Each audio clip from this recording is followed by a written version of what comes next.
Primary particles have been reduced to 6,400 by collisions with the atoms of the atmosphere, but the collisions have the effect of producing at this height a supplementary stream of radiation consisting of 17,000 secondary protons, 15,000 neutrons, and 12,000 mesons.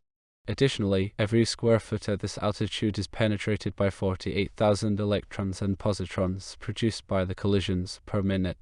At about 14,000 feet, an altitude exceeded by but a few of our mountains, the number of primary particles is reduced to a very small, not accurately known figure. But there are still some 300 secondary protons, an equal number of neutrons, and about 2,500 mesons. At sea level, these figures are down to 20, 20, and 1100, respectively. What may we deduce from these figures? The first thing is that the comparison shows indubitably that the total density of radiation at 60,000 feet altitude is much higher than in empty space. The number of particles at 60,000 feet is about 86 times as great as at sea level, while in empty space it is only about 19 times as great.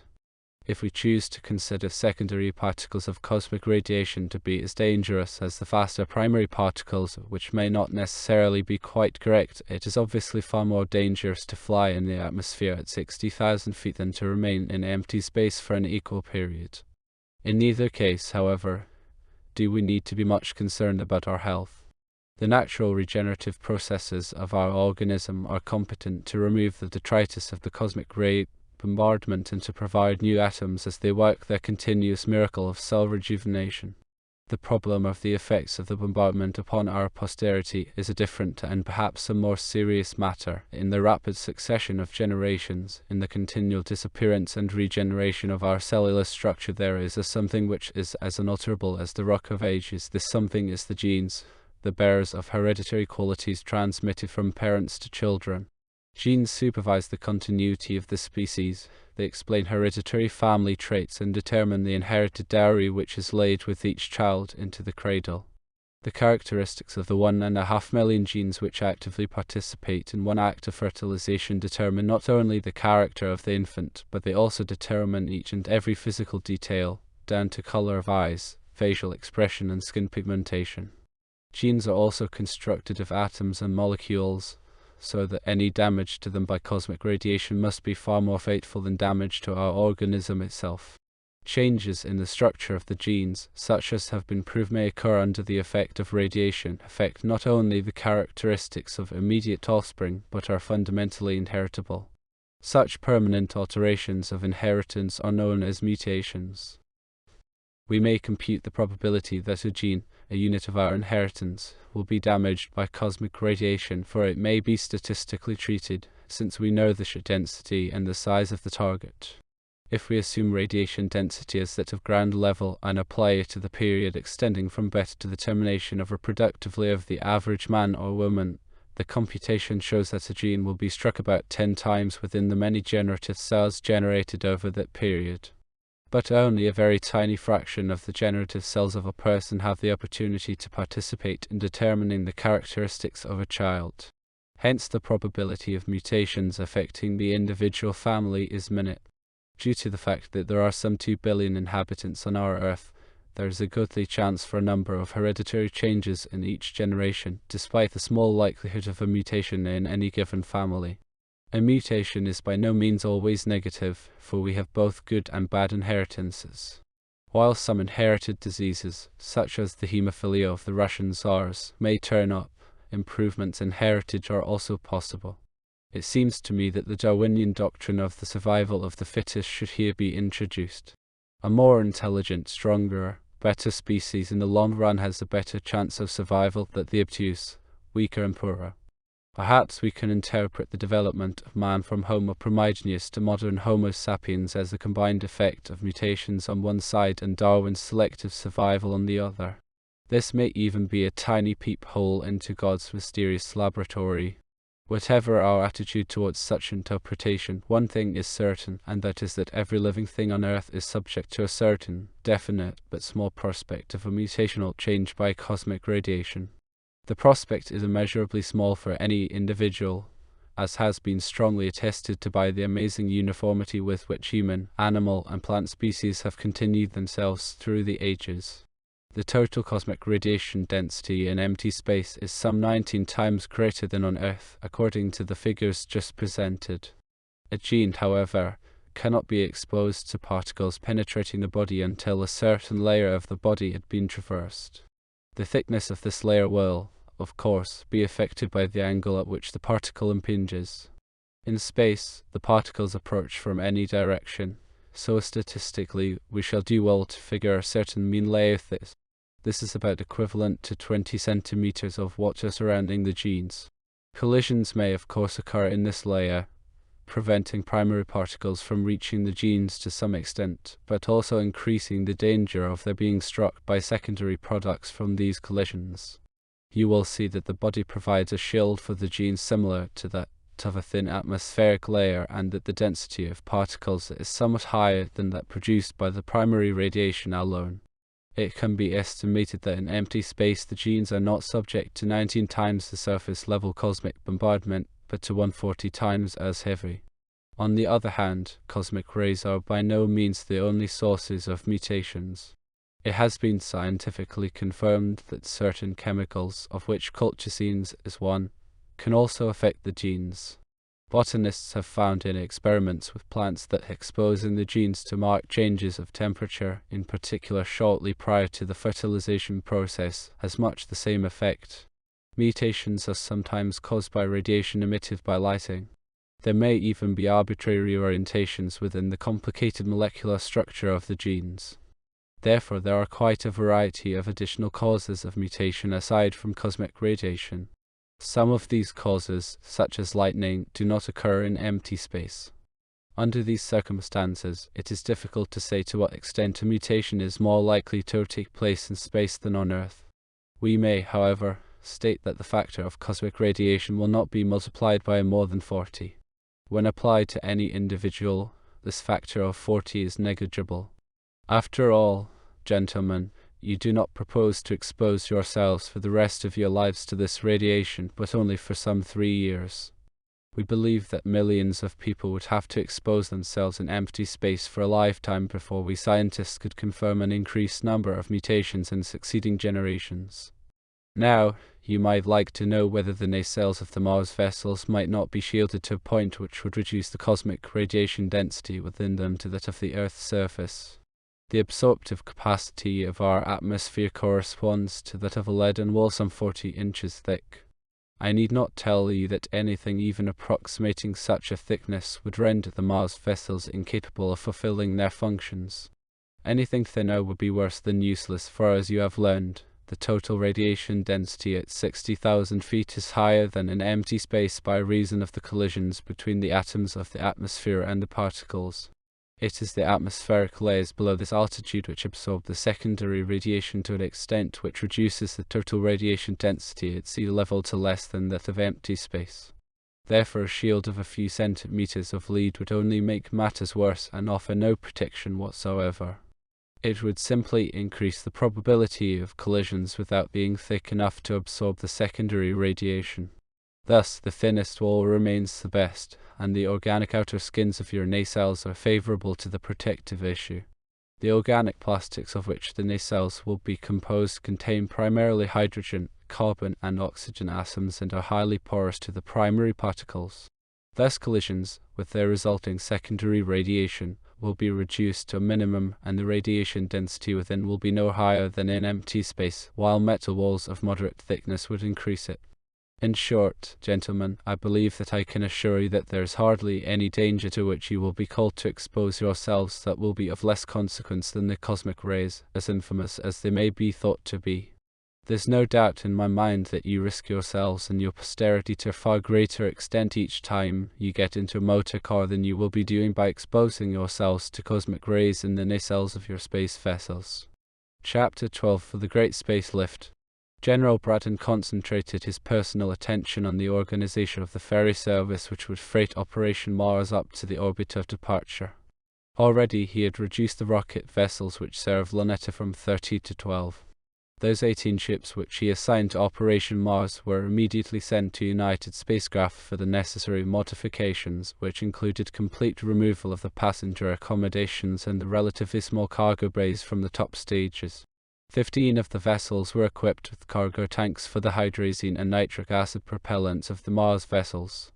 The other 3 ships were rebuilt with wide doors and large, roomy cargo spaces for the bulky components of the Mars vessels to be assembled in the orbit. United Spacecraft further completed 28 more Siriuses as propellant freighters exclusively, giving Braun a fleet of 43 tankers and 3 cargo vessels. The ferry plan provided that each vessel should average a trip every 10 days, and actually, the top stage of each ship required but 12 hours or so for a round trip. The problem of salvaging the booster stages, particularly the second stage, with its drop into the ocean a full 1,000 miles from the launching site, was complicated by reason of the 3 days required by the salvage steamer to get back to the base.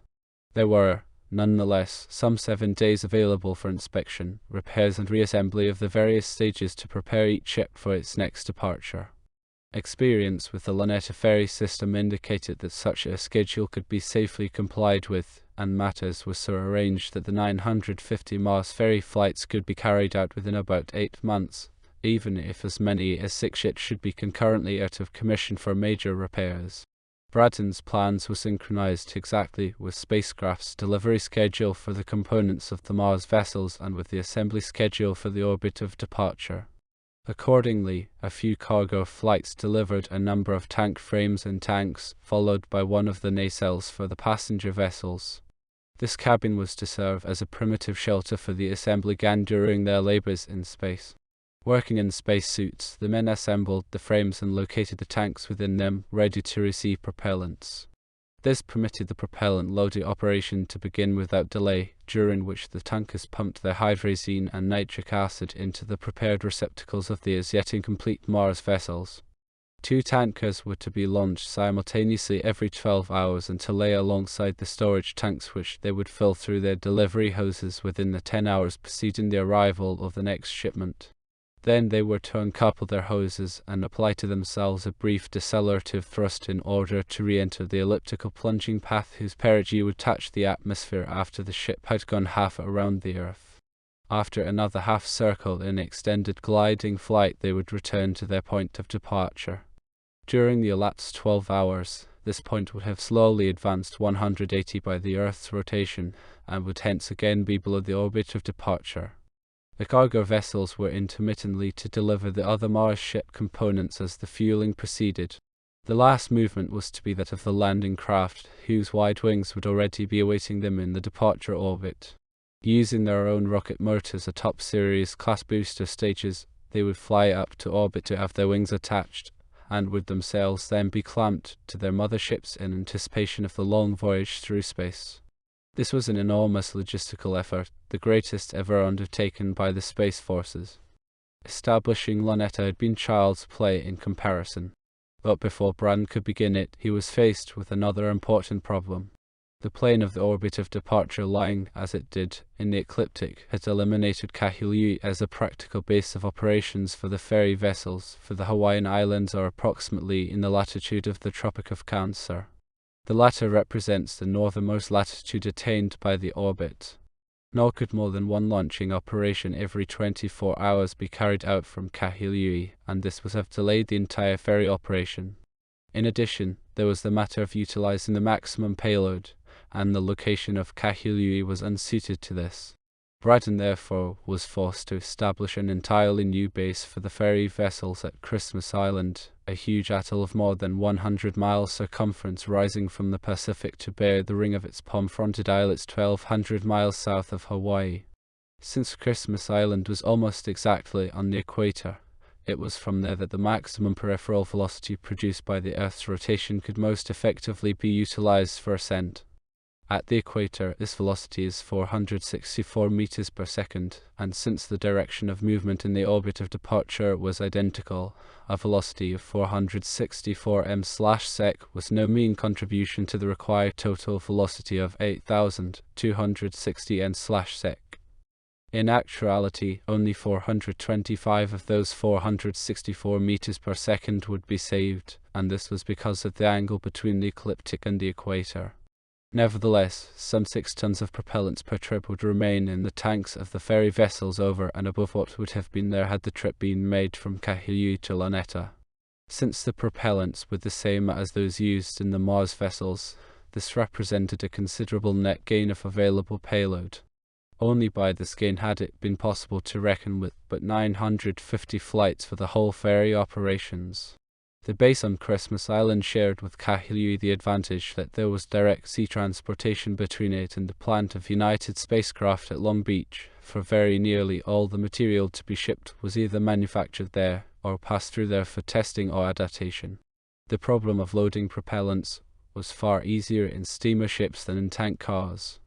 It would require more than 500 shiploads, so that this aspect alone was a determining factor in the selection of a new island base.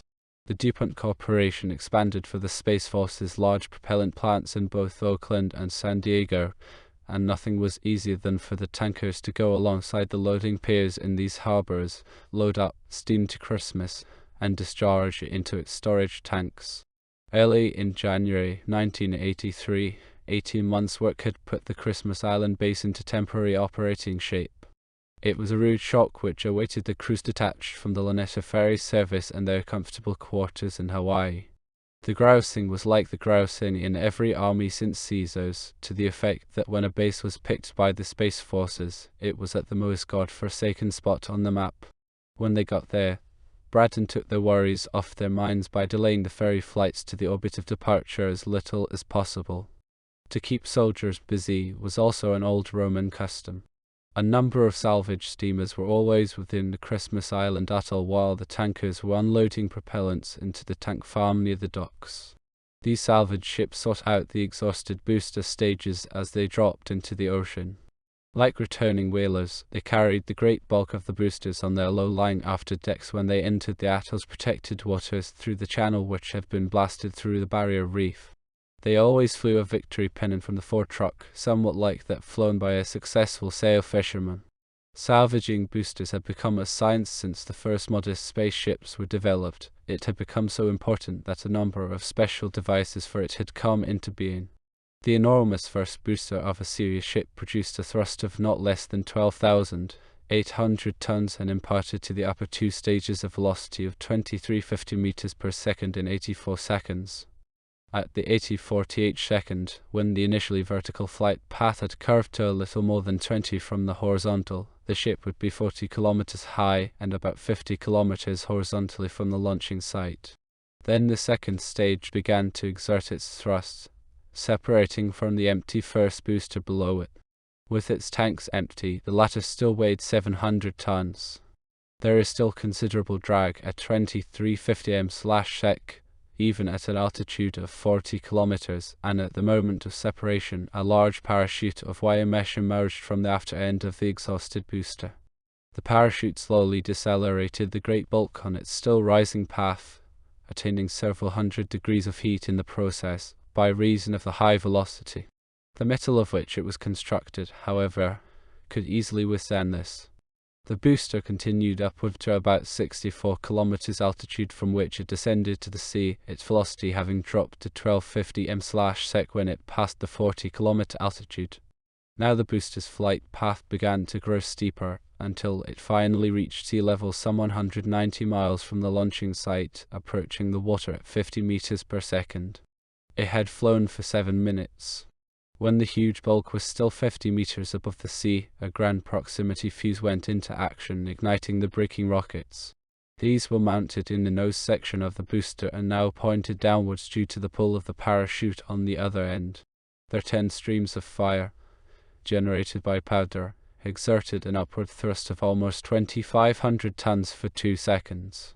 Had the booster continued seawards at the same rate, it would have been destroyed by the impact, but the rockets, pouring their violence against the water, reduced the speed left by the parachute to almost zero. Thus the booster landed softly in the water, roiled by the rockets, and submerged. Before long it emerged once more, rolling like a wounded whale as the flotation of the great, empty tanks turned its huge stabilizing fins downwards. Finally, it floated supinely, its empty powder rocket tubes pointing at the sky and the heavy rocket plant acting as ballast. A salvage steamer had been waiting in the vicinity, tracking the booster's descent with radar. Now she hastened to the spot where the great, buoy-like mass rolled amid the frothing seas. She approached it cautiously, with much backing and fill-in, for to hoist aboard such a clumsy object was no child's play. Specially trained teams had been developed for the purpose, for any slight contact between the hull of the steamer and the delicate structure of the booster might well result in damage which would mean long and costly repairs.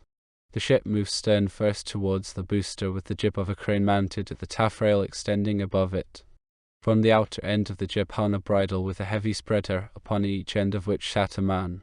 The bridle was lowered, and the two men skillfully shackled the ends of the bridle onto two fittings located atop the booster specially for this purpose. It was a majestic sight when the crane began to hoist the dripping black monster clear of the sea. 20 meters of diameter and its 29-meter length, adorned by the huge stabilizing fins, finally hung above the water as the ship's stern sank several feet because of the added weight. Before the jib of the crane was swung around, a second great stream of water poured out of the belly of the suspended monster. A fresh-water hose had been part of the suspension bridle, so that all parts of the valuable booster might be sprayed down to prevent damage by the corrosive seawater to its complicated equipment and delicate structure. When this was completed, the crane swung around slowly and deposited its load upon an open section of the steamer's deck forward of the crane. Here the stabilizing fins were promptly secured by screws to fittings prepared for them. But the steel cable leading to the parachute still hung over the side of the ship. It was attached at its inboard end to a ring inside a large containing drum located in the center of the rocket combustion chamber and its nozzle system. The latter covered the whole cross-section of the booster. The metallic parachute, of course, had sunk. To salvage this chute with its 85 tons of weight and its diameter of 64.5 meters was almost as much of a problem as to salvage the booster itself. In earlier days, this complicated job had been done with a large net lowered from the jib crane into the water astern of the steamer. 4 steam winches had wound in cables with grapnels at their ends which had engaged in the bulky metallic chute and pulled it into the net, piece by piece. Finally, the crane had hoisted the net, chute and all, inboard. The salvage was too primitive to avoid frequent damage to the delicate parachutes, and such damage was always followed by extensive repair work. But now the ferry trips of the Mars vessels were greatly facilitated by a new procedure which had been worked out by the Space Forces for the salvage activity. It had been proved superior to the older method by extensive testing. A roll of reinforced sailcloth was suspended just aft of the stern of the ship between 2 outriggers. The roll was about 10 feet thick and as wide as the beam of the ship. The whole thing was somewhat like a roll of carpet. The roll began to turn under the power of an electric winch, and the sailcloth dipped into the water with its ends delimited by 2 thick, round discs. Under the weight of the wire reinforcement, the sailcloth unrolled ever faster until stopped by a break on the roller. Thus the full 180 meters of the sailcloth was submerged, the chute hanging almost collapsed, its depth nearly that of the sailcloth. There was a switch hidden behind a plate at the base of one of the 4 stabilizing fins of the booster. This closed an electrical circuit running through a conducting core concealed within the lay of the parachute cable. When current flowed, it set in motion a reefing motor located in a watertight casing at the open end of the parachute.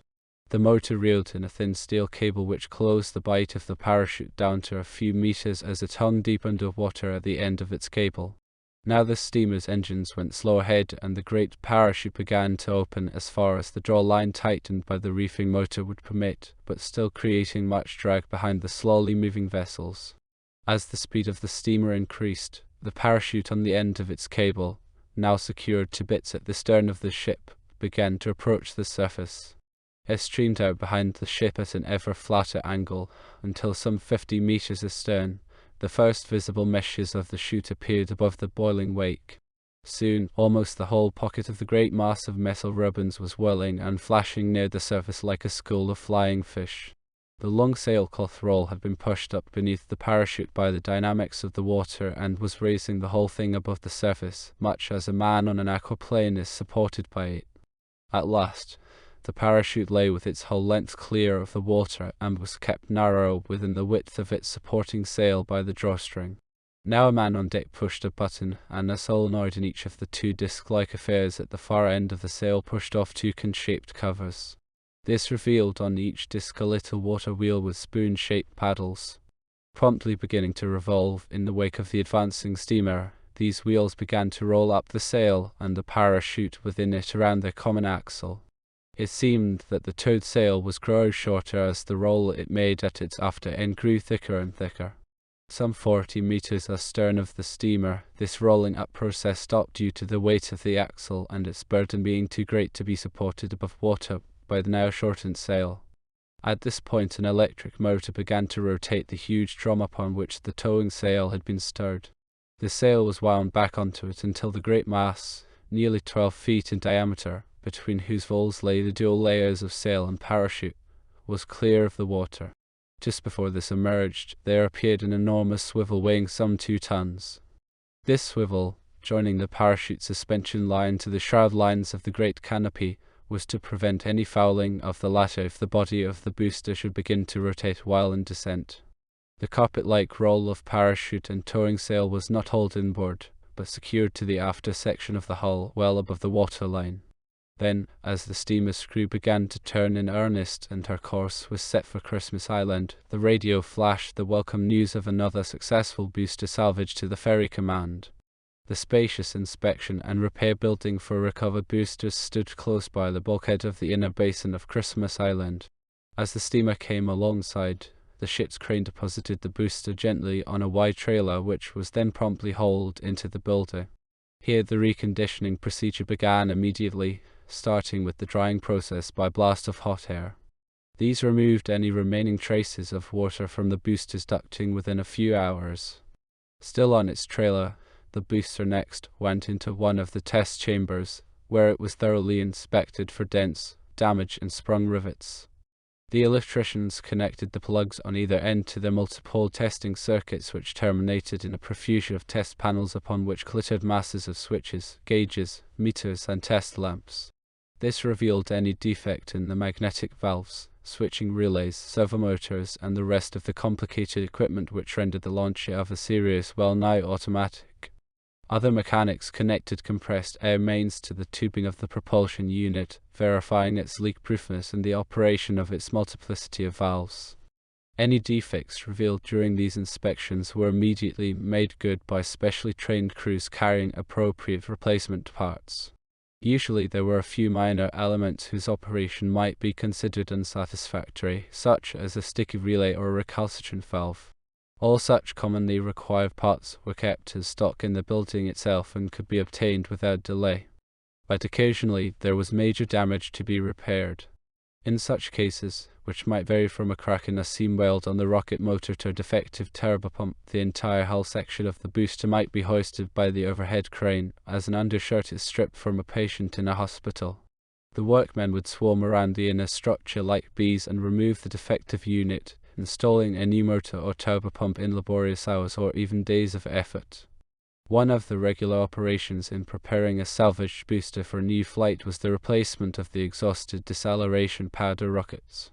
Each of these 10 rockets, as it checked the descent of the great booster a few meters above the ocean, developed a full 250 tons of thrust. It was a little more than /VZ meters in diameter and was about 2 meters long.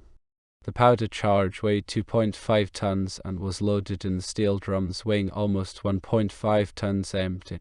When the powder was ignited, it burned for 2 seconds, expelling its gas in a violent jet of flame at a pressure of 200 atmospheres to produce the upward thrust which lowered the downward motion of the plunging booster.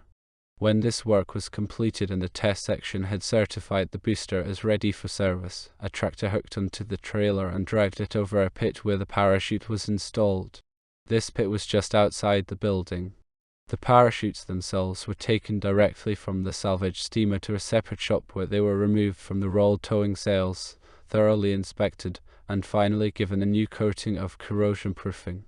Then they were skillfully loaded into special metal containers and sent to the installation pit. Here a hydraulic ram pushed the container upwards into the parachute housing of the booster. It was locked in and the suspension cable was attached. 2 assembly sheds were located some 8 miles away along the ring of the atoll, on which a wide concrete road had been constructed. The trailer was towed to the sheds not far from the launching site. Each shed was an enormous, tower-like structure some 70 meters high, and each could contain 4 complete Siriuses at a time. Within each shed there was a mighty overhead traveling crane which lifted the complete booster slightly from its trailer as it came in, while the trailer was removed. The heavy metal annulus from which the launch would be made was on rails and was run under the booster, which the crane gently lowered onto it. It was not time to mount the second, or baby booster, as the Space Forces called it. Looking somewhat like an egg truncated at one end and in the middle, it was brought into the shed and made ready. It was 20 meters in diameter at one end, thus matching that of the big booster. At the upper end it tapered round inly to 10 meters, above which section the third stage would find its place. The whole baby booster was about 14 meters high. Now the traveling crane lifted the baby and set it in place atop the stumpy taper of the big booster's upper level. The taper also served as jet deflector for the baby when the latter's rocket motor began to spew flames after the propellants of the larger and lower rocket stage were exhausted. Around the taper there were 4 vertical guide rails into which the baby was now carefully fitted. A bare meter above the tip of the jet deflector cone, the lower part of the small booster came to a stop. 4 mechanical couplings which provided the rigid connection between the stages clicked shut. They would part electromagnetically only in flight, when the big booster was to drop off. As the couplings snapped shut, the multiple pole electric jacks and plugs also connected firmly. Now the crane fetched 4 large rectangular cover plates. These would close the annular gap between the 2 stages. Just before the baby booster's motor fired, these cover plates would be released by explosive bolts so that the jet might freely emerge around the lower stage's conical top. The ignition cable leading to the explosive bolts was plugged in, and thus the first part of the assembly was complete. When the top stages had completed their trip to the orbit of departure and returned, after discharging their freight, they landed on a runway not far from the assembly shed. The runway stood on piles within the protected waters of the atoll, and the date of completion had been a masterpiece of coordination between the Space Forces and the contractors. Like the others, the top stages also were thoroughly checked after each landing. A hangar was available for this purpose, nor were they approved for other flights until the inspection had been completed. When their retractable wings were spread, they looked rather more like conventional all-wing aircraft than rockets. Their wings were highly raked, and had 2 conspicuous steps where the thinner retractable outer wings protruded from the thicker midsections. Their span was 52 meters. Approximately where the first step of the telescoping retraction took place were 2 vertical stabilizers with rudders behind them. In comparison with the Martian landing craft, with their much greater span, their hulls appeared rather fat and stubby. This was largely due to the huge flat bases 9.8 meters across. Without this great area, the top stages could not have expanded their gases of combustion down to almost 1/100th of an atmosphere. Thus, with their length of but 15 meters, the hulls appeared rather like short artillery projectiles. The top stages, when belonging to cargo vessels, received their loads of non-fluid cargo immediately after their inspections, and were towed to the assembly sheds on their own landing gear. Their wings were hydraulically retracted as the tractor drew them into the shed. Here 2 thick, round steel tubes were inserted transversely fore and aft so that each protruded from both ends. The 4 ends were picked up by slings from the crane, the ship was hoisted horizontally, and the landing gear was retracted. When the ship had been hoisted halfway, the stern was lowered and finally swung into position above the double booster and lowered into its seat. Thus the third stage, once in place, comprised the forward point of the whole enormous rocket. When the 3 stages had been joined, 2 men entered the pilot's cabin in the top stage and thoroughly checked the various flight mechanisms. If everything worked well, the ship was declared in flight condition. There were 4 separate launching sites on Christmas Island, 2 of them being operated in conjunction with each assembly shed. When a ship was to be launched, one of the great sliding doors in the building opened to permit its 60 meters of height to pass out.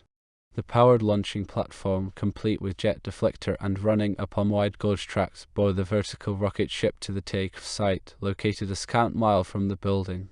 The site itself was no more than a wide concrete platform permitting various auxiliary vehicles to approach the waiting rocket ship and eliminating, as far as possible, any damage from the pelting of the surroundings with rocks and pebbles that would take place if the mighty blast of the jet were to impinge upon unprepared ground.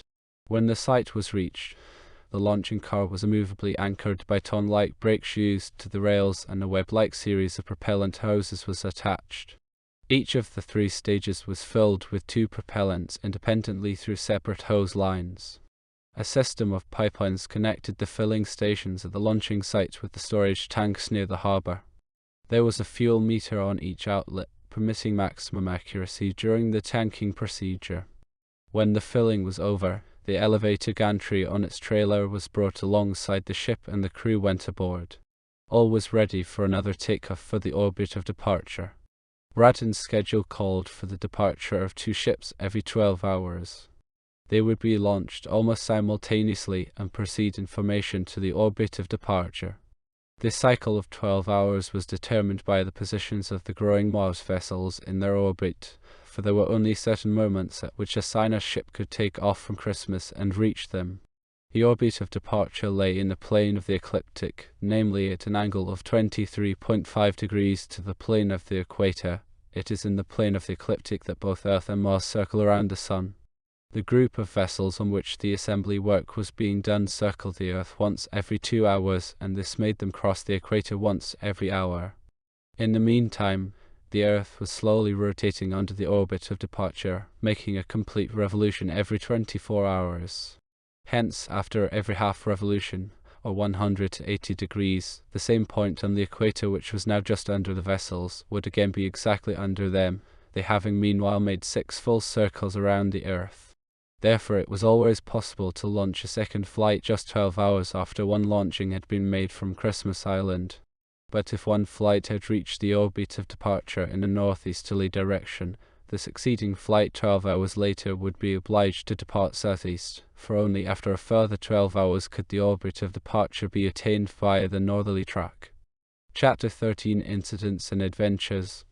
No great achievement of a technical nature has ever taken place without exacting a tribute of sacrifice, and Braun's magnificent spacelift was not long in following suit. It was noon on a March day in 1983 when the 2 ferry vessels, Andromeda and Max Valier, took off at the regulation interval of 3 seconds. Valier was the leader, with Andromeda close astern. Hardly had the ships begun to respond in velocity to the ear-splitting roar of their great boosters than the ground crews noticed that Andromeda's comet-like propulsive jet suddenly collapsed to nothing. A few seconds later, the enormous ship came to a standstill directly over their heads. Contrary to orders, they had become so accustomed to uneventful launchings that they had left the protection of their bunkers as soon as the danger of fire and pounding rocks was over. Now they rushed madly back into cover, there to spend a few seconds of tortured waiting until what seemed a minor earthquake shook the solid bunker, flinging them from side to side. It was followed by a violent explosion, which died away in a series of smaller ones. Then all was silence. They opened their steel doors to hear the wail of a siren, which somehow injected a note of belated absurdity into the tragedy, as though anyone might have missed the earthquake. For some 1,000 feet distant from the launching platform, a great mushroom of brown smoke ascended out of what seemed a volcano of roaring white flame. Above it all could be heard the diminishing thunder of the Valier on her path to heaven. So intense was the heat from the pyre that not until some 15 minutes had elapsed could the firefighters and their equipment approach close enough to spread their blankets of foam over what had once been the proud Andromeda. She lay at the center of a shallow crater some 200 feet in diameter, where hydrazine was still burning with its acrid odor of ammonia. Pieces of the huge rocket combustion chamber could still be recognized, strewn over the bottom of the crater. The ruins of the second and top stages lay in a line along the walls of the bowl, indicating that at the moment of impact the great ship had already begun to turn her nose downwards. All around the crater were bits of shattered steel and sheet metal interspersed with carbonized pieces of electrical equipment. It was quite plain that none of the crew of 4 had succeeded in leaving the vessel before the catastrophe, although the intense heat had destroyed all traces of their bodies. The sad news brought General Braun to Christmas Island immediately. Shortly after his arrival, a board of inquiry began a search for the causes of the accident. But such was the destruction, and so completely burned and crushed were the pieces of wreckage, that the board was unable to assign any reason to the disaster beyond a wholly hypothetical conclusion that a certain relay must have failed. The particular one selected was the relay which shuts off the flow of propellants to the main booster motor when the second stage is ready to take over. It was assumed that this relay had functioned prematurely, thus depriving the ship of power at the most critical phase of the ascent. Immediately the launching of ferry vessels was interrupted for a week, and every switching relay of every serious vessel was carefully examined. The old spacemen on Christmas Island muttered that the board of inquiry might have done better to call the thing an act of God, for they knew that relays are always the scapegoats in the rocket business when obscurity cloaks the unforeseen. Ever since the first liquid rocket flew, the relay has suffered criticism despite its reputation for reliability in its manifold uses in telephones, power stations, and aircraft. Considerable damage to the project was caused by the loss of Andromeda, chiefly in that 4 able men had perished. These men's vast experience in space would long be missed by the Space Forces, while their many companions and friends sorrowed greatly. The absence of the ship itself was easier to compensate, for production of serious vessels was in full swing at United Spacecraft, and there was no difficulty in adding one more vessel to the line of production. It was, in a sense, fortunate that Andromeda had been a propellant carrier rather than ferrying dry cargo, for no scarce component of a Mars vessel had been lost. But considerable damage had been done to the installations on Christmas Island by the shock wave engendered by the huge explosion. The hangar where the return top stages were overhauled and inspected looked as though a blockbuster had struck close to it. Fortunately, there had been but one top stage in work at the time, but this was so badly distorted as to be fit only for the junk pile. In the repair shed, where baby boosters were overhauled, a travelling overhead crane had jumped its rails and descended upon 2 boosters that lay below it, damaging them severely. As though by a miracle, the working crews had survived without a scratch. The nitric acid supply line from the harbour storage tanks to the launching sites was kinked by the shock in several places and leaked considerably. Several filling pumps and their motors were destroyed by acid corrosion. A test of the complicated wiring system connecting the launching sites with the operating bunker showed a wide variety of malfunctions. It had to be laid up for extensive repairs. The big assembly building near Andromeda's launching site, where the 3 stages of Sirius vessels were fitted together, had all its windows blown out, and several of the men working there suffered glass cuts. Even at the relatively distant harbour, ceilings had dropped, windows had been broken, and door frames had been sprung. Aside from the loss of Andromeda herself, there was several $100,000 damage and a delay of 2 weeks for the whole operation. Andromeda's, however, was not to be the only accident to cause loss of life in Braun's ferry operation. Some 3 months later, Orion fell victim to a sorry fate. Orion had passed the transonic speed range and was approaching the velocity of 1000 mph without incident. Suddenly, the flight path began to fluctuate. Observers later reported that she had yawed to the left and that the contrail behind her fiery jet then became wavy. A few seconds later, the vessel broke apart. The aftermost portion blew up in an explosion whose shock wave was audible at the launching site much later. The smaller forepart of the ship continued upwards in a steep ballistic parabola, past its maximum ordinate, and fell with still increasing velocity into the sea. There had been no radio calls from Orion. Flight control immediately dispatched aircraft and rescue boats to the point of impact given by the radar stations, but not a trace of the ship could be found before it was engulfed by the ocean. After several hours of search, a survivor was picked up in an exhausted condition by a rescue boat, his rubber raft having functioned in the nick of time. Sergeant Kenneth R. Andrews had been the radio operator of the unfortunate Orion and reported the accident as follows. The gyroscopic steering gear of the big booster had malfunctioned for no ascertainable reason. Andrews had noticed a sudden sharp tilt of the vessel from her programmed heading, accompanied by a disagreeable centrifugal acceleration. This motion was arrested by a returning couple, followed by a swing in the opposite direction and 3 or 4 violent oscillations. The skipper had punched the emergency cut-off button in fear that the high angle of attack might rupture the whole ship. Then he released the big booster, which was at once decelerated and separated by its huge chute. He ordered the crew to don the helmets of their precious suits and to attempt to abandon ship at maximum ordinate. Here the stagnation air pressure would be at minimum and thus offer the least hindrance to exit from the still upward-bound ship. After receiving the order, there was but a minute before the maximum ordinate was reached. The preparations for abandonment took place hurriedly. Andrews himself was shot out by his ejection seat into the thin atmosphere like a champagne cork. This moved him well away from the ship.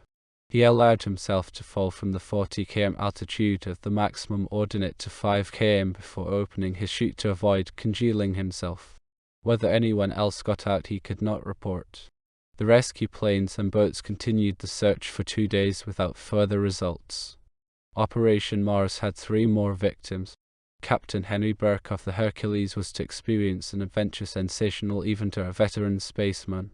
Hercules had been climbing for 207 seconds, and it was time for the speed indicator to throttle the thrust of the baby booster and ignite the top stage, which would then force itself away from the baby under its own power. The impulse signal was given correctly, and the painful acceleration of the baby booster diminished. The cover plates detached themselves. The top stage ignited properly.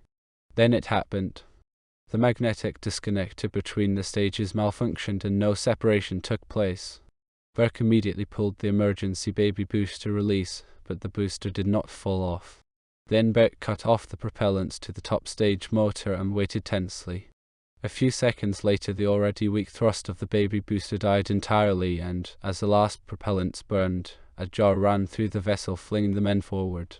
The decelerating chute of the baby booster had opened, and the propellant-laden top stage was still clinging to it like a leech. The crew glanced nervously at the captain who, feigning indifference, was cudgelling his brains for a solution. The ship's instruments showed a velocity of 6,420 meters per second, an altitude of 64 kilometers, and an angle of elevation to the horizon of 2.5 degrees. The weight of the baby booster, now exhausted of propellants, was 70 tons. It clung insistently to the top stage. The open deceleration chute was calculated for this weight only and was expected gradually to reduce velocity in the thin upper atmosphere.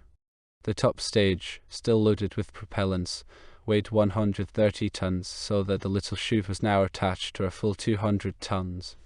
Such a weight could not be slowed down by the chute in the time available, and the ship would tend to remain at relatively high altitudes for but a limited period as a result of her small angle of elevation. Soon she would tilt downwards and enter denser air with too high a velocity, thus the chute would inevitably tear away from her. The first step was obviously to lighten the top stage by dumping the propellants. Burke closed the servo-operated hydrazine valve and whipped his turbopump to its full delivery. This forced nitric acid alone into the rocket motor, from which it emerged through the areas uncovered by the jettisoning of the side plates, to be sucked out and dissipated in the rushing air. After less than a minute the tank emptied. Burke closed the nitric acid valve and opened the hydrazine. This drained the other tank, thus reducing the weight of the top stage to 47 tons by expelling 83 tons of propellant. The chute was then laden with 117 tons rather than the 70 for which it had been designed. The situation was much improved over that of the former load of 200 tons, but there was still great danger of descending too rapidly into lower and denser air. To make matters worse, the vessel was beginning to roll slowly around her longitudinal axis to the right. Burke undertook the risk of rigging out the telescoping wing panels of the top stage, whereupon he applied full left aileron. This stopped the roll, and he pulled back on the flippers. Then began a weird and wonderful flight, for the chute of the baby booster was still slowing them down gradually. The chute was extended behind an almost conventional aircraft whose wings were producing lift and could extend the time during which the odd and unforeseen configuration could remain at altitude, compared to what this time would have been had the wingless rocket followed a natural descent path dragging the chute. At the controls of the queer craft sat a pilot bemused by the apparent ease with which things had gone up to that point. Work was grubbing in his memory to remember the correlation of altitude and velocity which corresponded to the flight path of the baby booster and its chute alone. He wanted to try to fire the weird combination of rocket and aircraft according to that data, and he cursed silently the paucity of information in his flight data folder. At the moment, he was entirely out of sympathy with the Space Force pen pushers who hadn't foreseen that a captain might someday have to make a landing with his baby booster still attached. Had they really envisaged every emergency, as they claimed, he would not now find himself without that vital curve sheet. So, he simply hauled back on his slipper controls as far as he could without tearing off the wings, coaxing every possible bit of lift out of the straining panels. For his own life and the lives of his crew, he must enter the lower air strata as slowly as possible. That would reduce the deceleration which endangered the parachute. 2.5 minutes had elapsed before Hercules' velocity was down to 5,300 m/sec. At just under 70 km altitude, the great vessel soared east-northeast across the deserted Pacific. The deceleration of the chute had been reduced from 1.8 at the time of chute release to about 0.7 by reason of the gain in altitude and the decrease in velocity. Bert became conscious of a new worry. He might be able to use his wings to prevent too rapid a descent, but the mass of his vessel was greater than that of the baby booster alone, and he could not prevent her from descending to a point far beyond where the baby booster would normally have taken to the ocean. Salvage ships would be awaiting the solitary booster, and away beyond that point there would be none. Furthermore, the baby booster's deceleration rockets were not calculated to check the fall of such a great mass as now composed of the odd aircraft. The cabin might well be crushed by the impact on the sea and bar their exit, and the empty propellant tanks of the booster might admit water and sink them below the pitiless waves of the Pacific.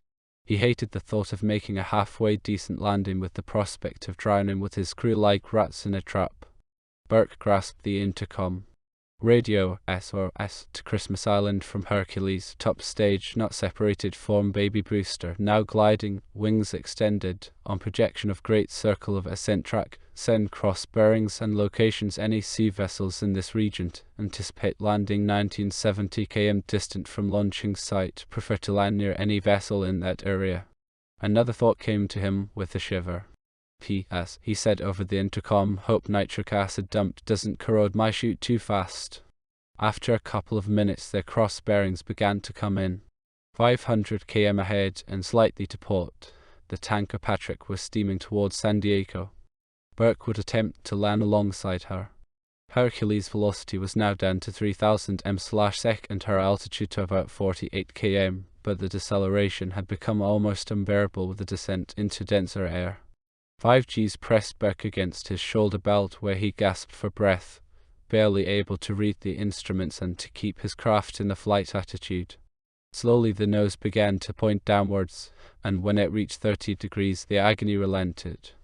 With this angle and 31 km high, they slipped below the 500 m/sec mark, and the co-pilot with his binoculars reported the steamer diagonally beneath them. It could only be the Patrick and Burke, still able somewhat to control the wing parachute bomb which the Hercules now was headed in the direction of the tanker. At 10 km altitude, Hercules pointed vertically downwards like a parabomb before impact. Her crew hung forward in their belts, gazing terrorized at the uprushing ocean. Already they could make out the white caps and the bone in the teeth of the Patrick steaming under forced draft towards the point of their prospective dunking. 50 meters above the water, the circumferential checking rockets in the baby booster above them roared out, and the deceleration again threw them into their belts with violence.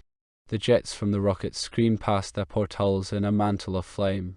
Then the greenish darkness of the sea veiled the ports, breaking some of them and compressing the air into the cruise station tubes. Their ears cracked. This must be the end, but there was a rolling and twisting of their cabin, and sunlight burst through the broken ports, reviving their flagging spirits. Hercules stood like a convoy upon her fractious baby booster, and they were safe. An hour later, Burke and his crew watched from the tanker the great mass riding safely on the grand swell of the Pacific, the great wings torn and twisted by the impact. The Patrick stood by until the arrival of the salvage ship Sea Lion. The latter, after considerable difficulty, got the badly damaged rocket aboard and, with its crew, steamed off for Christmas Island. Bratton reacted typically to the report of the accident. His radio to Burke read tersely, "Congrats, more luck than brains, Bratton." Holt, who had been about to leave Christmas Island, delayed his departure and interviewed Burke in detail. When he had heard the whole tale, he was convinced that Bratton had been unjust to Burke, to whose presence of mind, Holt felt, was not only responsible for the survival of the crew, but had also provided valuable information on how to avoid future troubles of the same nature. Holt's wire to Bratton read, "Burke's brains beat bad luck." A few weeks later, Burke's dearest wish came true when he read his orders to command one of the Mars vessels. Chapter 14, Farewell to Earth. It was past noon on March 1, 1985 in San Diego. The morning fog had gone, and the sidewalks were crowded as they had not been since the day of the armistice which ended the Great War. Police held back the enormous crowds thronging every street leading to the harbor. The city was gaily decorated with star-spangled bunting and the rainbow colors of the United States of the Earth. Greetings to the Mars adventurers hung in great transparencies across the wide thoroughfares. The steamer Queen of Hawaii lay alongside the string piece of San Diego's waterfront wall. It was in her that the personnel of Operation Mars would sail for Christmas Island at slack tide in the evening. 4 years had passed since a memorable session of the Congress of Earth had passed the appropriations bill which was to make into a reality the exploration of interstellar space, and had loaded upon the shoulders of its protagonists the enormous burden which such an extension of a man's realm implied. The preparatory work had been unspectacular and quiet, and the general public had become almost unconscious of the mighty deeds which were preparing in their midst. But the departure of these intrepid men had again concentrated the light of publicity upon the enterprise, and Mars again was a familiar word upon the lips of all and sundry. Once more a spate of curiosity welled up as to his mysteries. America left no stone unturned to send forth their sons into illimitable space with proper honors and the proud pomp which was their due. The great cruising steamer was full dressed with signal flags. Her ample deck swarmed with visitors and voyagers whose families had come to bid them farewell. Fathers and mothers crowded the companionways. Aunts, uncles, cousins, brothers, and sisters of the intrepid explorers cluttered every available space. Here and there lovers made plans for reunions when the 3 years demanded by the expedition should be over.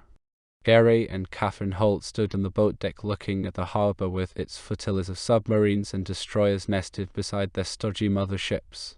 "Gary, I know you'll do it," she said without looking at him. "Everything is as ready as we could make it," he answered. "God will have to do the rest." The deep-toned whistle called those ashore who were not to depart. With a quiet kiss, Catherine descended the long, covered gangplank. The Space Force's band on the deck struck up a merry air and paper serpentines flew between the ship's rail and the pier. With a last loud blast from the whistle, moorings were cast off and the water between the white steel side of the vessel and the shore grew wider. Catherine held up her crossed fingers to Gary's receding figure. He could not see her brimming eyes above her smile fading into the distance and the crowd surrounding her as the ship pulled away. As the Queen of Hawaii drew clear, every whistle, siren, horn, and bell in the city of San Diego blasted its cheering fanfare to Holt and Knight and their enterprising band of spacefarers on the after deck of the tall ship. "This is it, Tom," said Holt quietly. Coronado lay astern and the vessel had begun to lift and descend to the mild swell of the Pacific when the call to dinner rang from the ship's melodious gongs.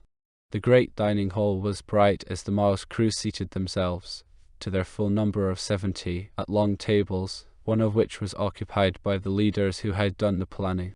Bratton, Spencer, Peyton, and Holt took their seats with the 10 captains of the spaceships waiting in the orbit of departure. The captains were Henry Burke, whose adventure with the Hercules had earned him the sobriquet of Captain Marvel; Anthony Haynes, United Spacecraft's recent chief pilot, whose imperturbability had become legendary; and Frank Sherman, who had been a spaceship captain in the last war. He had emerged from retirement as a major in the Space Forces when the Mars expedition was activated.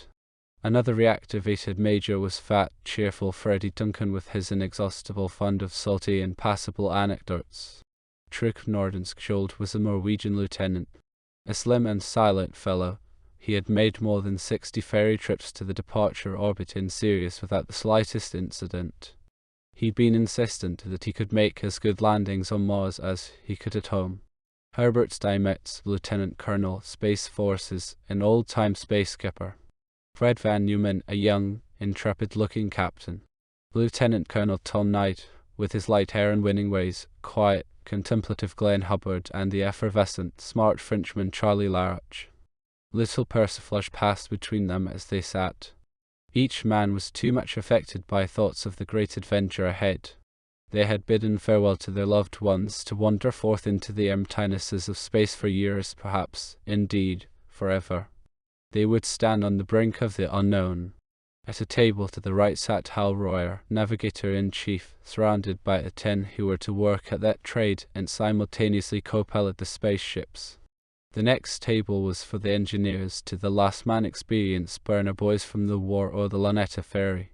The Dean tough, grizzled John Wiegand vainly attempted to draw them into a discussion of specific impulse and the hypergolic propellants which eliminated the complicated machinery formerly required to induce combustion between fuels and oxygen carriers. John had almost assembled the circling and waiting Mars ships with his own hands during the 15 trips he had made to the departure orbit. Blindfolded, he could have laid his hand upon any tool in any space vessel. He knew more of the coming problems than any other engineer. But his attempts to lecture them fell on deaf ears. Their minds were elsewhere. On the other side of the dining room sat the scientists. Dr. Marian Gujanek was a swarthy Yugoslavian research linguist whose fluent 17 languages might enable him to establish verbal communication with Martians and permit his to study and codify their speech, if any. Near him sat John Henry Billingsley, as British as Brixton with his R.A.F. moustache. He had abandoned his archaeological diggings in India and China and left his book on the Ming Dynasty incomplete so that he might plumb the depths of historical development on Mars. Douglas MacRae would record zoological facts, Howard Ross would botanize. Sam Wolf's geological hammer was ready. Dr. Hans Bergman knew Mars geography better than he did that of the Earth. James Barrett, M.D., was the surgeon of the expedition and certainly the world's most distinguished practitioner of space medicine. Hardly had he graduated from medical school than his keen mind apprehended the variety of medical problems which attended flight through space. It was not long before he had made the solution of these problems his main life's work. The effect of high accelerations upon the body caused him to perform studies with the human centrifuge which provided the groundwork for his solution to the difficulty in breathing cold forth by the inability of the chest muscles to expand the breast under high Gs. His discovery that hyperventilation during the low G periods would store enough oxygen in the blood of a spacefarer to allow him to withstand the short periods of high Gs without breathing at all had made him the medical advisor of the Space Forces, entirely aside from the many other medical innovations he pioneered. During Luneta's trial period, Barrett was her surgeon and was able to investigate the physiological and psychological effects of the absence of any acceleration, even that of gravity, the 1G to which all creatures of Earth are subjected. Of these, the sense of equilibrium was the most affected and the most difficult of solution. When the war was over, he set up his famous Institute of Space Medicine and left it for a time only because of his devotion to the Mars project. Not far from the scientists sat the radio men headed by their boss, spare, snow-haired Francis Lussigny of Canada. It was he who had designed the high-duty radio sets which were to bridge the unfathomable distances which would soon separate them from the Luneta orbit. He was one of the doubters until he met Holt in Luneta, but the darkness and solitude of the deep heavens bewitched him during his long struggle to perfect satisfactory interplanetary radio in the orbit. Then he sought and was granted the opportunity to communicate personally across the multi-million-mile radio bridge his genius had conceived. Lieutenant Hempstead and his military troop of 18 sat at another table. It was they who would guard and guide the landing party. John Wiegand would keep them employed during the extended coasting flight through space, and they had been trained to tick along many lines. Some of them would preside in the ship's galas with their electric stoves. Others would operate the busy bees from ship to ship or apply the damage control knowledge they had acquired in the simulators for repair personnel. All of them were to be of the landing party except Jimmy Cox, the heavyweight chief cook and storekeeper, and his 2 helpers. Once on solid Mars, they would drive the caterpillars and, if necessary, employ their light weapons to protect the others. They would taste all the surprises the red planet might hold in store. In the orbit of departure, the Mars vessels had been abandoned by their ship keepers and were manned by their regular crews. All the ferry vessels had returned to Christmas Island except Astrolina, the luxurious command vessel of the Space Forces. In her cabin, Braun, Spencer, and Dick Payton awaited the final departure of the strange agglomeration of cumbersome shapes apparently floating motionless in space some few hundred yards from their observation ports. Braun terminated a short valedictory radio talk, reminding the crews of the scope and intrepidity of the enterprise. He stressed the responsibility to the peoples of Earth resting upon them and emphasized the importance of Spartan discipline. Lack of the latter might jeopardize not only success, but their own lives. 6 journalists scribbled tensely in notes reporting the great departure while 2 newsreel men worked their cameras under the unaccustomed handicaps of weightlessness. Outside the observation ports, Holt's flagship, Polaris, hung motionless at the head of the column of Mars craft. She bore the spherical control and living nacelle at her fore. Silvery in color, it exhibited the 7 astrodomes and sundry portholes. Behind it and vertical to the longitudinal axis of the vessel was the framework of the cruciform forward tank retainer. The fat-bellied dual hydrazine tanks for the first propulsive maneuver hung swollen and silver from its outer ends. Each contained 540 cubic meters of the liquid. Below them and supported from below by a second tank retainer were the nitric acid tanks for the maneuvers, tanks of almost equivalent dimensions. In the other plane of the cruciform tank retainers hung the elongated tanks for the second and third maneuvers. In the center, almost obscured by the lattice work backbone of the vessel, were the attenuated pipe-like storages for the ultimate maneuver of adaptation to the terrestrial orbit when the expedition should return. The reserve tanks for propellants left over from prior maneuvers were cramped between them and the huge spheres for the maneuver of departure. Their filling would begin with any excess which might remain when the first maneuver was complete. There was a long extension protruding transversely from the after tank retainer. A universal joint at its end supported the long, gutter-like solar reflector for the power plant. The mercury vapor turbine and its electric generator could be seen beside it. Behind the after-tank retainer were the serpentines of the propellant piping leading from the tanks to the feed pumps. Abaft the latter was the enormous rocket motor, flat, and in appearance not unlike a huge cake. Around its rim were the 4 movable steering rockets for flight path control. Echeloned astern of the Polaris floated the cargo vessel Robert H. Goddard. The Goddard's appearance was dominated by the enormous wings of the landing boat constituting her forepart and serving as crew nacelle. Behind the stern of the boat, almost concealed by the great struts of the connecting structure of the ship, was a spare propulsion plant intended to replace any which might prove defective in the Goddard or some other Mars vessel. Goddard carried no tanks or propellants for the last tow maneuvers, for she would never make them. She was to be left circling Mars. But to make up for it, she was laden like a Mexican burro with all sorts of tanks and equipment for the easement of the tasks of her sister ships.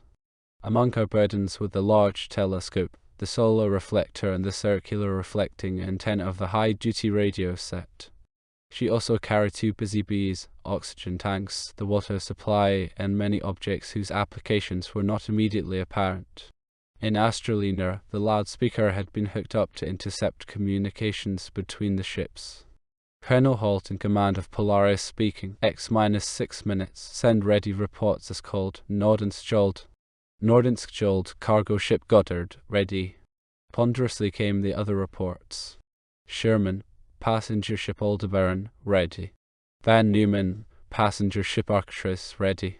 Duncan, passenger ship Regulus, ready. Hubbard, cargo ship Hobart, ready. Burke, passenger ship Capella, ready. Larach, passenger ship Vega, ready. Heinz, cargo ship Silkowski, ready.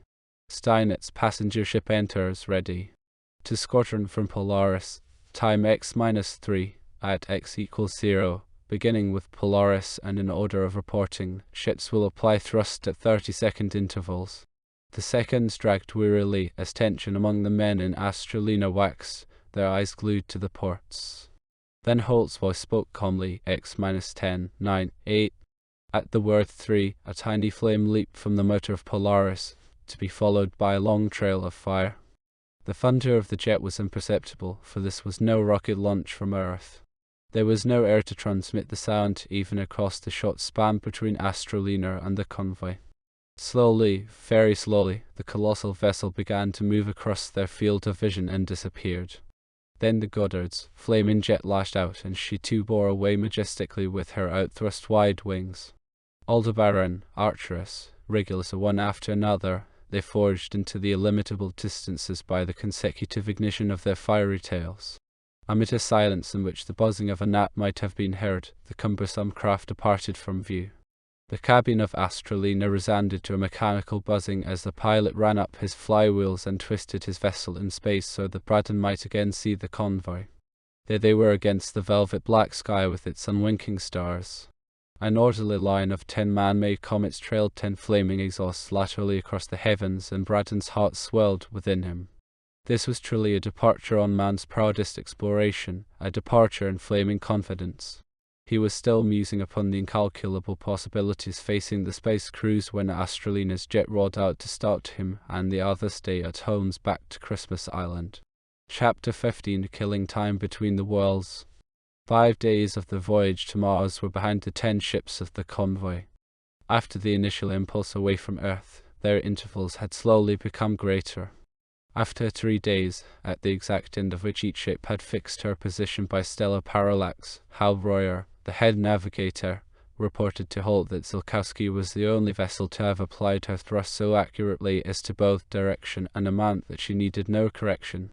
Duncan, the solid fellow in command of Regulus, had slipped ahead so far that the sunlight on her glittering tanks appeared but like one of the fixed stars in the dim distance. Birkin Capella brought up the tail of the procession, some 40 miles astern of Silkowski. Polaris held her position well and was but little ahead of Silkowski. Hold radioed orders for corrective maneuvers to return the 9 stragglers to Silkowski's track.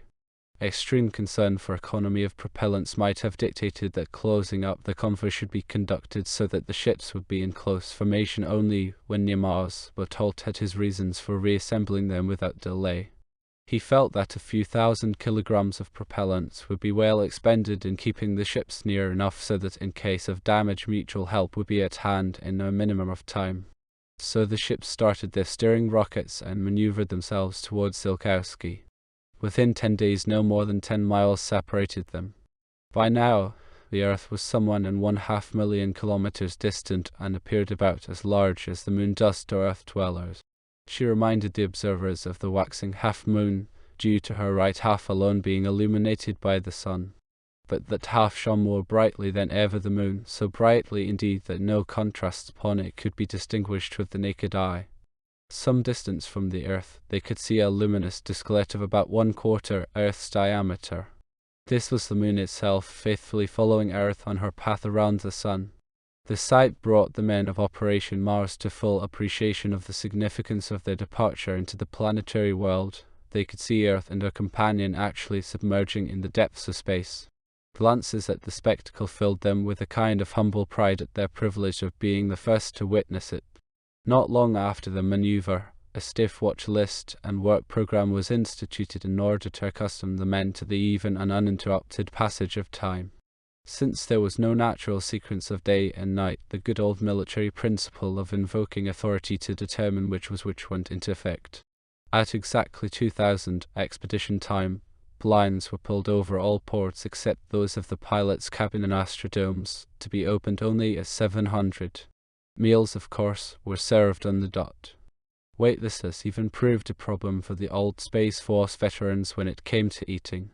Sinus trips had been so short that there had never been a question of more than an odd sandwich or so, while aboard Lonetta the synthetic gravity had brought the business of food down to earth, so to speak.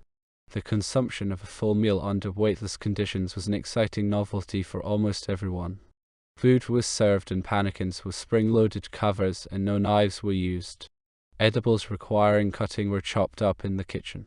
Nor were there forks or spoons. The interstellar voyagers reached cautiously underneath the covers of their pannikins with tongue-like devices to prevent the whole meal from floating unsupported before them. Soups and other fluids required even more inventive treatment, being served in flexible containers with nipples not unlike those used for infants. By taking the nipple in the mouth and squeezing the container, the fluid could be expressed and sucked to a point where the muscles of the esophagus could begin their work. Nothing could be poured as it could when gravitation exerts its helpful influence. At 2000 every day, each crew would assemble to listen to a radio broadcast from Earth, perhaps the most welcome event of the 24 hours. Arbeth had a receiver which caught a special program for them from the high-duty radio set near Lanetta which Lossigny had spent 2 years developing and assembling to assure communication between the expedition and the Earth. This was then broadcast by Oberth on the intership frequency. It usually brought news, a lecture or so, and music, although from time to time some regular American program was retransmitted. The Mars crews might hear of hostilities of a minor nature between Hindus and Muslims flickering and dying, or even reports of their own doings. When a commercial would emphasize the availability of some new toothpaste in the drugstore just around the corner, roars of laughter would go up over the assertions concerning just how essential to civilized existence such products had become. The scientists kept themselves busy with studies and writings on their own specialties, and the captains, navigators, and engineers relieved one another on watch. The main duty of such a watch while coasting unpowered through space was to keep all the auxiliary machinery operating at highest efficiency, and to see that no part of the complicated installation suffered from neglect. This called for rather more activity than appeared superficially. One important item was the temperature of the propellants. Each passenger ship had 4 tanks for each maneuver except the last, for which there were but 2. In addition, there were the 4 reserve containers. It had proved necessary to distribute the propellant over so many tanks to establish a proper symmetry of masses during each maneuver. Temperatures in the 18 tanks were kept constant by thermostats operating the reflecting Venetian blinds. The angular attitudes of the ships tended to vary considerably by movements of the personnel within, so that the inner tanks were shaded by the outer ones in very irregular fashion. Early design studies had showed that certain attitudes of the vessels would permit supercooling of the inner tanks, because in such attitudes, no sunlight could reach them. Hence, from time to time the watchkeeper had to start the flywheels and move the vessel out of the prohibited attitude. Then there was the air conditioning system. Although temperatures, humidities, pressures, and oxygen content were automatically regulated, there were tests to be made and regularly logged. An ingenious device constantly showed the ratio between the flows of treated and untreated air. It would reveal immediately whether there was any tiny escape of the precious respiration gas into the great void outside. Temperatures of water and oxygen storage tanks had to be read and recorded, as also were those of the food storage. The electrical power supply required the most constant supervision. It was the heart of the whole complicated system of annunciators, remote reading gauges and such which kept the man on watch informed on the condition of the entire vessel. It further worked the various automatic regulators which alone permitted the involved system to maintain the life within it. Electricity fed the gauges and the instrumentation, and turned the temperature-controlling blinds to their appropriate angles. Above all, it whirled the pumps and blowers which fed air to the lungs of those few lonesome humans far into the reaches of airless sky. Should the mercury vapor turbine halt, it would be but a few hours before the battery's exhaustion would bring the life-giving air circulation to a stop. Should the current supply fail, the watchkeeper would sound the general alarm and awaken the crew.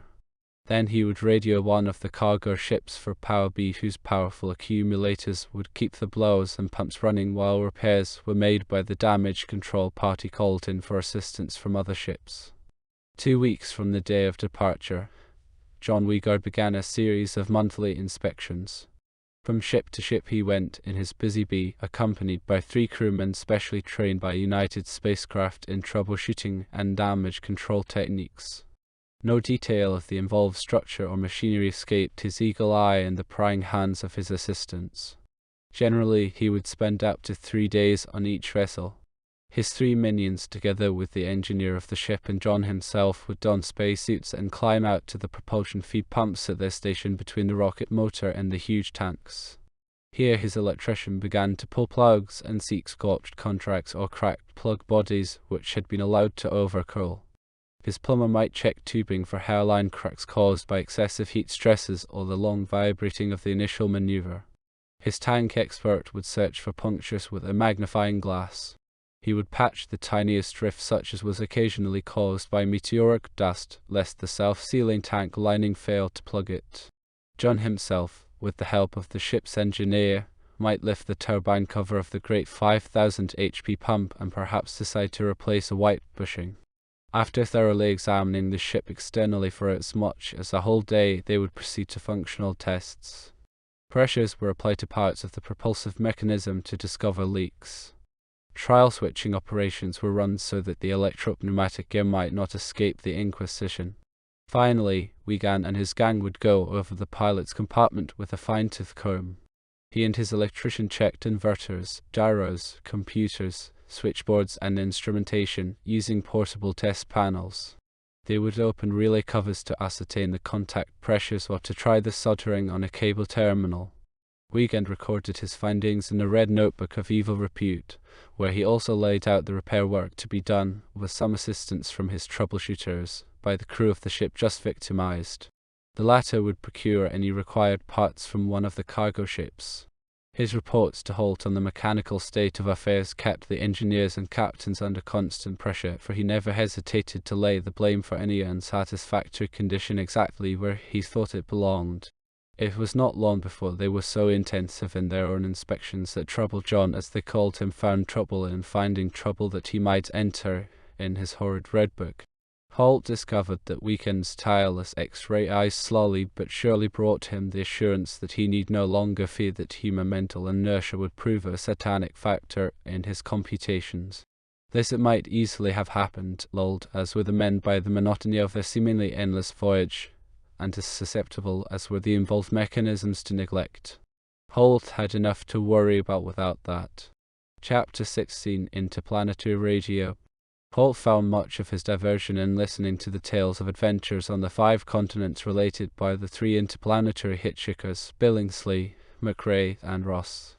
One day, however, they professed boredom with the confined cabin of Polaris, and Holt happily sent them off on a visit to Lusigny and Oberth. Here the old radio man lived in monastic seclusion, completely preoccupied with his high-duty radio set. The adventurous 3 had no particular technical background, but they hoped that the sour Canadian might explain to them how he managed to maintain unbroken communication across so many million miles of sky. The earth and moon appeared no more distinctly than a bright jewel star, but the newscasts and music which sprang from the loudspeakers were as clear and undistorted as though they came from a local station around the corner. As Billingsley and company approached Oberth in a busy bee, they could see beyond one of the wide wings of her landing craft hanging obliquely in space, an odd structure some 1,000 feet away from her and wholly separate from the bulky cargo ship. It looked like a silver drum, with hemispherical heads, from which extended 2 4-legged frames on opposite sides. One frame had at its terminal a circular, parabolic, opaque reflector like those of wartime radars, while the other bore a gutter-like, elongated mirroring surface within which was a thick, black tube. The odd device was one of the 2 high-duty radio sets borne by the cargo vessels, although only this one from Oberth had been put into operation.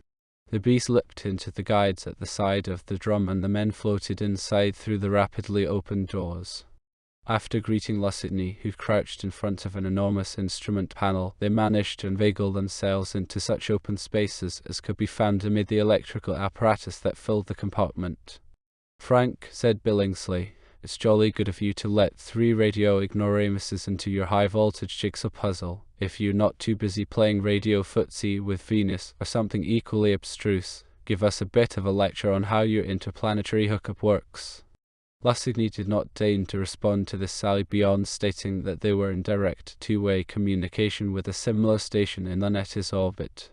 "It's just like any two radio stations talking to one another," he remarked, "only the distances are greater. There are no innovations nor peculiarities about the sets themselves." "You talk as though all these millions of kilometers were a secondary consideration," bellowed Billingsley. "As a matter of fact, they are only one of many equally important factors," answered Lassigny. "When we began to work out this set, all the radio people argued that we couldn't radio across interplanetary distances, so we just worked up some calculations and proved to the doubters that for 40 years they've had the technological means for radioing reliably clear across the solar system." "What?" shouted the three visitors, amazed. "Certainly, right across the whole 12 billion kilometers of Pluto's orbital diameter. Actually, we might transmit almost twice that far, if you want real accuracy, for the figures show 23 billion. Must call for almost infinite power to transmit that far." "Not at all.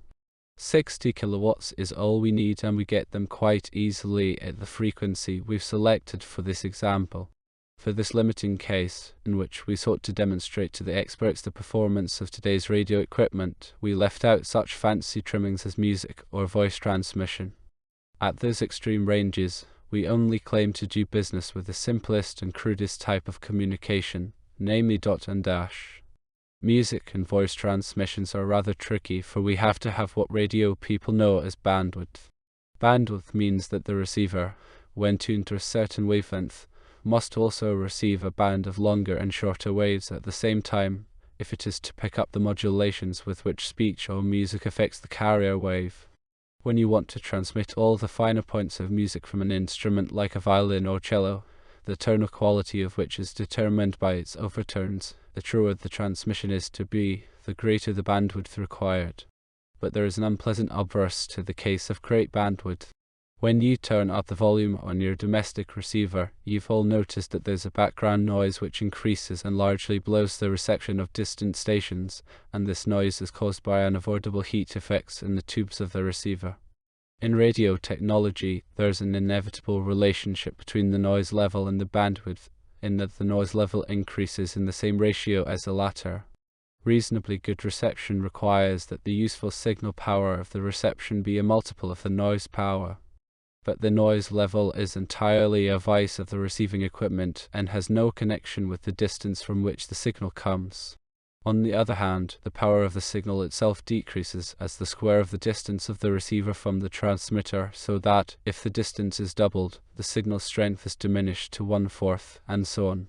So you see that if we wish to radio over great distances, we must reduce the bandwidth so that the noise level is correspondingly reduced. This is the most important viewpoint in setting up interplanetary radio sets.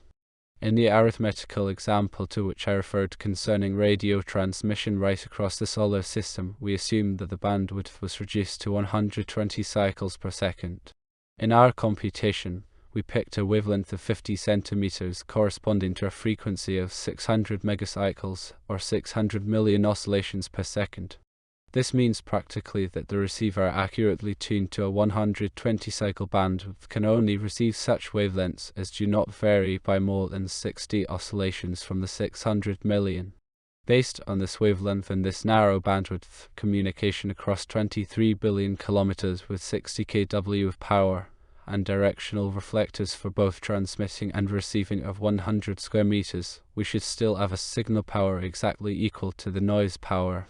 If these dots and dashes are slow and are visually observed on the screen of an oscilloscope, they can just be distinguished from the grass of the background noises. "That's a little dim to me," said McRae, the animal trainer. "According to you, the secret of long ranges is to reduce the bandwidth sufficiently. Then you say that a wide bandwidth is necessary for music and voice. Nevertheless, we hear beautiful music and speech every evening. How does that fit together? At present, we're nothing like 23 billion kilometers away from the transmitter. It's only about 20 million, and we've enough reserve range capacity to set our bandwidth for music and voice. but it won't be long before you'll notice a distinct deterioration in the quality of the reception, for we shall continually have to cut down on our bandwidth as we recede from Earth, so as to prevent the background noise from overwhelming the decreasing signals. But you wanted to know how our system really works, so here's the principle of it. Not far from Luneta and in her orbit, there's a radio station much like the two we have with us. But instead of our reflecting antenna's 3.56 meter diameter and 10 square meters, the Luneta station has one of quadruple that area. It is 7 meters in diameter, and would be somewhat cumbersome for our circumstances. Power actually radiated from both our transmitter and from that of Luneta is 10 kilowatts. It is the maximum present-day transmitters can put out at our operating wavelength of 10 cm. If we base good voice reception upon signal strength of 100 times that of the noise level, and if we demand a bandwidth of 5,000 cycles for reasonable clarity in voice reception, this means that our system has a range limit for voice communication of about 100 million kilometers. We shall reach this limit on the 160th day of our journey. Then we'll slowly have to dispense with direct voice and music reception from Luneta. Of course, our actual range of communication will then in no wise be used up. If we limit ourselves to fast code transmitted automatically, we can reduce our bandwidth from 5,000 to 1,000 cycles. Since a receiver for automatic telegraphy still operates well when the signal strength is about 20 times that of the noise, the limit of our range for automatic telegraphy is more than 500 million kilometers. Our greatest distance from Earth will be when we are waiting in the Martian orbit and the Earth passes behind the Sun. Our radio transmissions will have to overcome a distance of about 377 million kilometers, so you'll see that we never get beyond the range of automatic telegraphy. We shall never in this voyage utilize the extreme ranges which we could attain by brass pounding our dots and dashes slowly, in which case we could further cut down on both bandwidth and surplus signal strength. Billingsley spoke up once more. When Earth is hidden behind the Sun, it would seem that radio transmission to our home planet would be blanked off by the Sun. That's right, but the period will be short, for the Earth will soon reappear. Do I understand that the reflecting antenna is used for both transmitting and receiving? Asked Ross. Yes, indeed, Doctor. It works like the reflector of a searchlight, for the actual transmitting rod antenna lies in its focus. Radio emission emanates from the short rod and is reflected into space as are the light rays from a searchlight. When the rod is connected to the receiving set, arriving radio emanations are concentrated upon it by the reflector, rather like the way a shaving mirror can concentrate sunrays to burn paper. Then the directive qualities of the antenna reflectors must be an effective means of increasing range, mused Ross. Very much so, answered Lassigny. If we were to operate the rod antenna without the reflector, the emanations would spread about spherically into space, so that only an infinitesimal part of them would strike the distant receiving antenna. With the directive reflector, we concentrate the radio emission preferably in the direction of the receiver. Then the receiving reflector picks up a goodly part of the impinging energy and concentrates it upon the receiving antenna, providing a further gain. Mathematically, the total effect is given by the product of the transmitting and receiving reflectors' areas. You just said that Luneta's reflector has 4 times the area of our own, objected Billingsley. Then Luneta ought to receive our transmissions better than we can get hers. No, that isn't quite correct. We do not concentrate our transmissions quite so effectively with our smaller reflector, but Luneta is able, with a larger one, to intercept a larger cross-section of our beam, so the effective energy caught by her larger reflector from our less concentrated beam is exactly equal to our lesser amount from her highly concentrated emission. Either way, it's the product of the reflector surfaces that counts. How sharp is our beam? Asked Ross. It's some wide degrees. Generally this kind of beam is sharper, the greater the diameter of the reflector is in relation to the wavelength employed. Just a moment. Why, then, don't we shorten the wavelength 3 or 4 centimeters instead of 10 ought to give better results? Theoretically you're right, but in practice, our wavelength is affected by other factors as well. The main problem is that it is still difficult to build transmitters for powers of the order of magnitude of 10 kilowatts and wavelengths of less than 10 cm, although it is thought that it may be done someday. If we reduce power, we sacrifice some of our range. while the narrowing of the beam achieved by shorter wavelengths would lose its value. "One more question, please," asked McRae. He said that there was no difficulty in reducing the bandwidth for achieving long range, but that means that the receiver must be tuned very accurately to the transmitter's wavelength. "How can you find the frequency at all?" "I have trouble on my set at home finding the frequency of a certain shortwave station." "Now you've hit on a touchy question," said Lassigny. "In our case, tuning to the transmitter is complicated by some special factors. First of all, there's no way of building a transmitter which will not fluctuate to some extent in the emitted wavelength, as are stabilized by crystals whose natural frequencies are sharply defined and which prevent any broad variation of the design frequency, but even these crystals are subject to temperature and other variations which prevent complete steadiness in the frequency. We have the same difficulty in our receivers, for if we wish to tune to a definite frequency with such high exactitude, we must use superheterodyne circuits. In the latter, we do not tune the carrier frequency proper, but rather its difference from a frequency standard generated in an oscillator in the receiver. The accuracy of this oscillator, however, depends on a crystal. The sum of the irregularities thus introduced by inevitable variations between receiver tuning and transmitting frequency forces us to stay above a certain minimum bandwidth, otherwise the transmitter may wander out of the reception band for which our receiver is set. Fortunately, the minimum bandwidth needed for these reasons is only a fraction of what we require for voice transmission or automatic telegraphy. We have still another bugbear which is characteristic of our cosmic radio problem. This is the effect of the relative motion between our ships and the station with which we communicate. It makes the frequency actually received different from that transmitted. This phenomenon is called the Doppler effect. It becomes positive or negative as we approach or recede from the station we are working. In actuality, the Doppler effect during our voyage is composed of 4 independent motional effects. The first is produced by the presently increasing distance of our vessels from Earth and will be reversed during the return trip. The second motional effect is caused by the rotation around the Earth of the station we are working. The third motional effect will be caused by our circling around Mars after we enter the satellitic orbit there. At that time, the fourth, the most powerful motional effect will be caused by the relative motion between Earth and Mars. Let me outline for you how the Doppler effect is produced. Let's assume for the moment that the distance between us and the station with which we work is increasing. Waves emitted by that station must overhaul the ship as it tries to get away from them with its own velocity. Therefore, the waves strike our antenna in slower sequence than if we were at rest with respect to the transmitting station. You may think of the simile of an ocean liner. A head sea strikes the vessel more frequently than a following sea. The extent of the role played by the Doppler effect is exemplified if you'll forget for the moment our motion relative to the Earth and consider only the periodic rotation of the Luneta station around the Earth. This produces a very powerful Doppler effect. If, at one moment, the Luneta station is approaching us at her orbital velocity of 7 km per second, an hour later, it will be receding from us at the same speed. That means that inside of an hour, a speed difference of 14 km per second may take place, and thus the frequency which we are now receiving is 140,000 cycles per second higher than that we shall receive within the hour. You remember that we wish to reduce out bandwidth to 1000 cycles, so you can see how important it is to keep our receiver constantly tuned to the transmitter.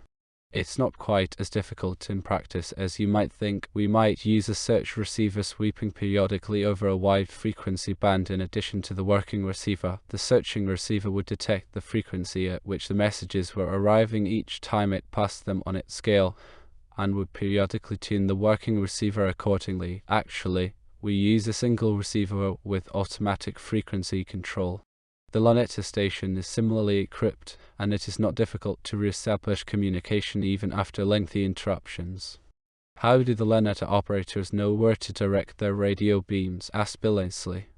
"I can see that we simply aim ours at the Earth, but Luneta surely cannot see our vessels at present.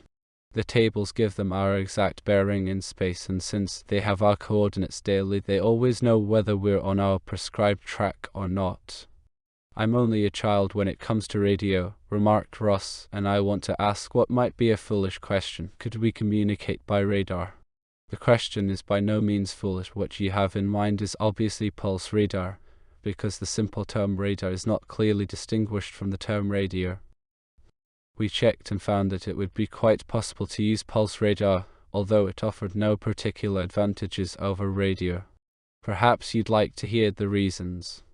Pulse radar technique differs from radio in that the continuous waves used in radio are supplanted by momentary radio flashes or pulses.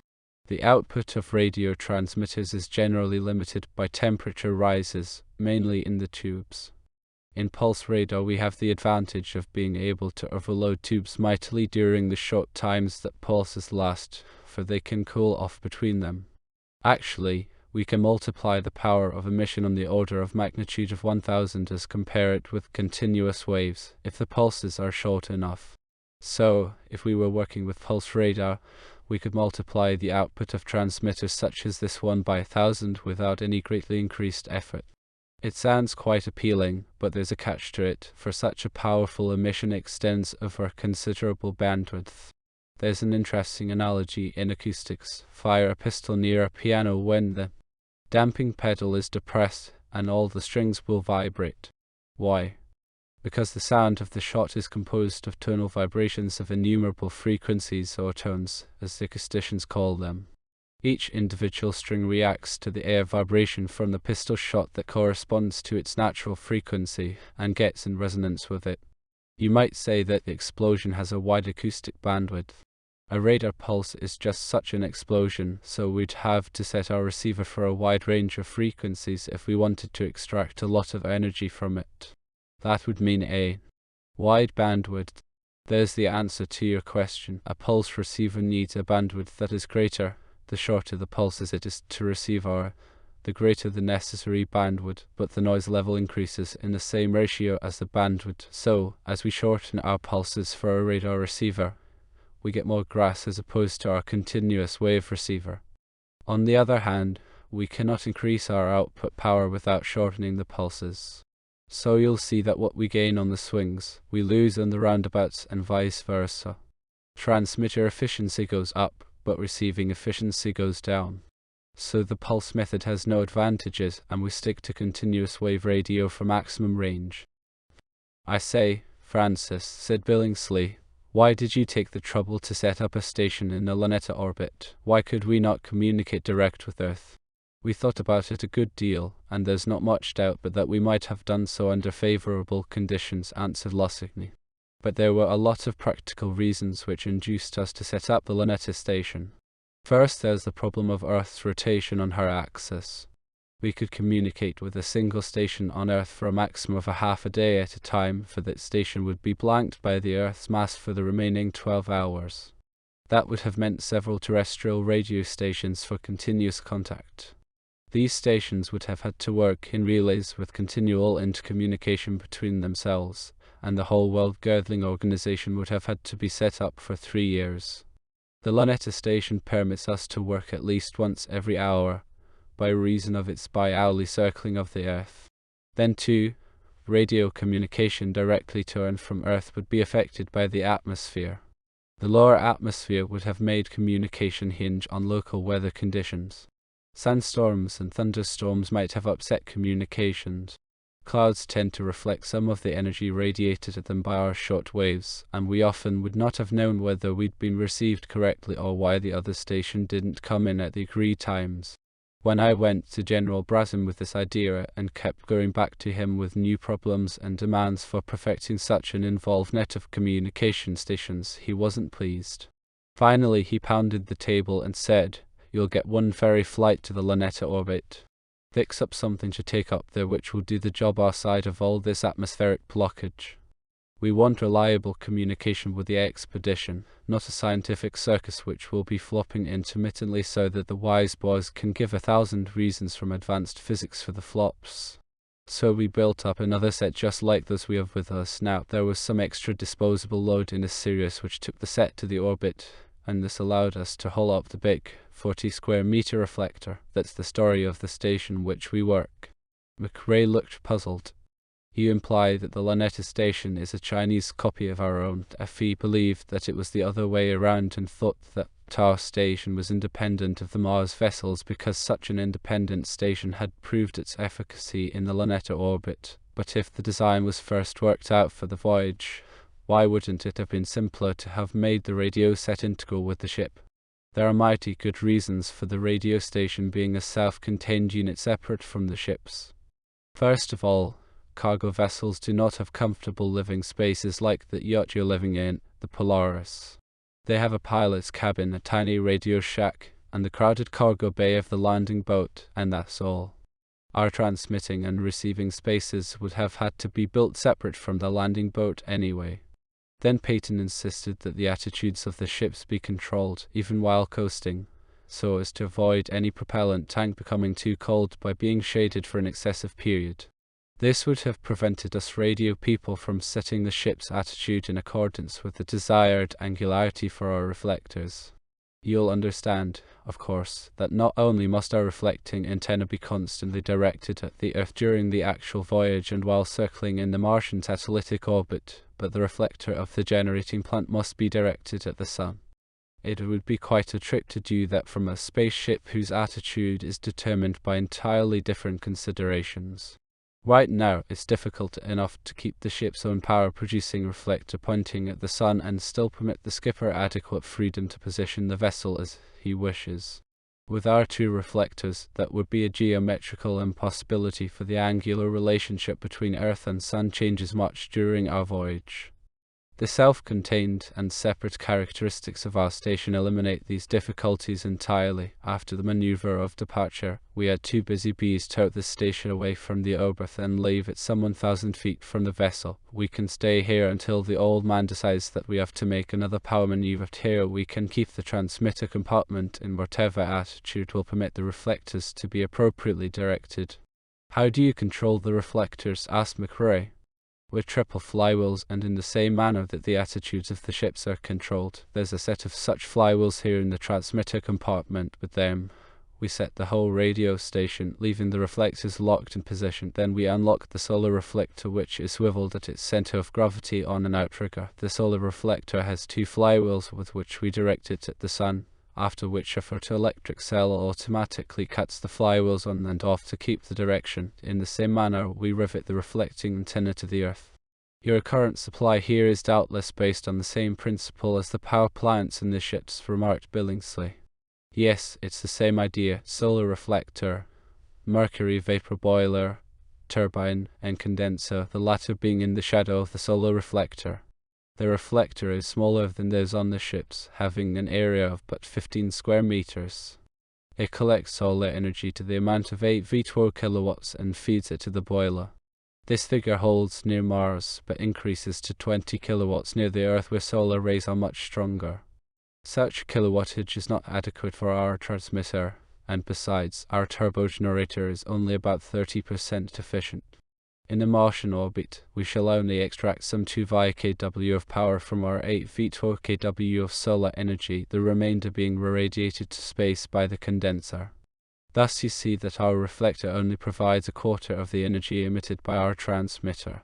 Moreover, to radiate 10 kilowatts from the antenna, we must have an input into the transmitter of 30 kilowatts. For these reasons we must store energy in batteries. We charge the accumulators with 2 kW for the full 24 hours, say 60 kilowatt hours, and this allows us to operate the transmitting set about 2 hours daily. Our outgoing messages are handled during the 10 minutes, occurring every 2 hours, when the station we are working is between us and the Earth. Of course, we can receive for much longer period because the receiver needs very little current. I suppose you just shift your antenna appropriately from transmitting to receiving when you're working the other station, said Billingsley. Rather like talking over the telephone. Lucidny smiled. I'm afraid it's not quite as simple as that. Were you to try it, you'd find that all those millions of kilometers are rather more than just abstract figures. Radio waves move with the speed of light, 300,000 kilometers per second, and we are now about 20 million kilometers from Earth. Now, if I ask my friend Donald Flip in the Luneta station, how's tricks where you are, it'll take about a minute before my question reaches him, and I'll have to wait another minute before his just fine Francis gets back to me. When we reach Mars, and when during the waiting time Earth passes behind the Sun as seen from where we shall be, it will require almost 42 minutes for a radio wave to make a two-way trip between us and Earth. So we'll have to bunch our questions and answers if we expect to be understood. How horrible, groaned Billingsley. It makes me homesick. How about it, boys? Shouldn't we be getting back to Polaris? I've another question for Dr. Lussigny, said McRae. There's one thing about the power plant I've never quite understood. Every time I think of our flexible baby bottles, I cannot figure how a steam boiler can work in weightlessness. Liquid has to be evaporated in the boiler, and nothing but the steam is supposed to reach the turbine. It would seem to me that there might be frightful priming troubles. How is that avoided in weightlessness? Lussigny smiled again. What you've just brought up has been one of the critical problems in the development not only of the radio power plant, but of the other plants in the ships. Here's the way it's done in principle. The condenser liquefies the mercury vapor along its walls, where it takes the shape of small globules driven along by the still uncondensed vapor moving past. These globules are caught in a small chamber in which the condenser tubes terminate tangentially. The heavy liquid mercury whirls around the sides of this chamber, from whence it can be returned to the boiler by the feed pump. Residual mercury vapor, which keeps up the whirling motion, is recirculated to the admission side of the condenser by a small blower. Thus separation of mercury and vapor is done centrifugally, although in the boiler itself there is no sharp division between the liquid and the vapor phase. In principle, the boiler is nothing but a tube set in the focal line of the gutter-like reflector. Mercury enters one side of the tube in liquid form and leaves the other side as vapor at 700 degrees centigrade, being piped directly to the turbine. It all sounds a good deal simpler than it really is. We made preliminary experiments in the Luneta orbit for months before the thing was working in principle, and it took more months to get the bugs out of the first trial power plants. Then we gave these a service test in the orbit, but finally we were successful, and I feel that we can consider this mercury vapor power plant as entirely reliable and functional. Chapter 17 in Nasty Little Aster. On the 2nd of June, 1985, the voyages to Mars had been underway for 73 days. Their routine gave no indication to their senses that they were not floating idly in space, while they were moving actually towards their distant goal at a rate many times exceeding the muzzle velocity of a bullet. Today they would see the Earth pass across the brilliantly flaming surface of the Sun. At first, the ship's elliptical path had kept them advancing away from the Earth at a rate of more than 3 kilometers per second. As soon as they escaped from her gravitation and began wandering through space like a swarm of tiny, independent planets drifting through the solar system. Then the Sun's gravitation had begun to act, and they were still swinging away from its source, although working against it. Their velocity along their elliptical path had day by day diminished, until their angular velocity around the Sun had been reduced to less than that of the Earth. The Earth had begun to overhaul them on her solar orbit, and would pass between them and the Sun at a distance of some 20 million kilometers. Thenceforth she would outdistance them more and more. This day would offer the lonely crews of the Mars vessels a celestial spectacle never before beheld by the eye of man. They would see the Earth and the Moon transit the Sun's disk. It would be a farewell to Earth until they should again return towards the close of their sidereal journey. Smoke glasses before their eyes, they hung at the ports, gazing at the Sun's blinding splendor. They could not see the luminous double planet with which they had become so familiar during the past weeks, for both Earth and Moon had turned towards them their nocturnal sides, and these did not detach themselves from the surrounding blackness of the sky. At last a tiny black dot appeared against the enormous corona surrounding the blinding white sun sphere like a robe of flames. It was, to begin with, sickle-shaped, gradually becoming circular in appearance. Deliberately, very deliberately, it moved from left to right into the full glare of the fiery ball. An hour or so later, another tiny spot appeared, even tinier than the first. It followed towards the Sun's center. To the navigators, this was far more than a spectacular sidereal slideshow or sorrowful leave-taking from a midget dark spot that called itself the center of life, and which its inhabitants were wont to refer to as the world. The navigators could use it for a thoroughgoing check on the accuracy with which the convoy had maintained its velocity and track. In their astrodomes, they held filtered telescopes before their eyes, took the exact instants and measured exactly the points at which Earth and Moon transited the left and right edges of the Sun's disk. Then they computed to the fraction of a second just how much time had elapsed since they had shut off the rocket motors some 2 months earlier and begun a long coast through space. The transit of the Earth lasted 8 hours and 5 minutes, and in 2 hours she disappeared from sight beyond the flaming edges of the corona. 1 hour later, the Moon followed suit. The navigators compared notes and data by radio, consulted their tables, and came to the conclusion that their track was little, if at all, in error, and that no corrective maneuver need be undertaken. Chapter 18 of the Aldebaran calls Mayday. 3 more months passed, and Holt and his faithful band still faced an equal period before they would reach their mysterious red planet. Weariness and extended inactivity made themselves felt. Personalities were beginning to wear on one another with resulting tensions. The cook and the engineer of Antares had gotten into a fistfight, which might have had serious results had it not been for the handicaps imposed by weightlessness on physical combat. This was no particular surprise to Holt, familiar as he was with the effects of restricted living quarters on the occupants.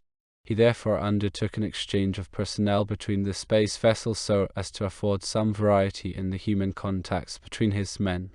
It was, indeed, time to alleviate the unbearable monotony which supervenes when the same wisecrack has been worked over as many as 10 times.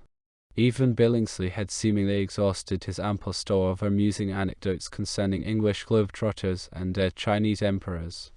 That had been the danger signal. Even if there are no new tales, thought Holt, we can improve things by getting a new set of listeners. Captains, navigators, and engineers had to stick it out, for it would not have done to throw away the intimate familiarity they had developed with the complicated mechanics under their charge. Tom Knight, captain of Holt's Polaris, remained of course, and none of the tensions had occurred between the two. Their friendship actually became deeper, despite the over-intricate contact in which they were obliged to live. Tom's appearance had altered considerably since they had stood together at the rail of the Queen of Hawaii and watched the lights of San Diego melt into the distance. In accordance with the custom which sprang up in the Hallmars fleet a few weeks after departure, he had let his beard grow. With his smoothly parted blonde hair, his bright blue eyes, and his long blonde beard, he looked like an ancient Viking sailing forth to Ultima Thule. Holt himself remained clean-shaven. He insisted that no beard could hang properly without gravity and that it would interfere with eating.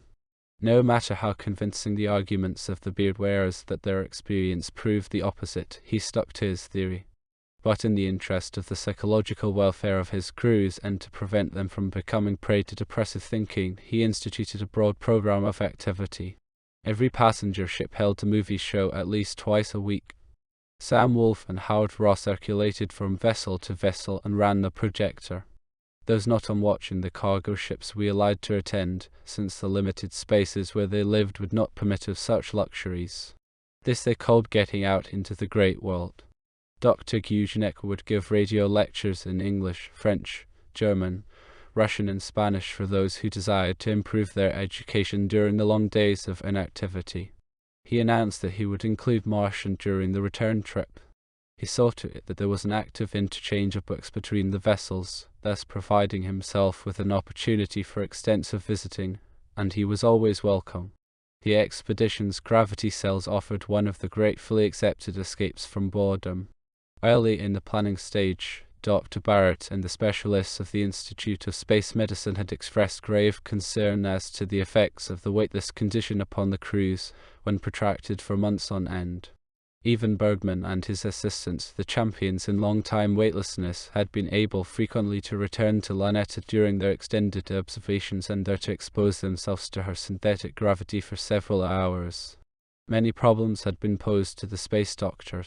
What would be the effect of extended weightlessness upon body fluids? Would, perchance, the sensitivity of the organs of equilibrium of the inner ear, weight-sensitive as they are, suffer? It was the organs which for ages had told men and animals what was up and what was down where heaven and hell were.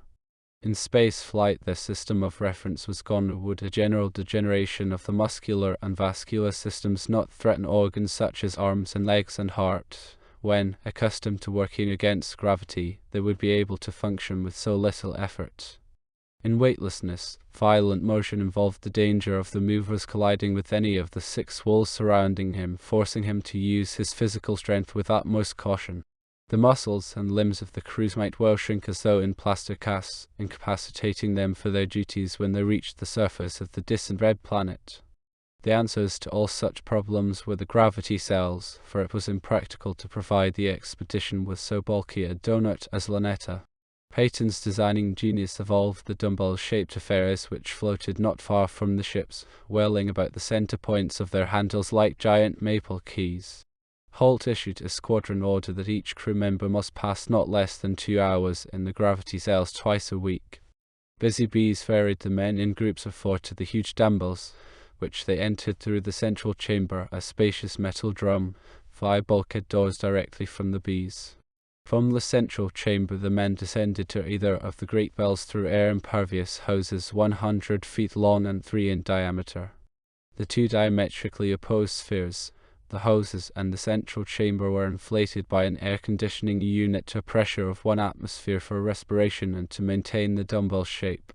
The 4 sometimes unwilling athletes distributed themselves into opposite gravity cells by seating themselves upon a board attached to a rope, one of whose ends was made fast in the central chamber while the other was rolled around a drum on the board. When a snapping device was released, centrifugal force pulled the man on his board into the cell proper. To return to the central chamber, he would pull himself back by a handle attached to the drum. Within the cells were a few simple gymnastic implements with which the men worked their unaccustomed muscles back to suppleness, accompanied by many a humorous curse and gripe at the now loathsome synthetic gravity. When propulsion maneuvers were undertaken, the gravity cells were secured, as was Lussini's radio set and Bergmann's telescope. This was done by allowing the internal pressure to escape, after which men in spacesuits folded the spheres and their connecting hoses and stored them in the metallic drums of the central chambers. The chambers were then towed back to their cargo vessels. Officially it was night, and Holt was sleeping peacefully in the air of the living compartment of the Polaris. 2 safety pins through the coat and trousers of his pajamas held him gently moored to a pair of cords which kept sleepers steady during the hours appointed for slumber. His dreams were rudely interrupted by a twitching of one of the cords. It was Tom Knight, who had recently gone on watch. "We've had 2 maydays from Aldebaran," shouted Knight. "No response to our acknowledgement." Holt ripped the safety pins out of his night clothing and swam with Knight into an astrodome from which Aldebaran was visible. The old glasses showed nothing abnormal. She hung there about 8 miles away, as she had for weeks, motionless and glistening against the velvet sky. Holt slipped into a uniform, snapping out commands as he did so. "Waken Dr. Barrett and 2 corpsmen. Clear away a busy bee with 4 spacesuits. Radio Zelkowski to send a power bee to Aldebaran. Same to Goddard. Radio Capella to send Weekend and a damage control party to Aldebaran. I'm off with Barrett and the 2 corpsmen." A few minutes later, Holt and his party, already dressed in their spacesuits, entered the busy bee, secured a Polaris airlock and the forward tank retainer. Holt himself took the helm and swung out towards the motionless and apparently unaffected Aldebaran. As they neared the vessel, his glasses revealed several figures moving outside the nacelle and apparently busy near the forward portion of the tankage system. Still no apparent damage was visible. Holt reversed his thrust so as to stop the bee some 200 feet off. Opening the hatch, he spoke into the microphone contained in his transparent space helmet. "What's up, Sherman?" One of the figures lifted an arm in acknowledgement and then, drawing his reaction pistol, projected himself in their direction. As he neared the bee, he reported via his individual radio set. "We took a meteor through the nacelle just now. No personnel losses. Repairs are underway." Holt drew him into the busy bee. He closed the hatch, pressurized the little cabin, and they removed their helmets. "Tell me about it, Sherman." "We were hit by a meteor about 1/4 of an inch in diameter through the forward wall of the control room. just alongside the bow astrodome. It passed through the captain's cubicle and through my laundry chest. Then it knocked a hole in the position chart in the navigating room and went on out through the sickbay aft. It cut the corner of one of the hydrazine tanks for the second maneuver, and I'm afraid we've lost some propellant, but the patch is just about on, and the loss is small. Were you aware of what happened? Sergeant Bock was on duty in the control room, and I was strapped down in my cubicle, reading. The thing missed Bock's head by a foot or so. The others were asleep. All I heard was a bang in my laundry chest, and then some smoke came out of it. There was a hissing sound, followed by the alarm horn. Then I knew we'd been hit. I ordered Bock to send an SOS, although he was a little fuzzy from the shock wave of the meteor. When the nacelle pressure began to go down and the drop out and the smoke producer gave us a clue to the location of the entrance and exit holes. We had hard rubber patches over them in about 3 minutes. The blower system went into automatic high delivery just as it is supposed to, although we lost about a half an atmosphere of pressure before the patches began to hold. Then the pressure climbed right back to the full 1 atmosphere. The system worked beautifully. Made my ears snap, the pressure came back so fast. How about the hydrazine tank? Asked Holt. We didn't notice that in the excitement until Corporal Blacksmith went to make a check on whether any of his medical gear had suffered. He opened the port cover and took a look out at the tanks when he saw that the wake of the meteor might be near them. When he saw the hydrazine pouring out, we put on space suits, then climbed out with patches. Do you think you've lost much?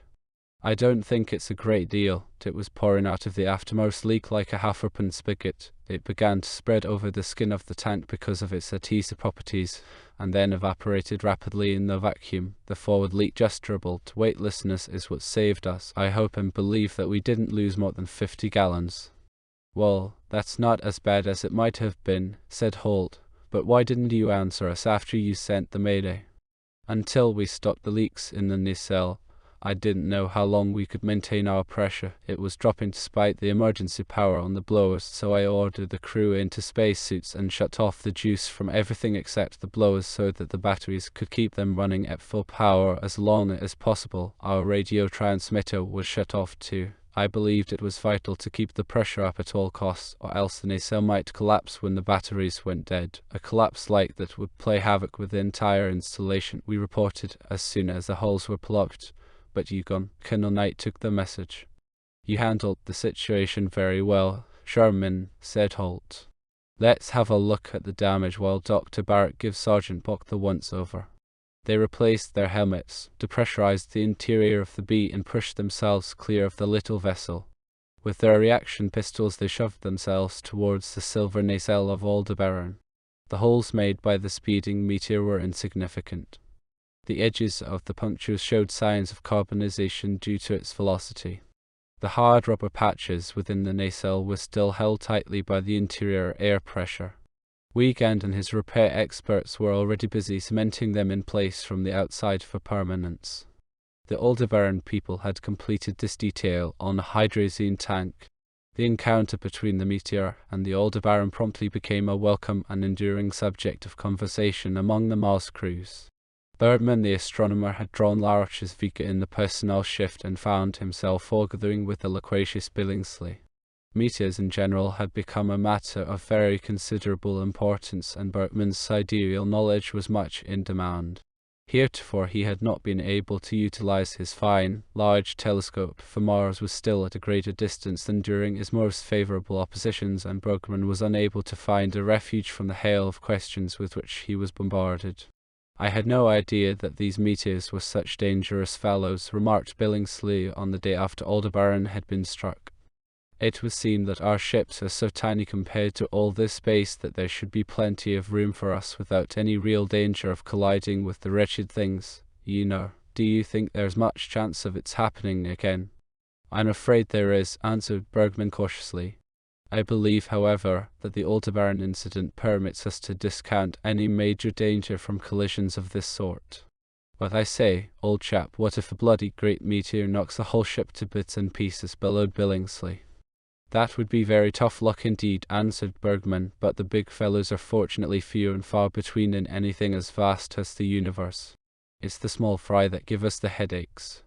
Judged by the size of the hole it made in Aldebaran, the meteor must have been about 1/4 of an inch in diameter, not very large, you'd say, but it's quite respectable for a meteor. The risk of a nacelle being hit by another is about once in 10,000 years. My dear fellow, you seem shockingly definite, retorted Billingsley with some skepticism. How on earth in space, I mean, can you know that? It's quite simple in principle, although that type of calculation is apt to be somewhat rough. The frequency of shooting stars as we observe them from Earth gives us a point of departure.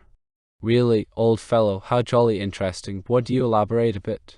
A meteor 1/4 of an inch in diameter is visible as a shooting star of 0 magnitude when it strikes Earth's atmosphere and becomes incandescent by air friction. That is to say that its luminosity is equal to such bright, fixed stars as Vega or Capella. A statistical compilation of the observations of stargazers scattered all over the Earth indicates that about 500,000 shooting stars of 0 magnitude and higher strike Earth's atmospheric shell per 24 hours.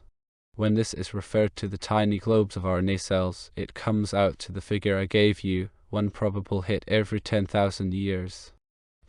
That would seem to settle the matter for the 1/4-inch giants. Right enough, I shan't worry too much about them. But what about the smaller bits? Our recent visitor went right through 2 walls of our nacelle tower and burned my good friend Sherman's undies, and punched 2 bloody great holes in the hydrazine tank.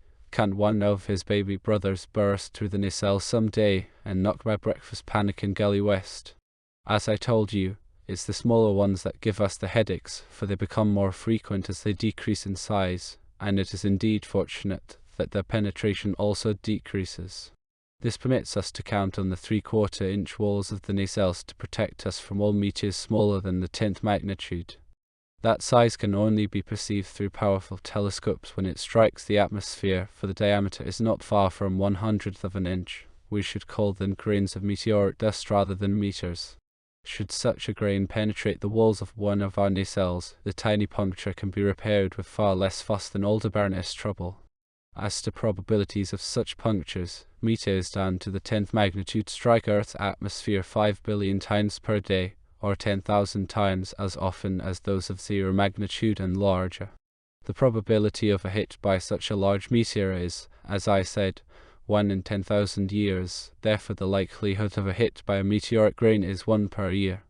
On our 3 years trip, we might expect about 3 punctures per nacelle. What about armor plating the nacelles? Asked Billingsley. To get effective protection against meteors up to and including the 8th magnitude, answered Bergman, we should have to plate our nacelles with 1/10 of an inch of steel, and that would amount to 5 tons per nacelle. The planning staff felt that the risk did not justify the sacrifice and payload in order to cut down the chances of puncture to 20%. Whether they were wise or not is a matter of educated guesswork rather than a scientific question. We shall know when we get home. That's all very well of the nacelles, pursued Billingsley, but our propellant tanks are remarkably thin. So I'm told. Aren't we apt to dribble like sieves? It's not as bad as that, went on Bergman. The large tanks for the initial maneuver are but 1/10 of an inch thick and can presumably be hauled by meters as small as the 15th magnitude, which are about 1/400th of an inch in diameter. The tanks are roughly the size of the nacelles, and of the same material. 15th magnitude meteors are about 100 times as frequent as those of the 10th magnitude, so we anticipate roughly 100 punctures per year. By the time we jettison our presently empty tanks, they'll probably average 70 punctures apiece. We're far more concerned over the smaller tanks for later maneuvers, since they will be exposed to meteoric grain bombardment for a much longer time. It seems to me a jolly great miracle that we've a drop of fuel left. Bergman smiled confidently. You've heard of puncture proofing, have you not? That was used in automobile tires as early as 1920 and in bulletproof aircraft fuel tanks before that. Our tanks contain a chemical which immediately flows to the tiniest wound and stanches it then and there, nor is it often called upon to heal anything as large as a 0.50 caliber hole, as it used to do quite regularly when men fought airplanes. It will be 10,000 years before there's another puncture like Aldebaran's. You might remember. Really, Bergman, you're the most accommodating and patient science fellow it's ever been my good fortune to travel to Mars with. They do have meteoric swarms, if the tabloid journals are right, persisted Billingsley.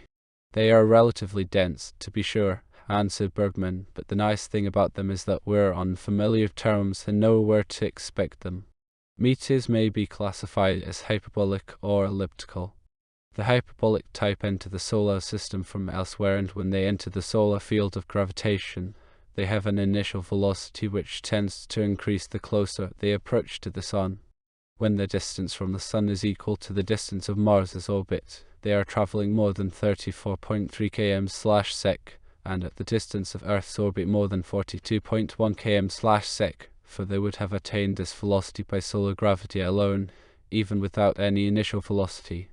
Such meteors are strangers, and they describe a hyperbola around the Sun and disappear forever from the solar system, unless they fall into the Sun or onto a planet. We have no way of predicting their appearance, whether as to time or location, for they visit us but once and for a short time. It is assumed that 70% of meteors are hyperbolic. Elliptical meteors must basically be slower than the figures I've quoted, and the whole situation is different. Like planets, they gravitate around the Sun in elliptical orbits which are frequently very eccentric. They cross Earth's orbit at regular intervals, and this permits us to become relatively familiar with their paths. The track of this voyage avoids such paths by a safe margin if our computations have been effective. Jolly interesting, you know, mused Billingsley. Then the swarms of meteors which return regularly on certain days belong to the elliptical brotherhood, Bergman nodded. And how do they come into being? We figure that the elliptical brotherhood, as you call them, are the wreckage of comets which may have come too close to the Sun and burst from the heat. When a swarm of such small particles following the same path but considerably separated from one another arrives at the inner regions of the solar system as they fly around the Sun, there are minor differences in the attraction exercised by the latter upon the nearer and more distant particles. This, and planetary gravity, produces small differences in their orbital periods which in time become cumulative. Thus the wreckage of the erstwhile comet is distributed along the orbit, and we see a swarm of shooting stars. It's not as bad as that, went on Bergman. The large tanks for the initial maneuver are about 1/10 of an inch thick and can presumably be hauled by meteors as small as the 15th magnitude, which are about 1/400 of an inch in diameter. The tanks are roughly the size of the nacelles and of the same material. 15th magnitude meteors are about 100 times as frequent as those of the 10th magnitude, so we anticipate roughly 100 punctures per year. By the time we jettison our presently empty tanks, they'll probably average 70 punctures apiece. We're far more concerned over the smaller tanks for later maneuvers, since they will be exposed to meteoric grain bombardment for a much longer time. It seems to me a jolly great miracle that we've a drop of fuel left. Bergman smiled confidently. You've heard of puncture proofing, have you not? It was used in automobile tires as early as 1920 and in bulletproof aircraft fuel tanks before that. Our tanks contain a chemical which immediately flows to the tiniest wound and stanches it then and there, nor is it often called upon to heal anything as large as a 0.50 caliber hole, as it used to do quite regularly when men fought airplanes. It will be 10,000 years before there's another puncture like Aldebaran's. You might remember. Really, Bergman, you're the most accommodating and patient science fellow it's ever been my good fortune to travel to Mars with. They do have meteoric swarms if the tabloid journals are right, persisted Billingsley. They are relatively dense, to be sure, answered Bergman, but the nice thing about them is that we're on familiar terms and know where to expect them. Meteors may be classified as hyperbolic or elliptical. The hyperbolic type enter the solar system from elsewhere, and when they enter the solar field of gravitation, they have an initial velocity which tends to increase the closer they approach to the Sun. When their distance from the Sun is equal to the distance of Mars's orbit, they are traveling more than 34.3 km/sec, and at the distance of Earth's orbit more than 42.1 km/sec, for they would have attained this velocity by solar gravity alone, even without any initial velocity. Such meteors are strangers, and they describe a hyperbola around the Sun and disappear forever from the solar system, unless they fall into the Sun or onto a planet. We have no way of predicting their appearance, whether as to time or location, for they visit us but once and for a short time. It is assumed that 70% of meteors are hyperbolic. Elliptical meteors must basically be slower than the figures I've quoted, and the whole situation is different. Like planets, They gravitate around the Sun in elliptical orbits which are frequently very eccentric. They cross Earth's orbit at regular intervals, and this permits us to become relatively familiar with their paths. The track of this voyage avoids such paths by a safe margin if our computations have been effective. Jolly interesting, you know, mused Billingsley. Then the swarms of meteors which return regularly on certain days belong to the elliptical brotherhood, et. Bergman nodded. And how did they come into being? We figured that the elliptical brotherhood, as you call them, are the wreckage of comets which may have come too close to the Sun and burst from the heat. When a swarm of such small particles following the same path but considerably separated from one another arrives at the inner regions of the solar system as they fly around the Sun, there are minor differences in the attraction exercised by the latter upon the nearer and more distant particles. This, and planetary gravity, produces small differences in their orbital periods which in time become cumulative. Thus the wreckage of the erstwhile comet is distributed along the orbit, and we see a swarm of shooting stars. Chapter 19 of the Approach Path to Mars. 10 days remain before the maneuver of adaptation to the satellite orbit around Mars, and the excitement among the crews waxed visibly. Their distance from the planetary goal had diminished to the paltry figure of 2.2 million kilometers, and they could see him as a prominent half-disk, 1/3 of the diameter of the Sun. The sunny side glowed intense orange, red, and green, and even the naked eye could distinguish the white spot of the southern polar cap melting in the sunlight of the Martian summer. The opposite half was shrouded in night, and its outline could be made out only when approached by a star which began to twinkle as its light passed through the Martian atmosphere. It would finally occult when it reached the invisible rim of the planet. Not much more distant from it than the diameter of the Martian half-disk, there was a softly glowing starlet whose relation to Mars visibly changed if observed for some time.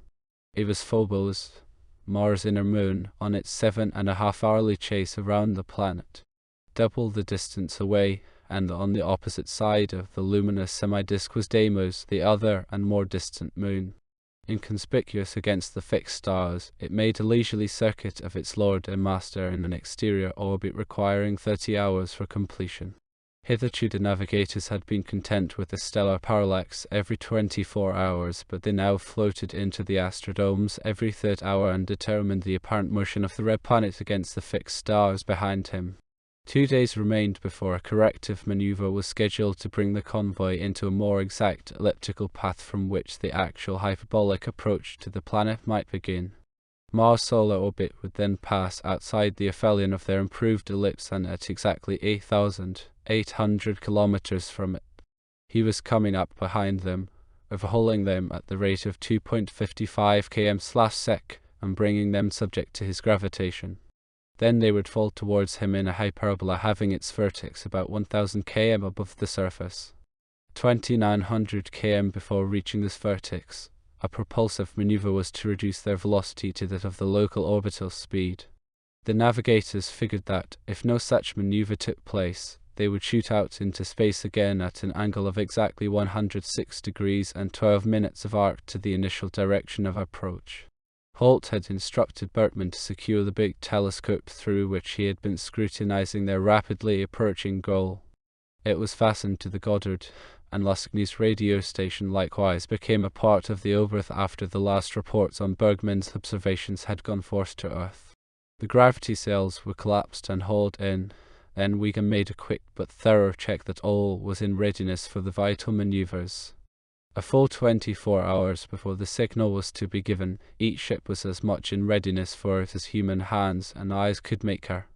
The correction maneuvers had taken place without incident, and the velocity of the squadron had been changed by 22 meters per second, exactly in the direction which the chief navigator figured would bring about the required 8,800 kilometers distance from the Martian orbit and provide proper timing with respect to the now rapidly approaching planet. Observations of Mars' disk in relation to fixed stars confirmed the correctness of the calculations and the outcome of the maneuver. There was now no further use for the great propellant containers from which had been drawn the power for the departure maneuver and the ensuing corrections. They must be jettisoned in order to save weight during the coming maneuver of adaptation to the circum-Martian orbit. Preparations for abandoning them included forcing all residual propellants into the reserve tanks. This done, The engineers in spacesuits emerged from the nacelles and broke the connections to the propellant pumps, then unscrewed the helium lines which pressurized the tanks. Finally, they pulled the plugs and interrupted the electrical connections to the quantity gauges and remote indicating thermometers in the control room. There were other useless loads besides the empty tanks to be dispensed with. The superfluous storage batteries provided for steering during the extra long initial maneuvers were now useless, since the smaller regular bank of batteries would be adequate for the coming shorter propulsion periods.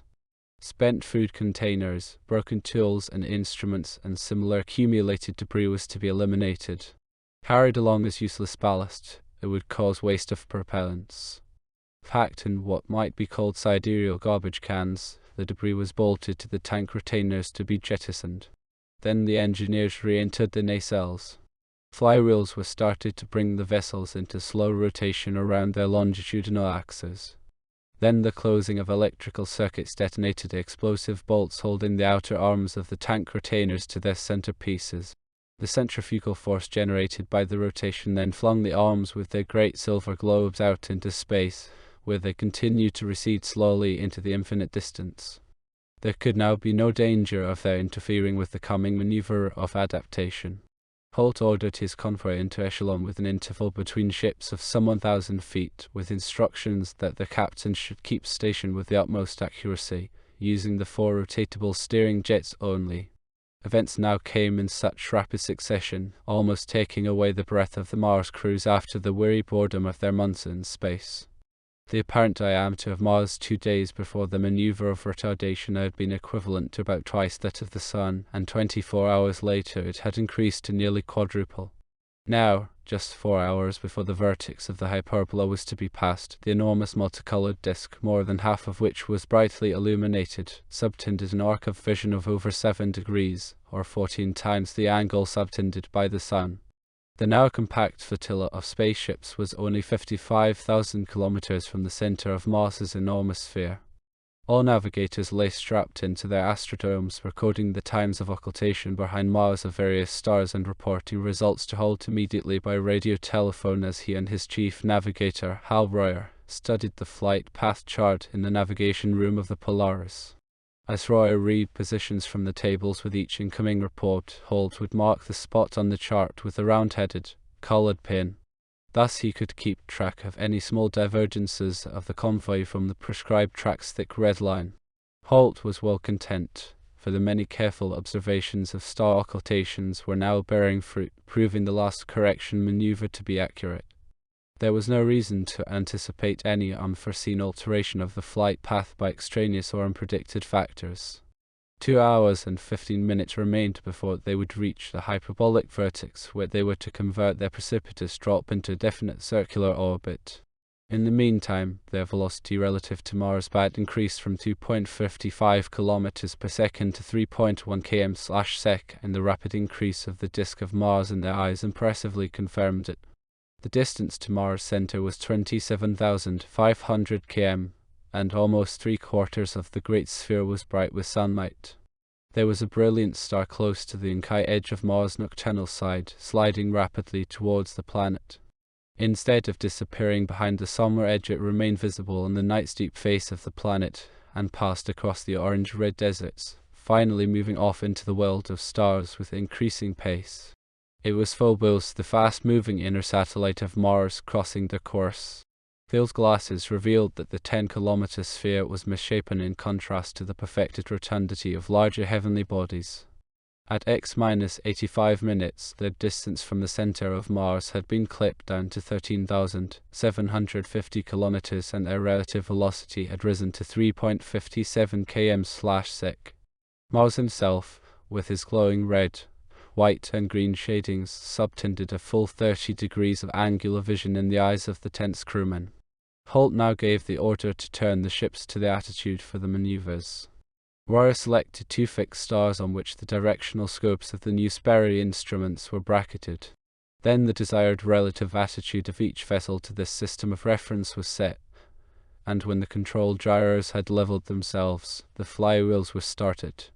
Ponderously the ships gyrated in space until their rocket motors faced in the direction of flight. There was no disturbance of their orderly echelon. Within minutes, Holt received the reports that each ship occupied the proper attitude and was ready to apply thrust. At X-23 minutes and 16 seconds, their relative velocity had mounted to 4.37 km/sec. They were but 6,875 km from Mars' center, and the planet's colored surface seemed to rotate with ever-increasing speed. This evidenced that they would not crash perpendicularly upon his surface, but were racing towards him tangentially in a graceful sweep which would permit them to use his gravity to convert their movement into the satellite path which was their objective. No more than 3,500 km separated them from the planet's surface at X-11 minutes. His entire surface was bathed in brilliant sunlight. The maneuver of retardation which would swing them into the orbit of a satellite around Mars was to be simultaneous for all ships, unlike the maneuver of departure, for it was not desired that there should be the slightest divergence between them when the maneuver was completed. Minor differences in angle or speed would have been much more difficult to correct in an orbit than during the long, elliptical interstellar passage. The Space Forces had developed a technique for simultaneity during the ferry operations, when it had been found desirable to launch two Sinus ships in a time interval of but a few seconds toward the assembly operations going on in the orbit of departure. The technique used a flagship as master. Other ships were slave to her angular attitude. This was done by automatic, continuous registry of the flagship's angle in relation to her three control gyros and impressing the three error angles upon three continuously emitted tones which modulated a radio carrier wave. A fourth tone conveyed the acceleration factor of the flagship. Thus any special attitude of the flagship and her acceleration would be reflected in the pitch of the tones emitted by her radio transmitter.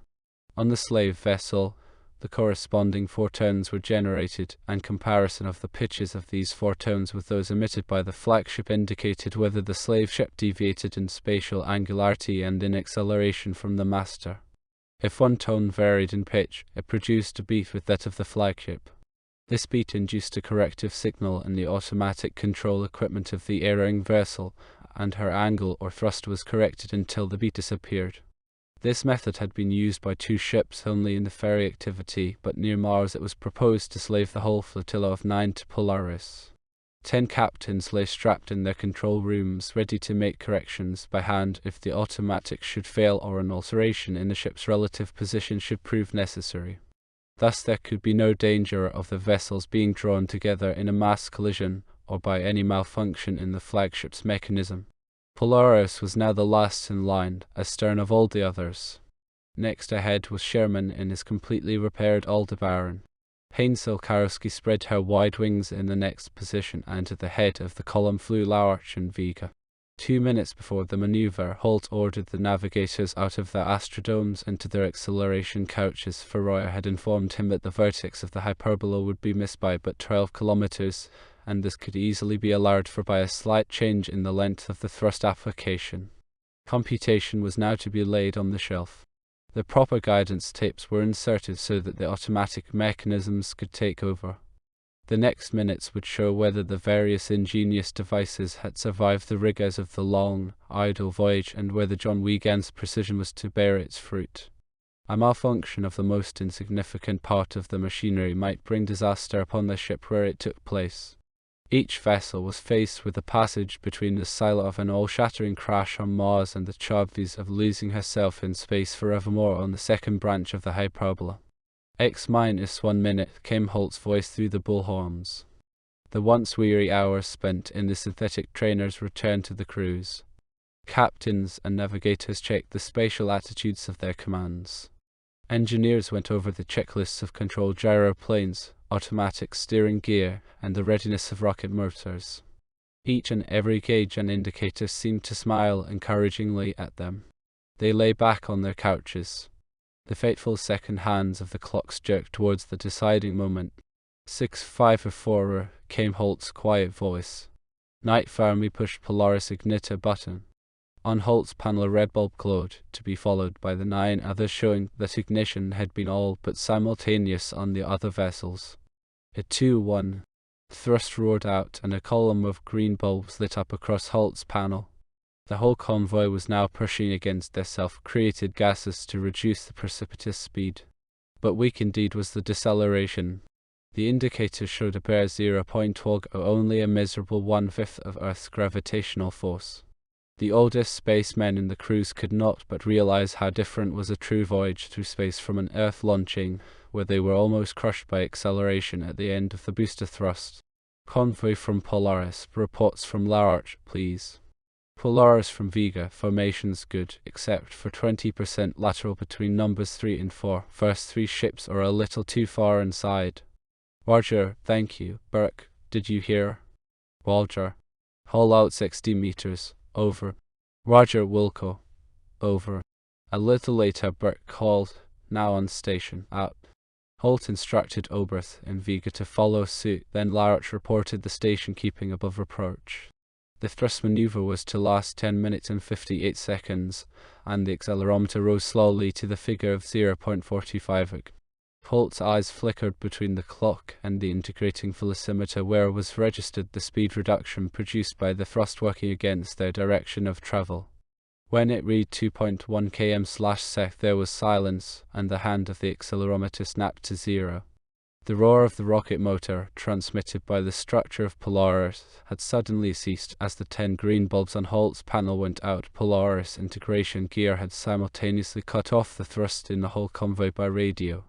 Holt called for reports in a dry, tense voice. When Larch's French accent pronounced the final, "All's well," a shout of joy came from all the bullhorns. Cutting off reception from the other ships, Holt relaxed above his couch with closed eyes. A mumbled prayer rose from his lips. "Thanks to thee, O Lord, we've done it. Be thou with us henceforward. Amen." Chapter 20. The Red Planet bears his secrets. Hardly had the maneuver of retardation been completed than Bertman called from Vega to ask Holt if he might have God send him a busy bee so that he might get his telescope working. His request was turned down until 2 hours later, when Roy reported that they were making good their satellitic orbit with excellent accuracy. They were whirling around Mars in an almost perfectly circular path at an average of 10.09 kilometers from his surface. Holt then put the formation back into line and told Bergman to go ahead with his observation work, for he himself was only too curious about the fantastic scene below them. The naked eye could easily distinguish the canals with their green, symmetrical intersections, and no sooner had Bergman reported from Goddard that he was in full swing with his observing than Holt's busy bee was on its way to the free-floating observation chamber of the telescope. Bergman opened the hatch and emerged in his spacesuit to greet him. "What's the latest news from Mars?" asked Holt through his microphone. His curiosity was almost getting the better of him. Bergman shook his head. "So far, it's mighty scarce," he answered.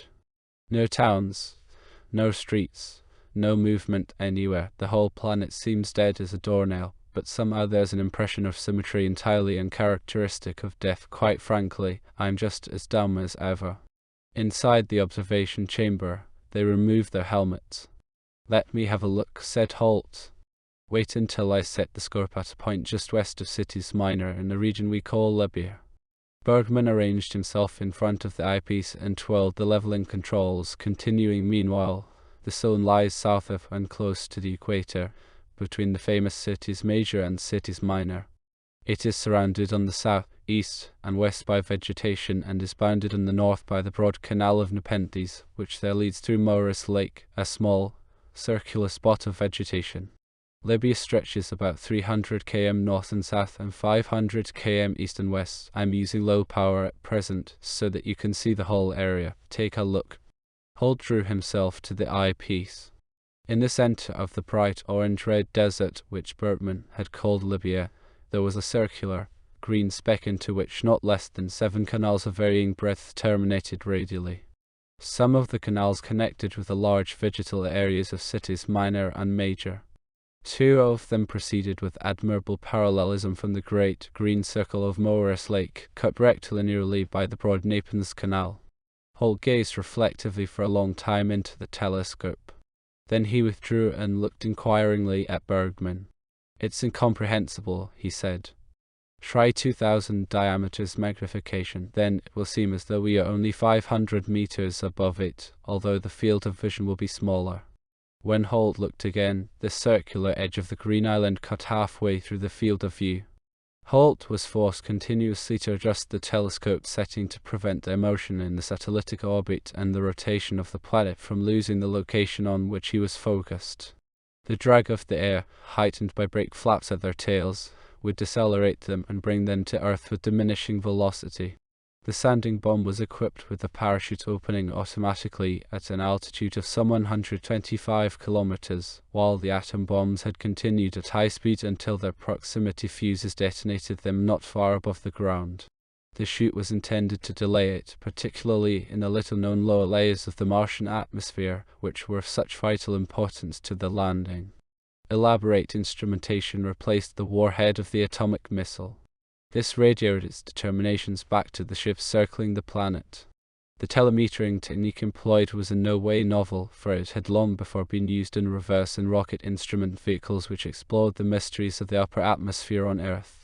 Holt transferred his flag temporarily to the Ziolkowski in order to be present at the launching of the first of the 3 bombs from her launching mount. The latter was a simple affair of steel sections with 2 interior guide rails 2 feet in diameter and some 20 long. The bomb lay ready between them. In order not to endanger the ship by the jet of the bomb, the mount was attached longitudinally to an out-jutting member of the tank retainer and was some 10 feet clear of the ship. Being parallel with the keel of the vessel, it could be directed much as the stern torpedo tubes of a submarine are directed by swaying the whole craft.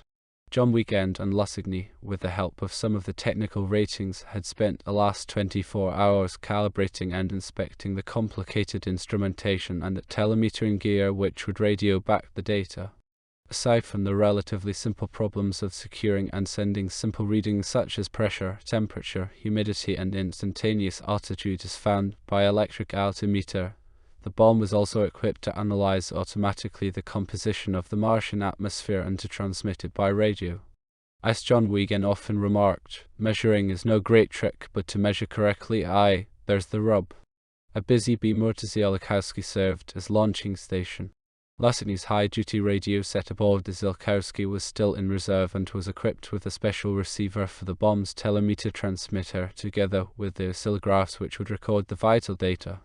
Wiegand in the Busy Bee was to attend the firing, with Holt as an interested but inactive spectator, while Lusigny sat before his automatic receiver and Haynes, in the control room of Ziolkowski, would lay the vessel to the correct angularity.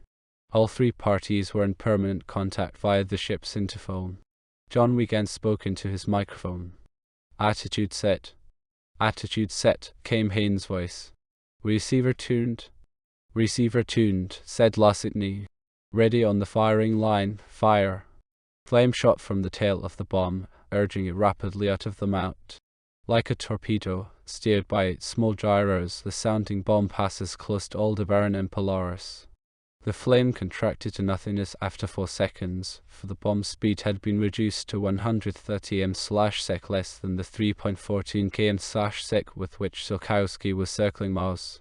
After nearly an hour, 1/2 its time to circle Mars, the bomb would reach the atmosphere tangentially at the lowest point of its ellipse.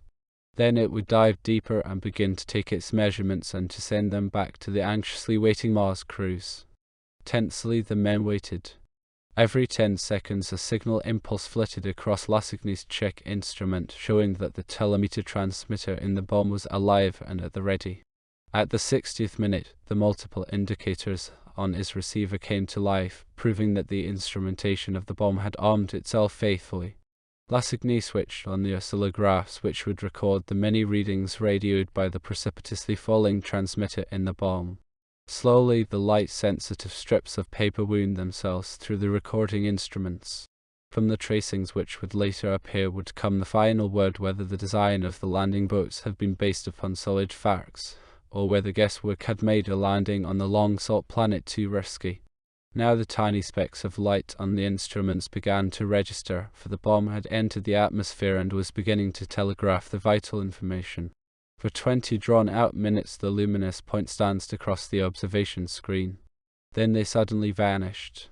The bomb had reached Martian ground.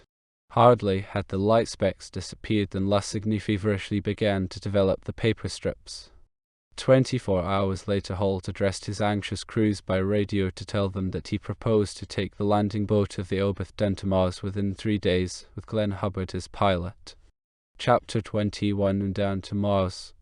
Tom Knight took over the command of the vessel circling Mars with strict injunctions not to risk any foolhardy efforts with other landing boats until Holt so ordered by radio from the surface. Should he crash in the attempt, Knight was to keep the space vessels in the satellitic orbit until a suitable opposition for a return should occur between Mars and the Earth, employing his time with such observations as might be made from the orbit. A series of 8 radio relay bombs was then fired off into the Martian atmosphere after the manner of the sounding bomb. The radio relay bombs contained automatic transmitters and receivers which could receive short waves from the circling space vessels and retransmit them on long wave.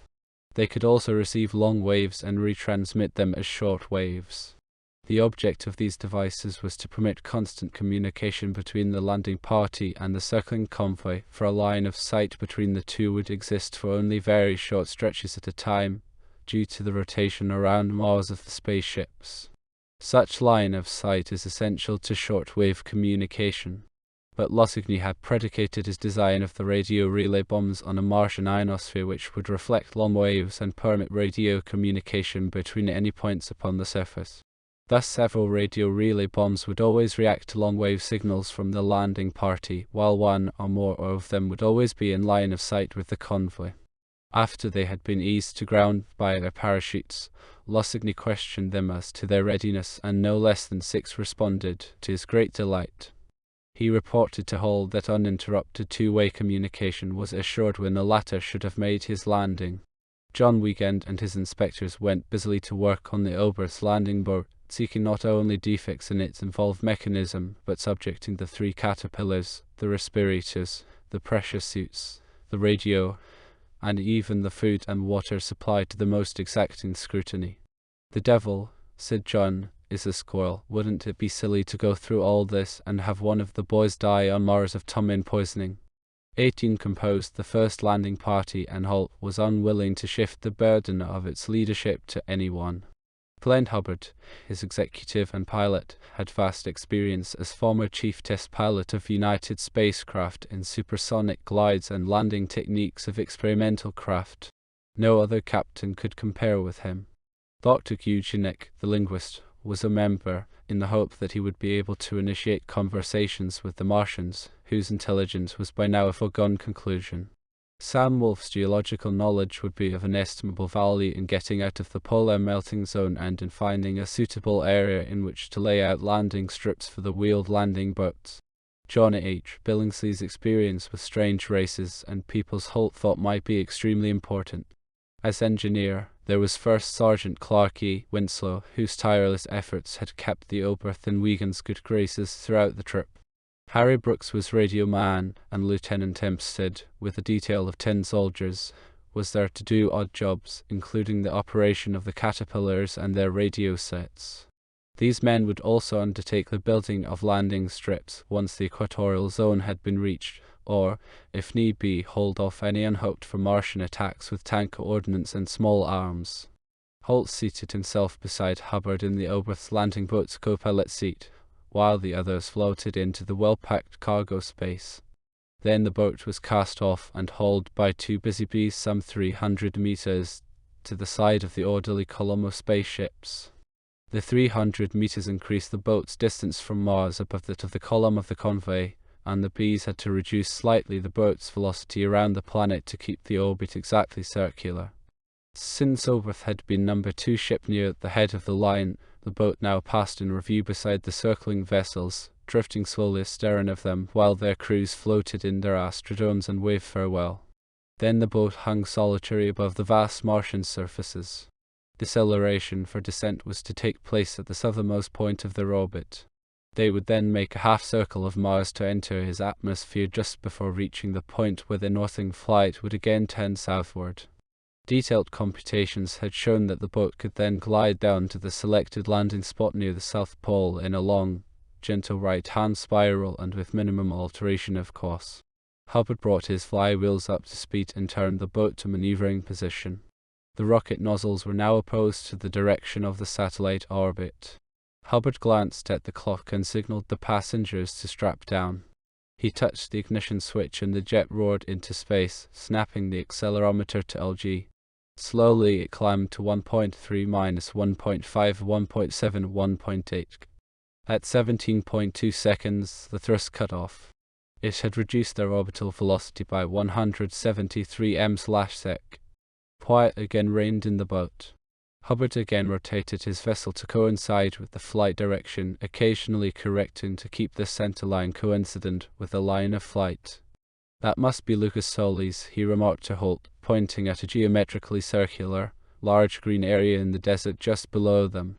Even with all the study of the scenery and the many months in the simulator, it still looks pretty strange when you actually see it. "Ahead of us must be Aurora Sinus," said Holt with a glance at his knee-held chart. "Then the Margarita Sinus. Who do you suppose doped out all these crazy Latin names? I'll bet the Martians named them differently." "Maybe they call it Greenland because it's green," ventured Hubbard. "Hardly," grinned Holt.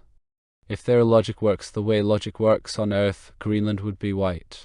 They had been coasting for half an hour without power when night fled below them across the planet's wastes.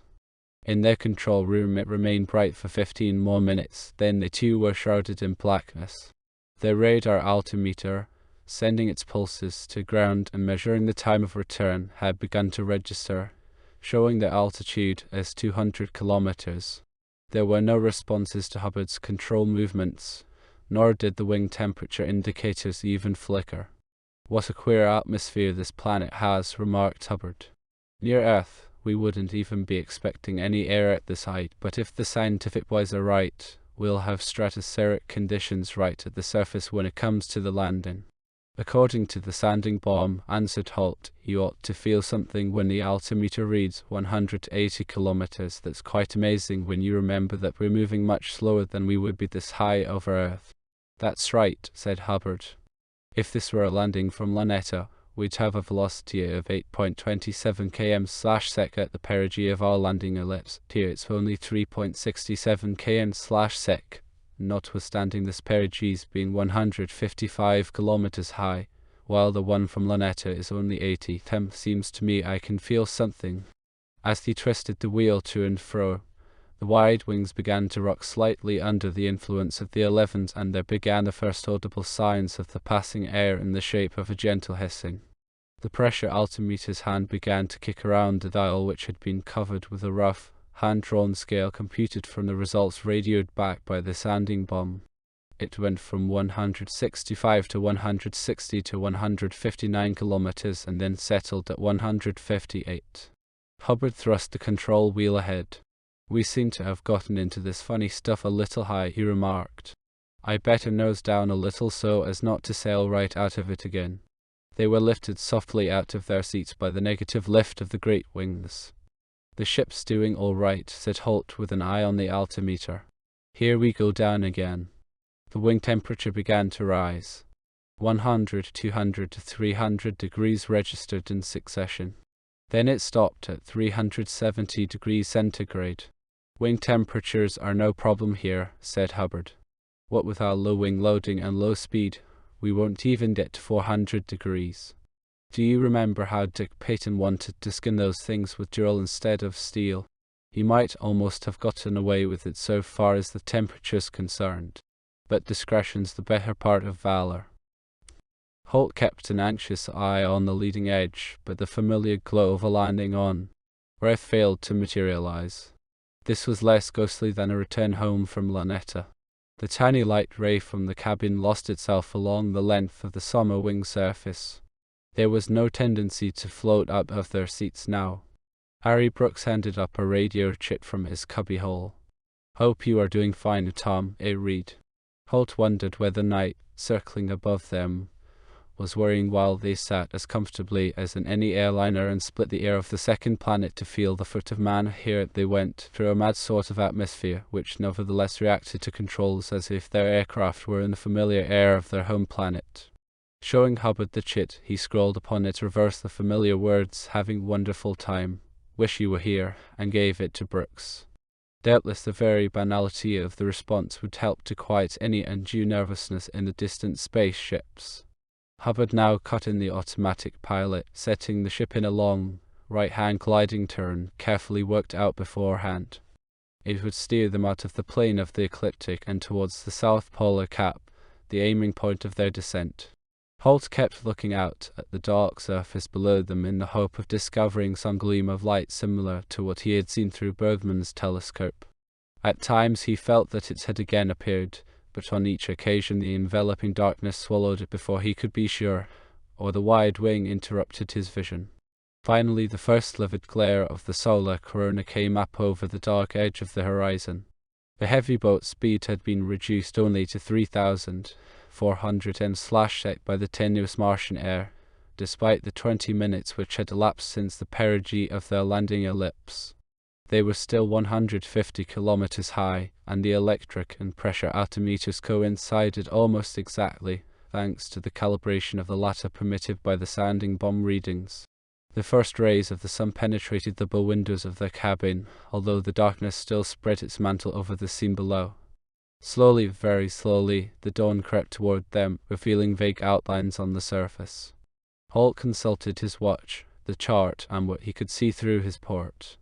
That elongated area ahead and to the right must be the Mare Serenum. Our flight time corresponds with our passage across the 220th meridian and the equator. Yes, answered Hubbard, and that broad canal just under us must be Cyclopus. Still at vast altitude, they followed the Antaeus Canal from northwest to southeast, and passed Mericornium, looking like a fertile, green meadow. 15 minutes later, there was a broad bridge of vegetation joining the bleak deserts of Thylae and Thyle Roman II, and after they had whipped across it, the glistening white of the South Polar snows rose over the horizon. Holt took his field glasses and inspected the surface below, the extensive vegetal area which so strikingly surrounds the polar caps, even when seen from the earth. It was Mare Austral. After landing, their caterpillars would crawl through it to the point Bergman had selected as most suitable for the landing of the other two boats.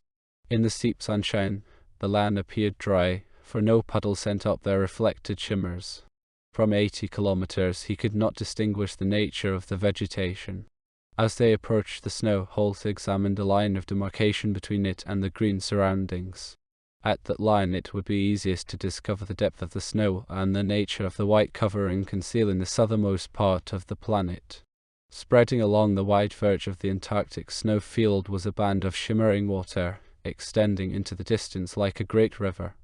As they flew above it, they could see its vast extent and recognize its shallowness from the tops of the plants emerging.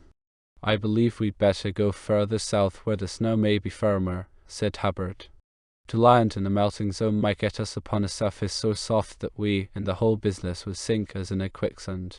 There was a change in the reaction of the ship to Hubbard's neat control movements. "Martian transonic conditions are about the same as those at home," he called to halt as the altimeter hung for a moment at 38 kilometers. Hubbard cautiously lowered the leading edge flaps of the wings. Holt scanned the surface attentively through his binoculars. Suddenly he gave Hubbard a punch in the ribs and handed him the glasses. "Give me the controls," he said, "and take a look at that long grey thing down there." He banked into a smooth curve so that Hubbard might see better. "It certainly looks artificial," said the latter. "Rather like concrete. I wonder what it can be." Holt returned the controls and began taking photographs of the strange object with his telecamera. Hubbard made several 360-degree turns around the mysterious structure while his companion again studied it with the glasses. "There's no doubt about it, that thing's artificial," he said.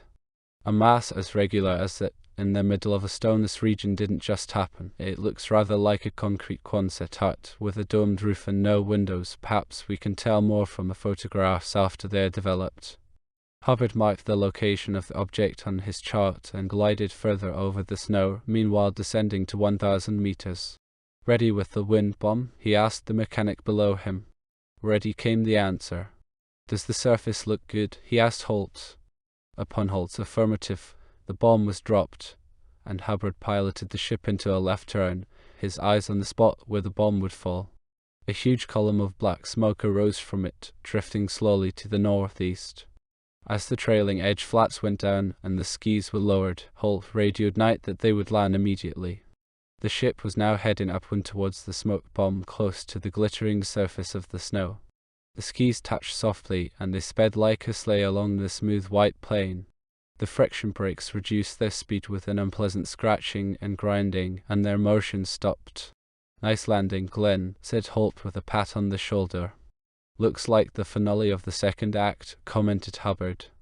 "Do you think we've got a happy ending coming too?" asked Holt with a smile which couldn't quite hide the obvious concern he felt. "Never been to a movie yet that didn't have one, and you know this must be a movie, for people don't get tomorrows except in movies. So I, for one, I'm counting on a happy ending." Chapter 22: A Great Mass. First 18 human beings to land on Mars were grouped around the door leading to the upper surface of the huge wing. They listened intently to the hiss of the escaping air as the cabin was brought down to the low pressure outside. Then the door opened and they stepped out, Holt in the lead. Clad in their pressure suits and spherical, transparent helmets, they grouped themselves around him on the wing. Curiously and with mixed feelings, they gazed upon the wide expanse of snow surrounding their motionless vessel. Although encumbered with their space suits and not yet accustomed to walking and standing in the long unfamiliar gravity, there was a feeling of release at no longer being cooped up within the small confines of the vessels in which they had made their long and silent journey. The scene before them might well have been represented by a snow-covered plateau of their own familiar Earth, glistening in the sunlight from a dark blue, cloudless sky. Yet they beheld the scenery of a strange place, which to their loved ones at home appeared hardly different from any of the myriad denizens of the heavens. Holt and Hubbard walked to the trailing edge from which the landing flap sloped towards the snow 6 meters away. "Go ahead, jump," shouted Holt gleefully into his microphone and pointing downward. Hubbard looked sheepish. "How about the boss being the first man on Mars?" he asked. "You're the fellow who got us here safely," returned Holt. "Get on with it." Hubbard, without further ado, sprang down, landing no harder than if the jump had been 2 meters or so, for Mars' weak gravity seemed barely to pull him through the 6 meters between the wing and the surface. He gathered a handful of snow in the clumsy mitts of his precious suit and tried to toss it up. It broke in the air, returning as powder to dust the transparent top of his helmet. "We've got powder snow," he called into his microphone. "Did we bring any skis?" As soon as the excitement of the arrival subsided, unloading operations were begun by opening the belly hatch and lowering the first of the caterpillars. The Chrysler Corporation had developed them specially for conditions on the Red Planet, and they varied considerably from familiar patterns on Earth. The power plants in particular had been designed to be independent of the atmosphere except for cooling, for it had been thought unwise to rely upon burning any fuel in the relatively low oxygen concentration of the Martian atmosphere. Supercharging, similar to that used in aircraft engines for high altitudes, might have been effective, but Holt's judgment was that this would be a questionable expedient in view of the refusal of the spectroscope operators on Luneta to commit themselves. The caterpillars, therefore, were driven by 2 propellants, concentrated hydrogen peroxide, as used in the reaction pistols, and common fuel oil. The hydrogen peroxide was first dissociated into water vapor and oxygen in a catalyzing chamber. This mixture evolved steam at high temperature by the energy of dissociation. Into it was injected a metered quantity of fuel oil, which promptly burned in the oxygen portion of the mixture. A row of successive nozzles injected water into the flame, thus producing steam of moderate heat, only slightly contaminated by carbon dioxide and carbon monoxide from the combustion of the oil. The flow of this steam could be regulated by throttling the admission of its 3 constituents. It turned a turbine which provided power for the caterpillar. The steam was condensed in a low-pressure condenser, cooled by a blower, after passing through the turbine. The carbon dioxide and carbon monoxide remained in the vapor phase and were drawn off and expelled by a second and smaller blower, while the water in liquid phase was recirculated from the condenser to the combustion chamber. The water loss of the system, therefore, was limited to the portions affected by dissociation of the peroxide and the combustion of the oil by being ejected into the atmosphere as withdrawn from circulation. The efficiency of this system was quite high in view of the necessity for providing artificially the oxygen which an ordinary engine would extract from the atmosphere, and considering that this oxygen formed part of the propellants and so tankage had to be provided for it. In order to conserve supplies, the cruising speed of the land vehicles was restricted to 13 mph. The tracks of the caterpillars extended across their whole lower surface and their 12-foot length in order to diminish their surface loading and give maximum traction on the softest ground. In the weak Martian gravity, the vehicles weighted but 28% of their terrestrial tonnage. This reduced the danger of becoming mired, but it also diminished the traction to the same extent. Thus, the maximum obtainable length tended to prevent non-propulsive churning of the tracks. Directional control was obtained by braking one or the other of the tracks, their low ground pressures permitting this despite their great width. The power plant was located between the tracks, and above it was an elongated cylindrical body which could be pressurized and which provided space for passengers and lading. Forward it had two large, oval windows through which the driver might view the ground, and several circular ports along the sides for the passengers. Two hemispherical, plastic gun turrets stood above the forward and after ends of the cylinder. Just behind it, mounted on the framework of the strange vehicle, was a small crane such as is used on wrecking tow cars. From the crane's jib to the forward end of the cylinder ran the radio antenna which was to aid communication via the radio bombs. When all three caterpillars had been lowered and given a short test run to ensure that their power plants were working properly, Holt deployed them around the helpless landing boat in the untoward event that the hitherto invisible Martians might undertake some hostile action. But nothing happened. After the removal of the three huge caterpillars, unloading began in earnest. 3 folding trailers were dropped through the hatch and assembled on the snow beneath the belly of the boat. The first one completed, standing upon its wide wheels, was placed beneath the hatch while busy hands under the expert direction of Clark Winslow piled it with a vast assortment of cases and equipment. As each was hauled away with its load, the reserve fuel tanks to supplement the tankage of the caterpillars were filled by gravity hoses from wing tanks of the landing berth. The long voyage ahead precluded the tractor caterpillars from carrying adequate fuel supplies in their own tanks. For 12 hours the landing party bent its united energies to the accomplishment of the seemingly endless task, but when the work was done, no restful night came to induce sleep in their wearied limbs. It was summer at the Martian South Pole, and the midnight sun remained visible in undiminished splendor. It made but a sweep at the horizon, returning in a grey circle in the sky to a point due south. All hands were much relieved when Holt ordered the hatch closed on their boat and the air valves opened to bring up the pressure. Wearily, they had trooped through the door and divested themselves of their space suits to seat themselves around a table hastily constructed from various bits and pieces of the stowage gear. One of the soldiers proved himself to be no mean cook, and it was a novel experience for them all to eat and drink in the old familiar fashion from open plates and glasses.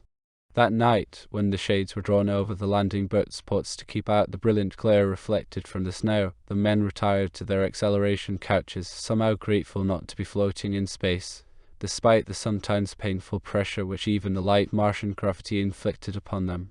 They arose next day to find the sun shining as brightly as before. Donning their spacesuits and releasing the pressure in their abandoned landing boat, Billingsley, Hugenik and Wolf stamped their way through the powdery snow to the Panther, Holt's caterpillar, which was to head the column moving northwards. The driver was Sergeant Regand, a tough farmer from North Dakota. Brooks, Oberth's radio man, would attend to communications. Holt himself would man the forward gun if things got tough, while Brooks would take the after one. The Jaguar, under Glenn Hubbard, was manned by Clark Winslow and 4 soldiers, while Leopard was to bring up the rear under Lieutenant Hampstead and the remaining 5 men of his guard. After each caterpillar had picked up its trailer, Holt sent Winslow back to assure himself that the abandoned landing boat was as well moored as circumstances permitted, lest she capsize in some storm or blow away across the limitless wilderness of snow. The thought of burning the boat, as Cortez had done with his ships, ran through Holt's head. Though the lack of propellants in her tanks and her station near the pole effectively prohibited any return to the orbit where their friends still circled Mars. But finally Holt's natural conservatism prevailed upon him to preserve what few material possessions he had brought to this distant goal. As the caterpillars rattled and snorted northward with their trailers, Holt stood in the gun turret of the Panther and surveyed the vast snow field ahead. In the pressurized interior, he had removed his helmet and laid it upon the breech of the gun. Like the others, he still wore his pressure suit. As the mileages were called up to him from below, he entered each odometer reading on the chart, where he kept track of their progress along the 190th meridian to which the gyrocompass held their course.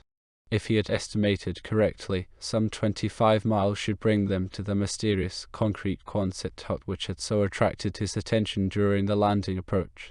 Tom Knight, whirling around miles high overhead, had been kept closely in touch by radio with all that occurred.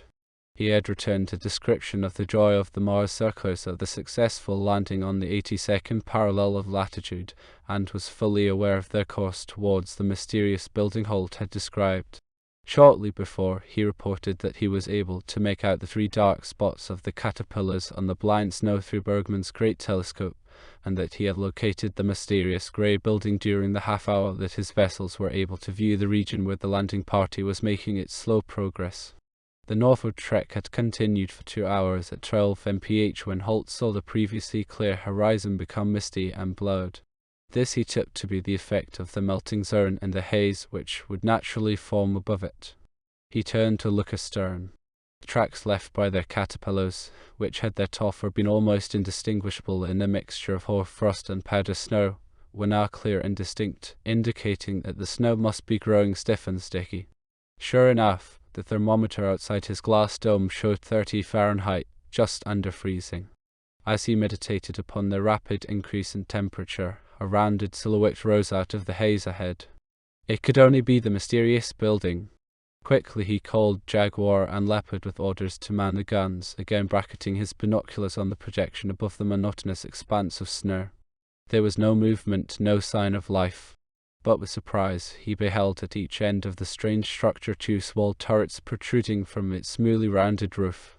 Had they been smoke, he would have taken them for chimneys.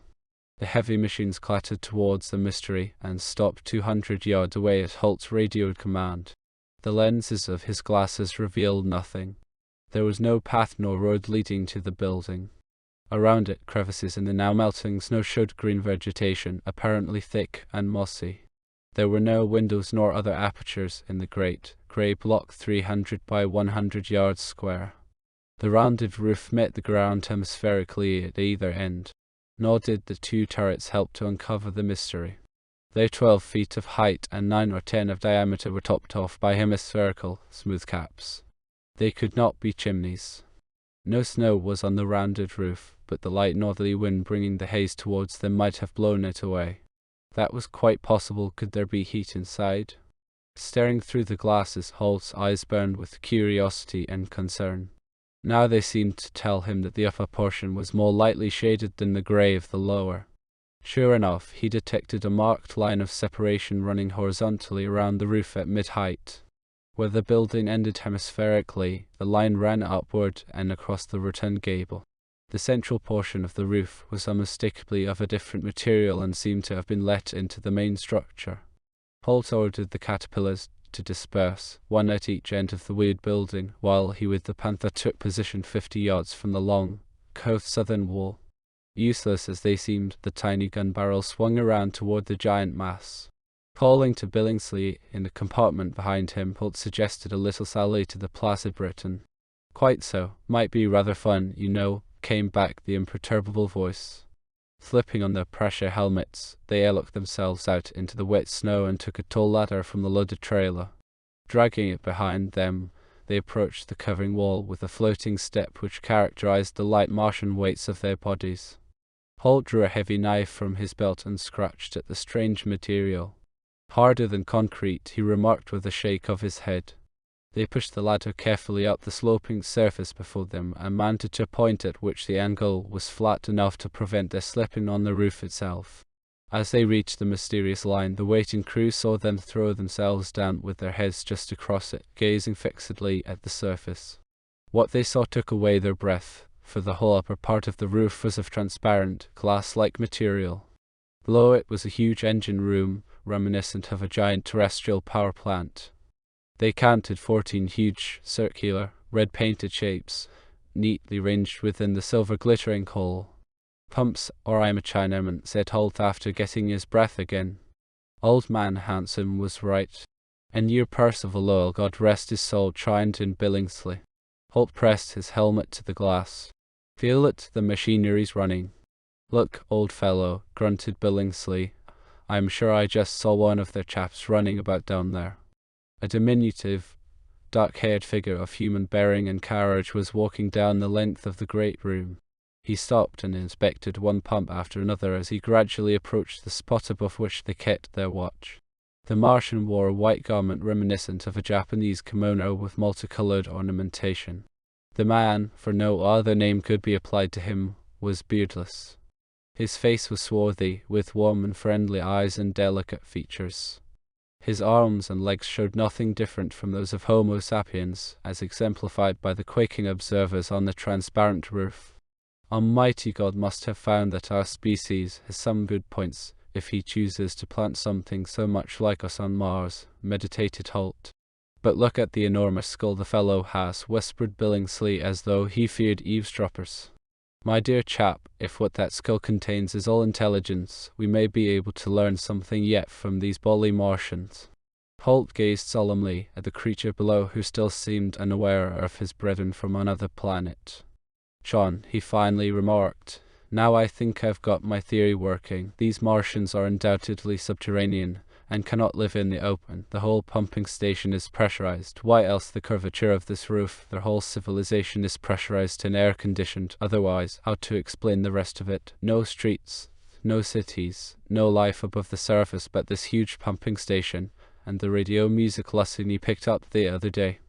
Billingsley brought his hand up as though to scratch his head through the plastic of his hermetic helmet. Bergman, he said, once confided to me that he believed this to be the answer, but he was a bit bashful about declaring it openly, probably thought it rather on the fantastic side, you know, but I don't see why they shouldn't have done it judging from this. Do you think we should try and communicate with the lad down there? Asked Holt.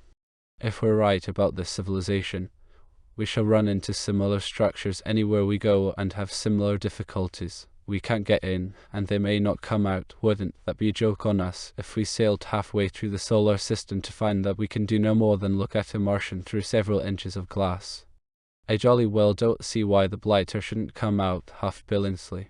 If his bully job is to pump water, he must look southward once in a while to see how the melting snow is holding out, and how much more water he can expect before the pumping season is over. Or do you think that might be a blooming terrestrial point of view?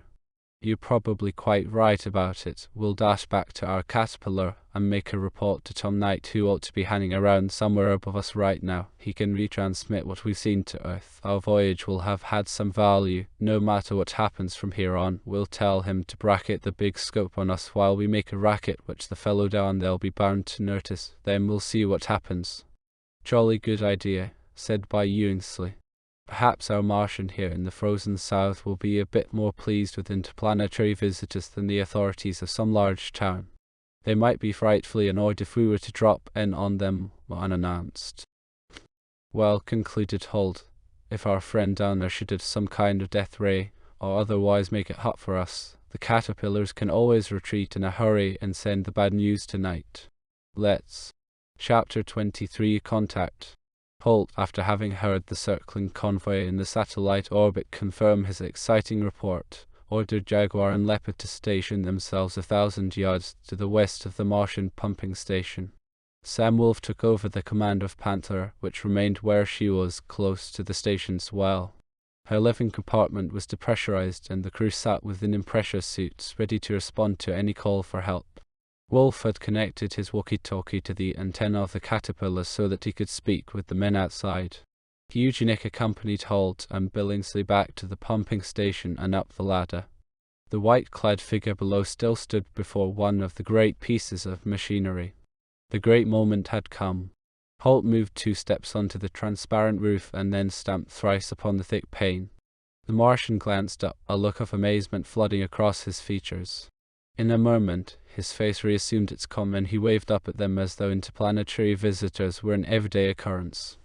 Holt waved back, pointing to himself and his companions, then down into the hall. The Martian stared, then passed his hand horizontally before his forehead in an indescribably graceful gesture and walked to a small doorway through which he disappeared. 10 tense minutes passed. Suddenly they became aware that a door in the chimney-like turret at the end of the building had opened. Looking through, they could see a second, unopened door of glass some 5 feet inside. Behind it was their Martian, inviting them with easy gestures to enter what was evidently an airlock. They could now see him clearly. Aside from his stature, which was shorter than their own by a foot or so, and his large cranium, he exhibited no major differences from terrestrial man. Entering, they stood before the transparent bulkhead, awaiting the Martian's next move. With some perturbation, they saw him push a button which closed behind them a semi-cylindrical sliding door of metal, confining them within a cylinder whose other half was composed of the curved pane behind which the Martian stood. A hissing sound indicated that the airlock was being filled so that they might pass into a larger pressurized compartment without major discomfort. The 3 Earthlings gazed with attentive concern at the Martian's doings at a small switchboard. There was no backing out now. They could not even radio to the waiting Sam Wolf. With apparent unconcern, the Martian continued to pull switches and push buttons. Holt's exterior pressure meter in his helmet now indicated 4 pounds per square inch. The interior of his suit held 7 psi. A glance at the gas analyzer from his pocket showed 40% oxygen and 3% carbon dioxide. The rest was inert gas of some unknown kind. Should this be nitrogen, which his analyzer could not show, the prospects were good indeed. Even other noble gases such as helium or argon would offer no hindrance to satisfactory respiration. He could, however, by no means be certain that their Martian was flooding them with something safely respirable by terrestrial human lungs. Whole spacesuit inflation collapsed and the pressure gauge now showed 10 psi. This corresponded to an altitude of 25,000 feet altitude on Earth, where 40% oxygen may be breathed with impunity without fear of intoxication. Breathing masks commonly used by aviators furnished a higher oxygen percentage than the 21% of the terrestrial atmosphere. As the pressures equalized, the inner glass door slid back. The Martian's face lit with a friendly smile as he pressed the palm of his right hand over the spot where his heart was. If the inner anatomy of Martians resembled that of terrestrial humans as much as did their exteriors. Holt and his companions followed suit and then stepped towards him in the elevator which he evidently occupied. Silently, the Martian pushed a button and the lift descended to the floor of the great pump house. On the way down, Hall removed his helmet and took a deep breath. Aside from a great feeling of relief at the presence of relatively vast quantities of breathable air of adequate oxygen content, he felt no effects. A silent prayer of gratitude that the Martians had created an artificial atmosphere suitable to their brethren from Earth arose within his heart. Few things could so favorably affect the coming effort to reach an understanding with them. The terrestrial trio, bearing their helmets under their arms, followed the silent Martian down a long corridor lined on both sides with beautifully ornamented metal doors. The corridor glowed with a clear, warm light, although there were no lamps or other apparent sources of illumination. Holt cudgeled his brains for an understanding of this phenomenon. Then he realized that the walls themselves were luminescent, like the symbols on a watch dial, though vastly brighter. Here the ancient dream of illumination engineers had become real light without heat. No incandescent wire nor flaming arc threw out vast heat losses while producing limited light. Martian engineers had solved the mystery of a firefly and applied this solution to practical illumination problems.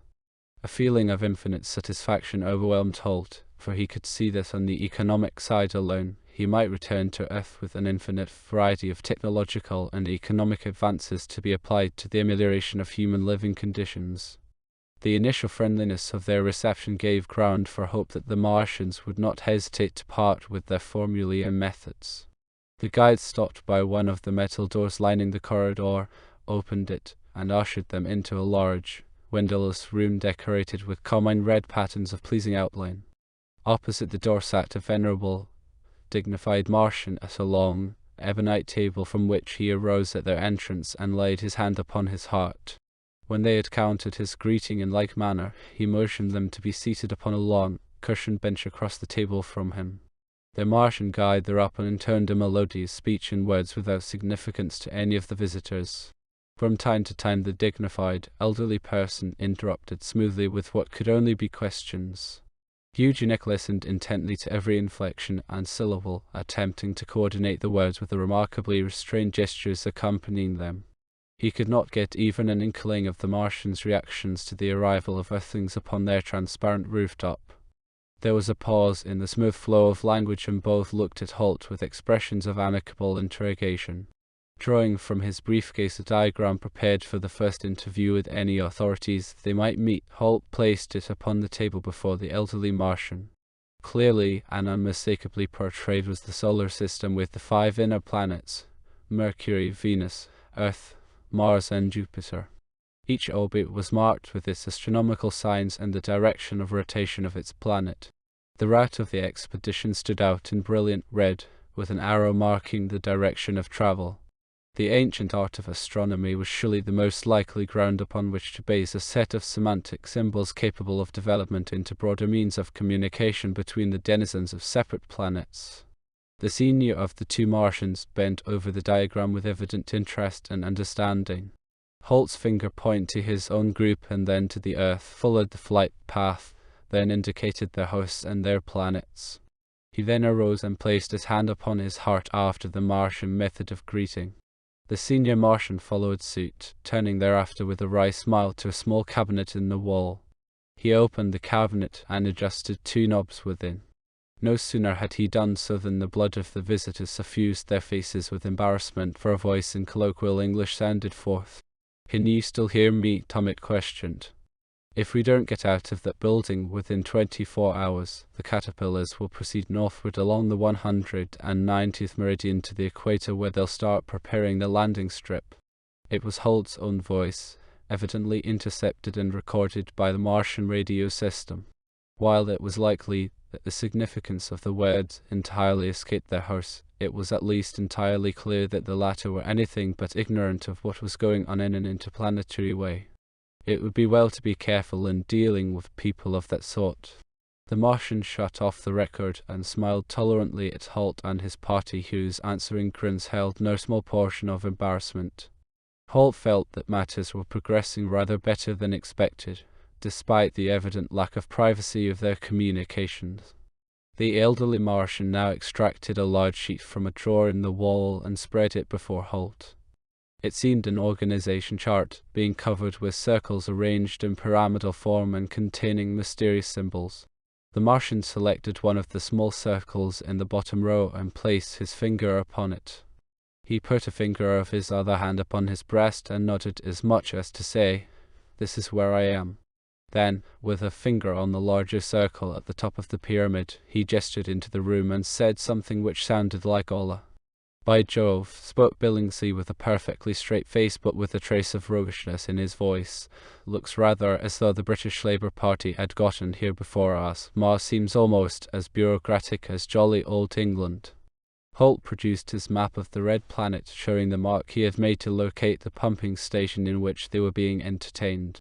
Then he pointed at the ground below them. Saying Allah in a rising and questioning inflection, he offered the Martian his pencil. Accepting it promptly, the latter poised it above the circular, vegetal area over which they had flown when approaching the landing and made a cross in the center. It was Lacus Solis, and the repetition of the word Allah convinced the visitors that here must be the center of Martian civilization. Although Lacus Solis was 2,600 miles away from them and quite distant from the spot which Bergman had selected for the landing strip, it became apparent to Holt that a landing of the other boats near Lacus Solis might well be sensible, for it was plain that the Martian government was anything but unprepared for the visitation by the Earthlings. Even the most distant outposts had evidently received instructions for the treatment of the interplanetary visitors. Send them to headquarters immediately was quite plainly the tenor of the policy. Holt could see no reason for doing otherwise than comply with alacrity. It was a question whether he should attempt to make clear that he would proceed there in his own vehicles, or seek Martian transportation, which he knew must exist in view of the technical perfection attained along other lines. Martian transportation, whatever it might be, would doubtless offer the quickest answer to the question of the attitudes of the inhabitants of the planet. On the other hand, he and such members of his group as might accompany him would be separating themselves from what little equipment they possessed. The other alternative, to undertake the long drive with his own vehicles at the rate of 120 miles a day, would require almost a full month, and during that time the Martian authorities, to whom his presence was known, might well grow suspicious of his intentions and perhaps take unpleasant countermeasures. Holt put the question to Billingsley and Kujanik while their host listened politely if perhaps uncomprehendingly. "No doubt about it," said the former. "We best thrust our unprotected heads right into the lion's mouth as soon as possible. He'll be much less likely to bite than if we delay the business." Kujanik expressed the same sentiments and brought up the question of how many men should accompany Holt. "If we take too many," said he, "we shall have difficulty keeping them together." "Quite right," answered Holt. "We three will do it, and leave the rest of the party with the caterpillars to wait word from us. Hubbard will wait 7 days, and if he doesn't hear from us, he'll drive on to the location already selected for the landing strip, prepare it, and arrange anything further according to his judgment and Knight's." After some difficulty in convincing the elderly Martian that they must depart from the pumping station in order to communicate with the waiting landing party outside before accompanying him to Allah, they were politely ushered out of the airlock, from which the old gentleman observed with interest their return to the vehicle. Exactly what his feelings were when the other caterpillars rolled up and their helmeted crews crowded into one of them, they could not tell. His greeting was none the less cordial when Holt, Billingsley, and Kujanik returned dragging heavy boxes, which they took with them into the airlock and to the floor of the pumping station. Following the Martian, the three Earthlings and their burdens entered another elevator which plunged yet deeper into the mysterious planet. At the bottom, the Martian opened the door and they stepped out into a bright, vaulted space of some 60 feet in length and 12 in height. Both lateral walls were interrupted by circular glass windows reaching to the floor. Looking through one of them, Holt saw a wide tube of some 12 feet in diameter gleaming brightly, as did all other rooms or corridors, by reason of the luminous paint. "That looks rather like a subway tunnel," he remarked to Billingsley, "except for there being no rails." "There's a sort of slot at the top," commented the latter. "Perhaps it's a kind of hanging railway, by Jove." They advanced to one of the round windows somewhat further down the 60-foot platform and saw through it a compartment containing a number of low but comfortable-looking seats.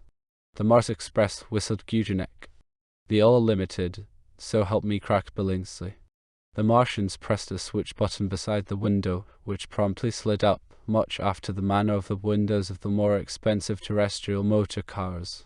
With his help, they stowed their baggage behind their seats, and seated themselves at his inviting gesture. He went to the other end of the compartment and began to work the switches on a panel located there. Beyond him was a transparent sheet which permitted Holt and his companions to see the luminous tube in which their small compartment lay, extending indefinitely ahead of them. As the Martian worked, the door through which they had entered stood closed, as did the second one hitherto concealed in the walls of the compartment. The Martian returned and seated himself beside Holt, but nothing moved. Then there were 3 flashes, one after another, at the forward window. The Martian gestured that they should remain seated. At a double flash, the Martian raised his arm aloft. Then came a third, long extended orange flash. The arm came down and the vehicle, for such it evidently was, moved noiselessly and smoothly into the tunnel with rapidly increasing speed. The Earthlings were pressed back into their chairs with an acceleration reminiscent of that of a serious launching. Holt's hands clutched the arms of his seat, his head against the headrest. He could just see the watch on his wrist, which indicated that they'd been moving for 20 seconds at an acceleration which he was convinced could not be less than 3. It almost frightened him to realize that already they must have reached supersonic speed, for the vehicle was in no way streamlined, having blunt, hemispherical ends and fitting the inner diameter of the tunnel so tightly that there was but an inch or so of clearance. There could be but one explanation for the terrific speed with which they shot down the tunnel. There must be a vacuum within it. Holt's curiosity as to the mode of propulsion of this fantastic vehicle plagued him like a rash. There was no familiar clicking of rail joints every 30 feet, nor could he hear the hum of an electric motor or any other source of power. Finally, he determined to attempt to elicit the information from the silent Martian. From his briefcase, he drew a colored photograph of one of his Native American streamlined trains which he had brought for the dignitaries of Allah. The old gentleman examined the picture minutely while Holt pointed at the rails ahead of the locomotive and then made circular movements to suggest the rotation of the driving wheels. Then, with an interrogatory gesture at the roof of their car, he offered the Martian a pencil and the reverse side of the photograph as a place to sketch. As the lines flowed from the Martian's fingers, Holt recognized a fellow engineer in the old man. Martian railways knew no wheels. At the front and rear of the roof of their car were two horseshoe-shaped permanent magnets which were poised around a bearing rail at the top of the tunnel and within the slot running along its center. The magnetic flux which passed through the bearing rail from one pole of the magnets to the other suspended their light vehicle without metal-to-metal contact. The secret of the absence of such contact and therewith the suspension lay in a device which prevented the free-floating supporting magnet from sliding to one side and contacting the rail with one of the poles. The device was located behind each of the powerful supporting magnets and consisted of two condenser plates arranged on either side of the supporting rail and whose capacity changed as they approached or receded from the rail.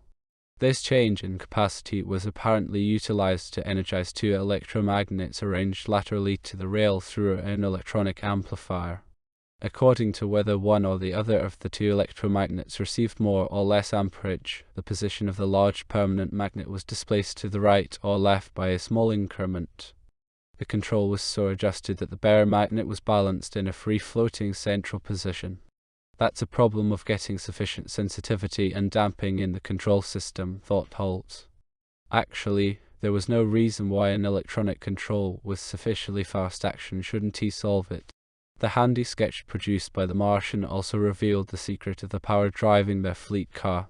In principle, it was nothing more nor less than the famous, or infamous, solenoid gun, which for many years had ghosted in the minds of terrestrial engineers without ever reaching the practical stage. Above the suspension rail was a chain of electrical windings interrupted at regular intervals. These coils were energized consecutively from an exterior source of current so that a cylindrical permanent magnet located centrally in the car roof was attracted from one coil to the next, rushing the car with it. This permanent magnet represented in some sense the armature of an electric motor which, instead of rotating, dashed along the extended sequence of the coils. It seemed that once the period of acceleration was past, strong current impulses no longer were required through the coils, for there remained but friction to be overcome. Friction? Ran through Holt's mind. What sort of friction? There were no wheels whose bearings and rims could produce friction. In order to use wheels, the Martians would have had to possess materials of strength many times superior to the best terrestrial steels, if they were to withstand the centrifugal forces produced by such tremendous speeds. Hydraulic. There was a vacuum in the tunnel, so there was only hysteresis created in those sections of the suspension rail gripped by the vehicle's magnets. But if the suspension rail were laminated, as is the custom in terrestrial transformers and generators, even the hysteresis caused by eddy currents could not be great. Every now and then a brief row of round lights flashed at them as they whizzed down the straight tunnel. They were obviously entrance doors of stations lining the underground passage through which they were shooting like a projectile.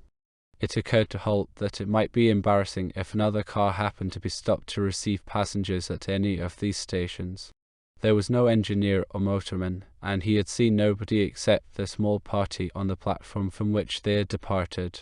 The elderly Martian sat unconcerned beside him, immersed in the pictures Holt had handed him.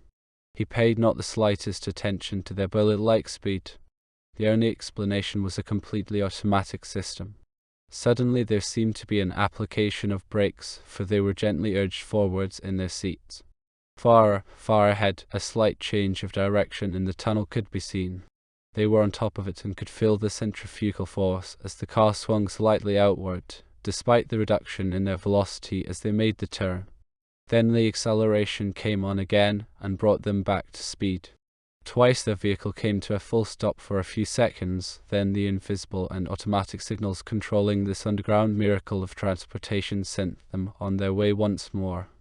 After a brief 2 hours, their Martian companions signaled that their journey was approaching its end. With reduced speed, they slid through switches at forks in the tunnel and finally halted before the round glass doors of a station.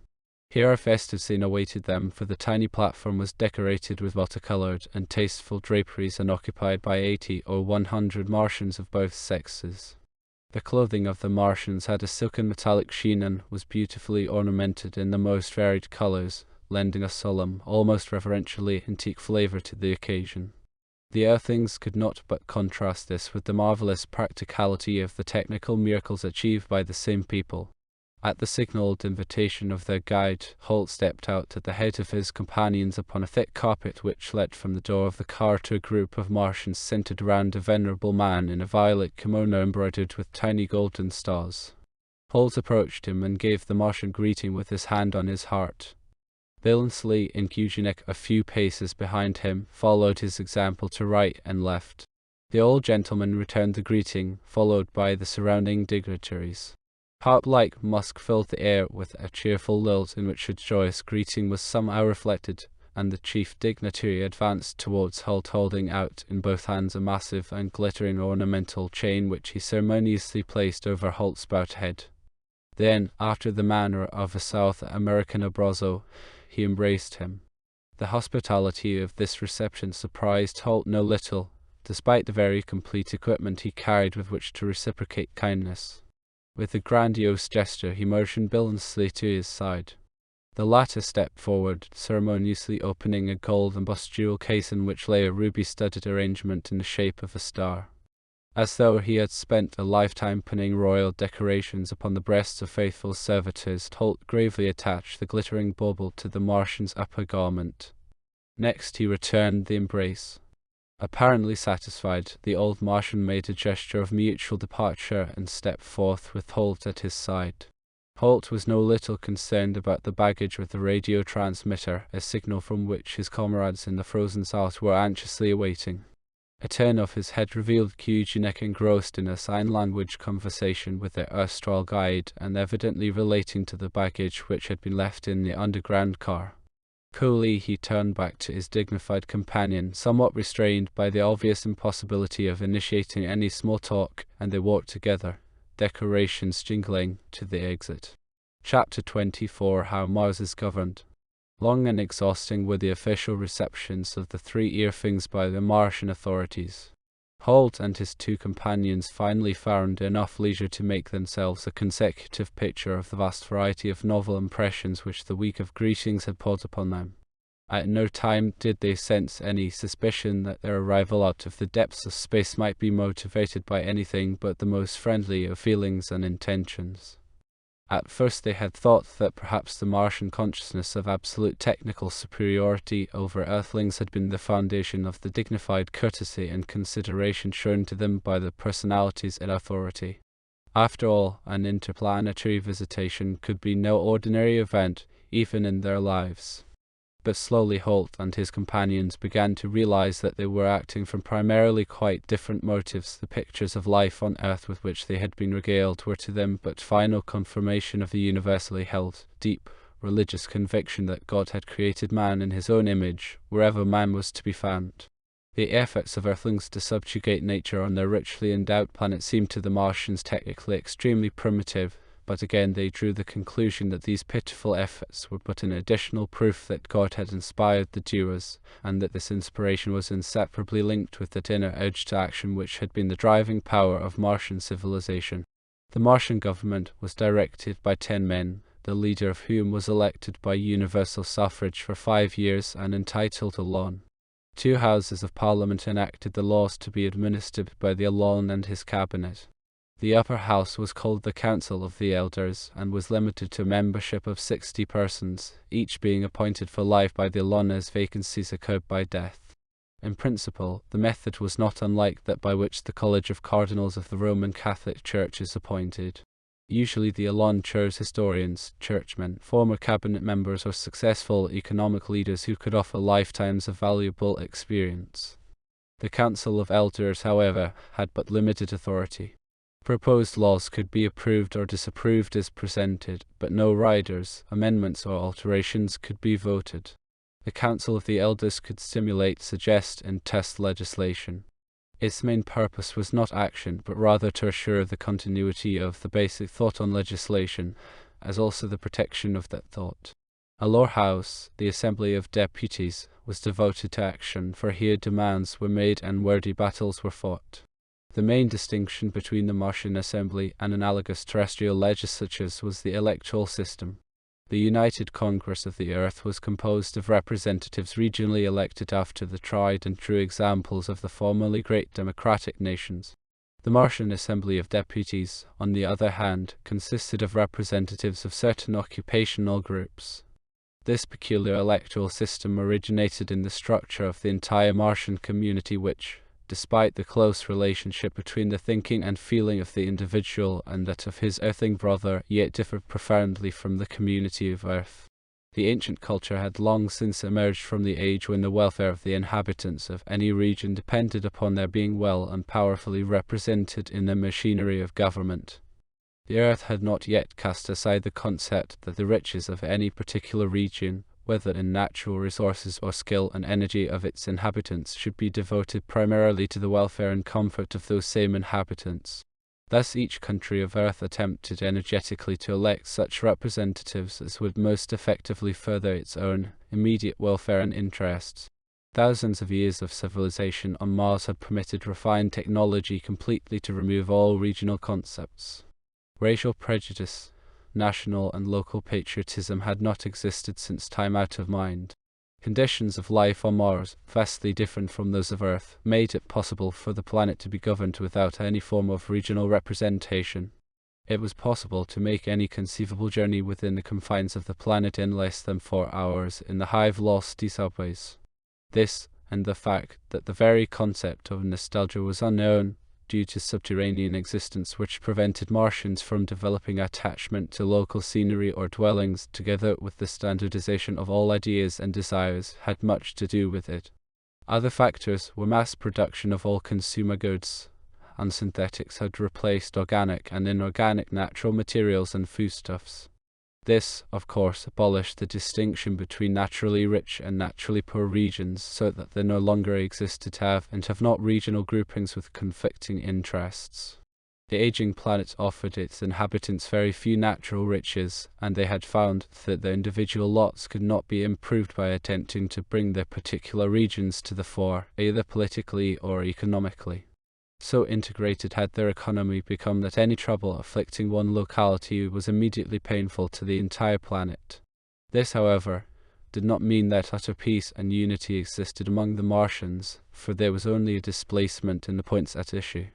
Instead of geographical differences of opinion, political debates went on between the representatives of various branches of science, technology, and administration concerned with maintenance and improvement of living conditions. Traders and transportation people would differ with sociologists, physicians could not agree with ventilation engineers, private industry would argue with government, employees had grievances against employers, and so on, ad infinitum. The ultimate result of these differences was a congress of professionals from each of the complicated branches upon which the highly involved society of Mars was dependent, and each branch was represented in proportion to its importance. Mars appeared to be doing extremely well with this system. There were, of course, local authorities to handle local problems. The very underground city of Olo was the capital of Mars and had a mayor, as did New York. But the city council was composed of elected professionalists exactly parallel to the Assembly of Deputies. Towards the end of the week of receptions and festivities with which Holt and his 2 companions had been welcomed, Glenn Hubbard and the rest of the first landing party arrived in Ola. Holt had followed a suggestion of the Elon and instructed him to move his caterpillars to one of the great power stations at the southern rim of Thyle I, where there was a terminal of the underground freight system which spanned the planet. This freight system was wholly independent of the passenger transportation net and differed considerably from the latter except as to being subterranean. The cars were extremely spacious and were coupled one to another as on Earth, and operated in tunnels no less than 30 feet in diameter. Unlike the passenger vehicles, they were suspended from wheels running on a monorail at the top of the tunnels. Movement was much slower than that of the passenger system, for extensive switching operations had to be undertaken to classify cars with different destinations. Nor would the monorail wheel suspension permit anything like the speed of the magnetically suspended passenger vehicles. The freight tunnel to Thylai carried primarily drainage pipe and earth-moving equipment for the pumping station of the region.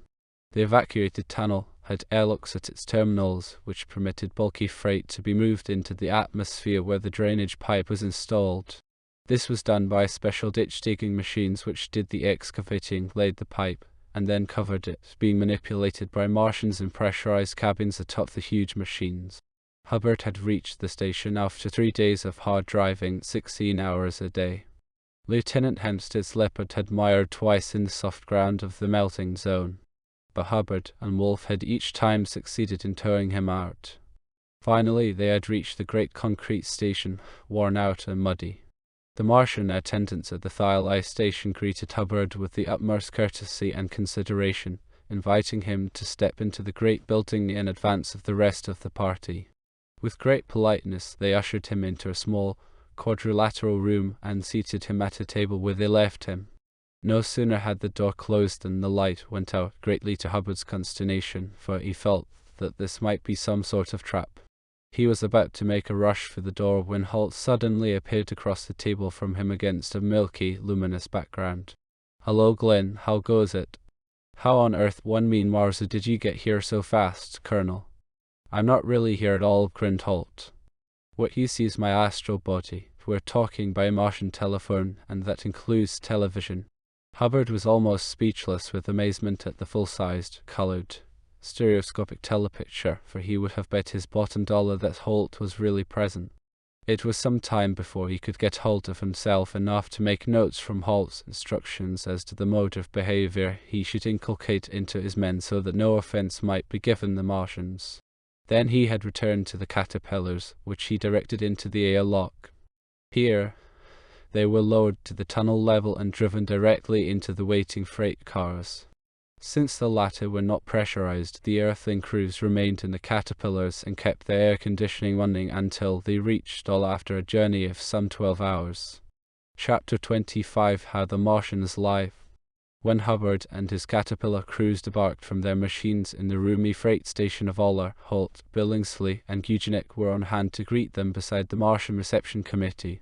The new arrivals were honored with but little less ceremony than had been proffered their commander. Eugenic's uncanny semantic sense had already breached the difficulties caused by the lack of a common language, and he was able to distribute a rudimentary glossary in which he had reproduced as closely as possible the musical sounds of the single Martian language in Earthling phonetics. He himself could already chatter easily with the people of Oller, while Holt and his 2 original companions were no longer limited to the sign language, although they were by no means as fluent as the linguist. Preparations had been made for the weary Earthlings to be lodged in Oller's finest hotel on one of the upper levels of the circular, subterranean city. Although daylight never penetrated their apartments, they soon lost the pallor they had acquired during their wide voyage through space, for the luminosity produced by the miraculous Martian interior paint in no way lacked health-giving invisible rays. Invitations to the visitors from the distant planet poured in upon them, and the hospitable Ollians spared no pains to make them feel the sincerity of their welcome. The strangeness of their whole surroundings, and the puzzling inability of the Earthlings to grasp the nature of the truly inconceivable 3-dimensional city, were mitigated when they were invited to the underground office building which fulfilled the functions of a city hall. Here was displayed a model of the amazing, bright, cheerful catacomb in which they were to live for more than a year. It was a huge, circular, conical mass of drifts, stopes, halls, and galleries, some 20 miles in diameter and half a mile deep in full scale. The central shaft held 40 round, open levels, one above the other, each about 1,000 feet in diameter. Around them were ranged the spacious quarters of the Martian government and the administration offices of the important companies. The tubes of the Metropolitan High-Speed Transit System proceeded radially from each of these levels to the sections of the city devoted to dwellings. From whatever level he happened to be occupying, the homeward-bound Martian had but to walk around the circle of the spacious shaft level where he was and enter the station which served the sector to which he wished to go. One after the other, small 6-seat cars continued to pass the platform at a walking pace. Selecting an unoccupied car, the Martian would step into it and dial a 3-letter combination on a device not unlike a telephone. The residence of each old dweller had such a letter combination. The little car would continue to move slowly to the end of the platform, from which unoccupied cars were switched back into the column passing the platform. Any car with one or more passengers and the dialed combination would fly down the open tunnel ahead of it to the circular gallery corresponding to the first letter of the dialed combination. Here it slipped into an elevator which carried it up or down to the level prescribed by the second dialed letter. Then the car would slide right or left within its sector until it stopped at the dwelling coded by the third letter. The Martian would step out onto the tiny platform in front of his home door, while the car returned automatically to the central station. Should the Martian or some member of his family wish to make a visit somewhere in all after the departure of the car, he had but to push a button beside the doorbell. Within 3 minutes, an automatic mechanism at the central station would dispatch the same or similar car, after which dialing the appropriate 3-letter combination would take them to any desired destination on any level and in any sector. There were no streets, automobiles, pedestrians, traffic lights, collisions, parking problems, or crowded trains. Allah suffered from none of the nerve-wracking imperfections of an earthly metropolis. When a Martian family desired to walk, a button near the door would summon a car in which they could ride in comfort to one of the many beautiful subterranean parks in which grew the most amazing, never-wilting trees and shrubs, and through whose maze of branches the sun shone by day and the stars by night. A most immaculate cleanliness was the hallmark of the huge, underground metropolis. There was no such thing as dust, for the air was cleaned, refreshed, and even given the qualities of different times of year by a central air conditioning system. Individual preferences as to temperatures could be catered to if that selected by the operators of the municipal plant failed to please. Each dwelling had its own supplementary heating and cooling system, which could be adjusted to suit the occupant. Water, televised phone, news, purchases, everything was done by wall plugs, spigots or cabinets in which the articles desired were taken out of one of the walls. It had required some time for Holt and his companions to accustom themselves to this automatically operating subterranean existence, but as soon as they mastered it and became sufficiently familiar with the language to communicate without undue difficulty, they began to take part in a private social life of the great city. The dean of Martian astronomers was an elderly scientist named Ores, who took great pleasure in extending to Holt one of the first invitations to a Martian home. The Oreses, with their 2 daughters and a grown son, lived in a handsome, capacious apartment in one of the exterior Olean sectors. For many years Ores had devoted himself to research of Earth's conditions. Indeed, his devotion to that type of discovery greatly resembled that of a kindred spirit on Earth, Percival Lowell. When Holt and Hubbard, to whom the invitation had also been extended, arrived at the Oreses' hospitable door in their little car, they were greeted by the whole family with the cordiality which had marked all their contacts with Martians. The old gentleman adorned them with the customary chain-like decoration about the neck, while Holt returned the compliment in the shape of a fine, large terrestrial globe. Hubbard presented the ladies with flowers he had ordered from one of the large forcing greenhouses. Chattering as gaily as their still limited knowledge of the language permitted, Holt and Hubbard took their seats with the family around a bare but graceful table in the living room. No sooner were they seated than the lady of the dwelling, for house it could not be called, extinguished the light and flipped on the television. One after the other, a procession of delectably prepared dishes flowed past their hungry eyes.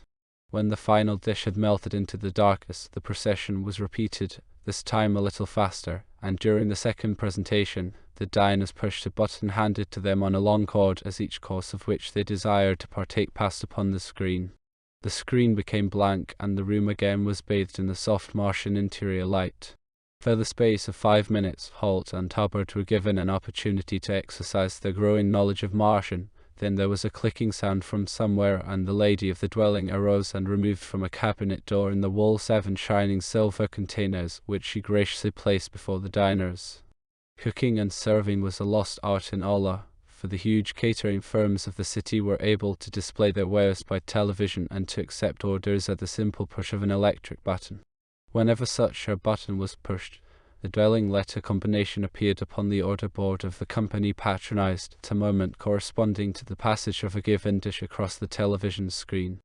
Electronic cookers prepared it in a flash and, together with the trimmings, it was rushed into vacuum jars which were in turn loaded, complete with utensils, into metal containers and forwarded to the diner via the pneumatic tube delivery system which connected all portions of the city. Nor did dishwashing plague the lives of Martians, for the remnants of the meal were simply replaced in the containers and pneumatically returned to the caterers. When the meal had been completed, Ores began to relate his observations of Earth, not minimizing the difficulties which he had encountered in achieving satisfactory results, for it had, indeed, been much more difficult to observe the Earth from a Martian observatory than the reverse. During the closest approach of the two planets, and when Mars was in the full rays of the sun and easiest to observe, Earth was between Mars and the sun and turned a pitch-black surface towards the Martian astronomer. To a Martian, Earth was the morning and evening star, as Venus is to the Earth. Only when at a considerable angular distance from the sun could Earth be successfully observed.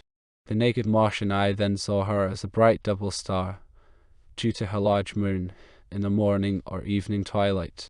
In a telescope, however, she showed as a fine sickle which grew finer the closer the planet approached the sun in angle. Only when Earth had receded almost as far from Mars as the sun himself did she reveal a half-illuminated disk. The extent of her illumination increased as she continued to recede on her more rapid voyage, but when her face was almost completely lighted, she was so far distant and so close to occulting behind the glare of the sun that but little of value came from observing her. Despite this handicap, and the frequent and extensive cloud banks which often obscured Earth, Ores related some remarkable results. Martian astronomers were well up on terrestrial climates, seasons, and temperatures. They knew the composition of the atmosphere far better than Holt had known the Martian one, and they were entirely convinced that a Martian could live easily on Earth's surface without the elaborate pressurization to which he was accustomed. They had no doubt that Earth was inhabited, and inhabited by surface creatures who could move freely around their planet as the Martians had been able to do in former ages, before the oxygen in their air was reduced and their water began to disappear. But in general, Martian researchers had held no very high opinion of the intelligence of Earthlings. Nothing they could see on the surface had betrayed traces of intelligent creatures. There were mountains, zones of snow which melted in spring, vegetation which bloomed when the snows melted, but there were also vast deserts, even near huge supplies of water, which never changed. To the Martians, for whom water was the most priceless of all natural gifts, a planet rich in moisture could not be inhabited by creatures of intelligence if deserts were allowed to exist year in and year out. Holt was but little edified by the poor reputation of his fellow Earthlings, and with a trace of asperity changed the subject by asking Ores just how an impending visit by a deputation of such ignorant creatures became known in Allah, not forgetting to mention his own surprise when the Martian in the southern pumping station played him the record of the radio conversation with Knight. Ores informed him that intercepted radio messages had in fact been the first intimations of the Earthlings' nearness. Holt concluded that this must have taken place as early as the final adaptation maneuver. The Martians had caught no more mysterious messages for the following 2 days, and the rumors that radio messages had been received from space thereupon sank beneath the waves of public ridicule. Subsequently, however, the great observatory of Nebilo on the Gigas Canal had reported 10 fast-moving stars in an orderly row which slid into the early dawn against the background of the fixed stars.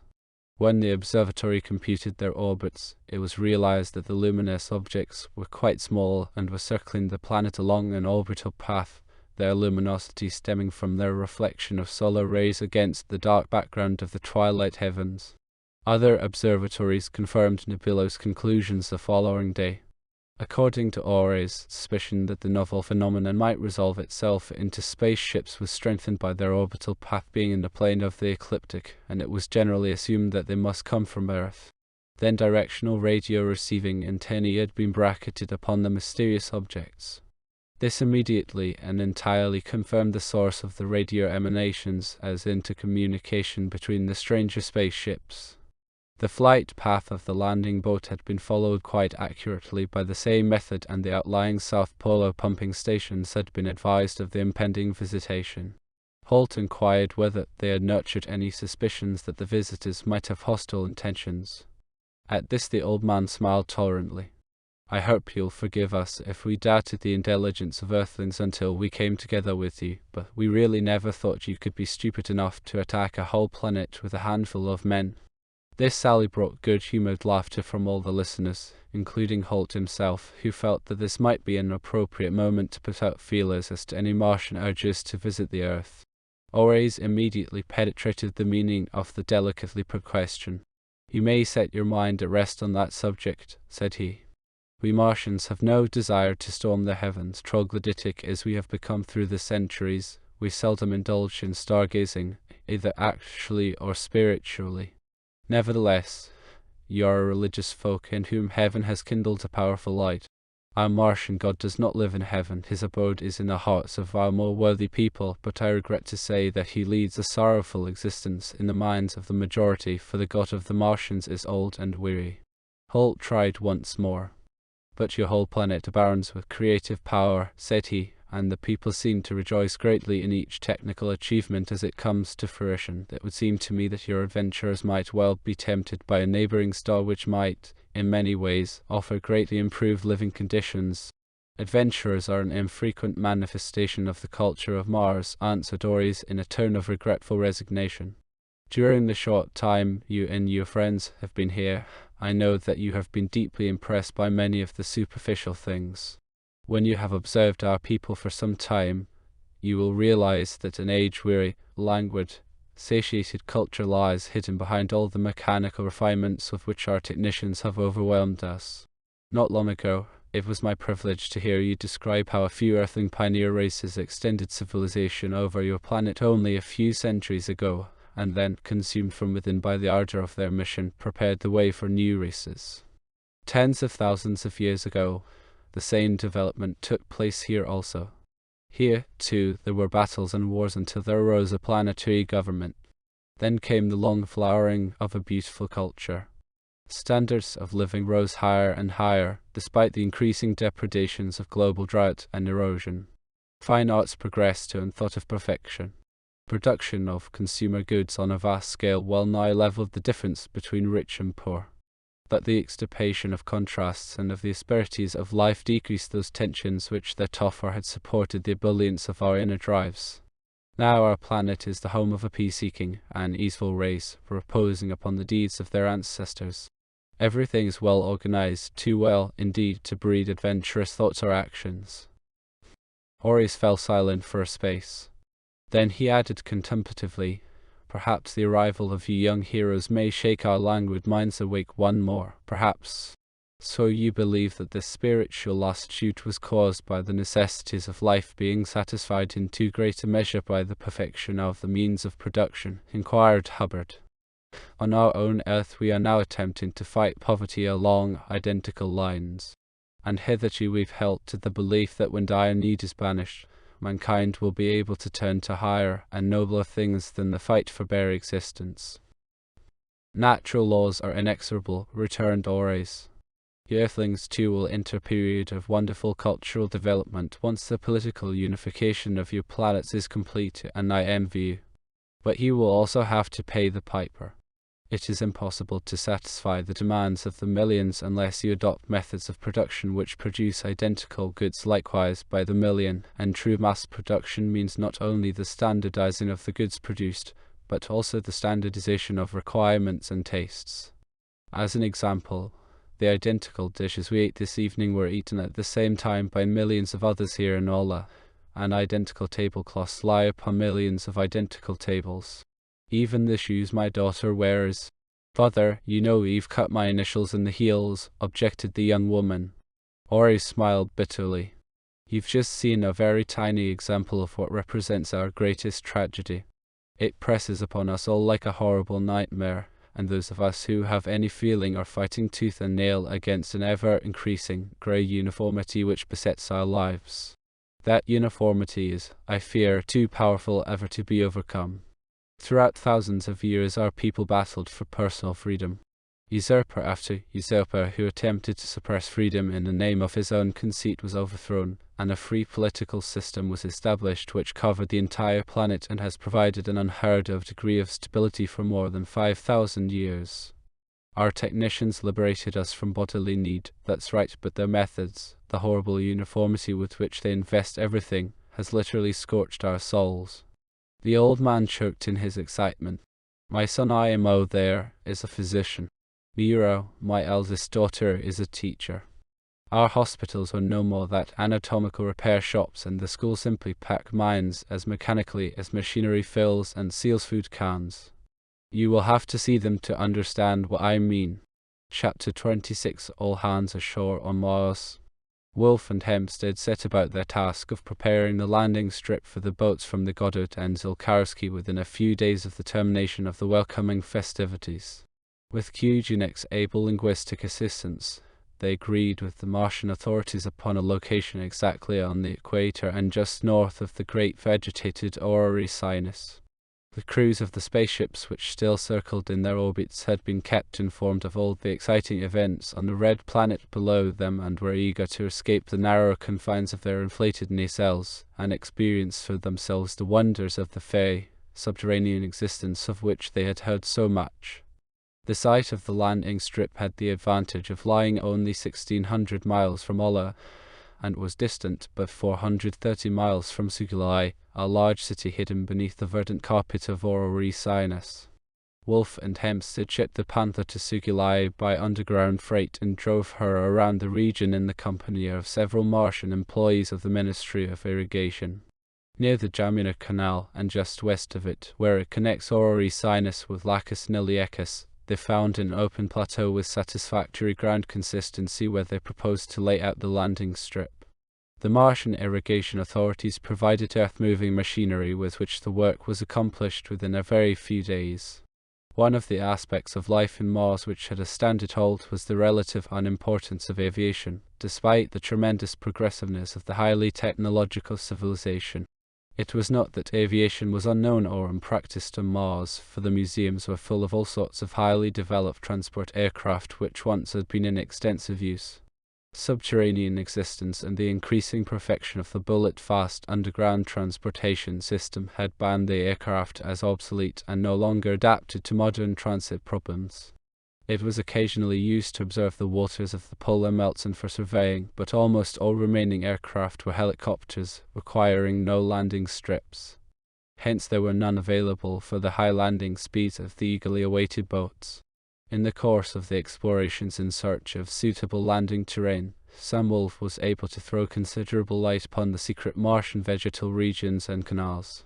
Nor did he discover any signs of farming or plantation. It was simply that a sort of moss proceeded to grow anywhere sufficient moisture was provided, and to cover the bare ground with a carpet of varying thickness. The Martians themselves paid not the slightest attention to any utilization of this moss. Sam found himself before an apparent enigma, for it hardly seemed reasonable that the vast and complicated system of irrigation had been engineered and developed merely to further the growth of unharvested moss over enormous areas. The thousands of miles of canals were also covered with moss, and Sam Wolf kept expecting that he would discover plantations from which the Martian would derive vegetable nourishment. Slowly there awoke in him a realization that there must be some other solution to the riddle than could be suggested to him by his earth-trained mentality. In Ola he had become aware of the great synthetic food manufactories which shot appetizing, torpedo-like meals into the swellings. There could, of course, be no farm industry.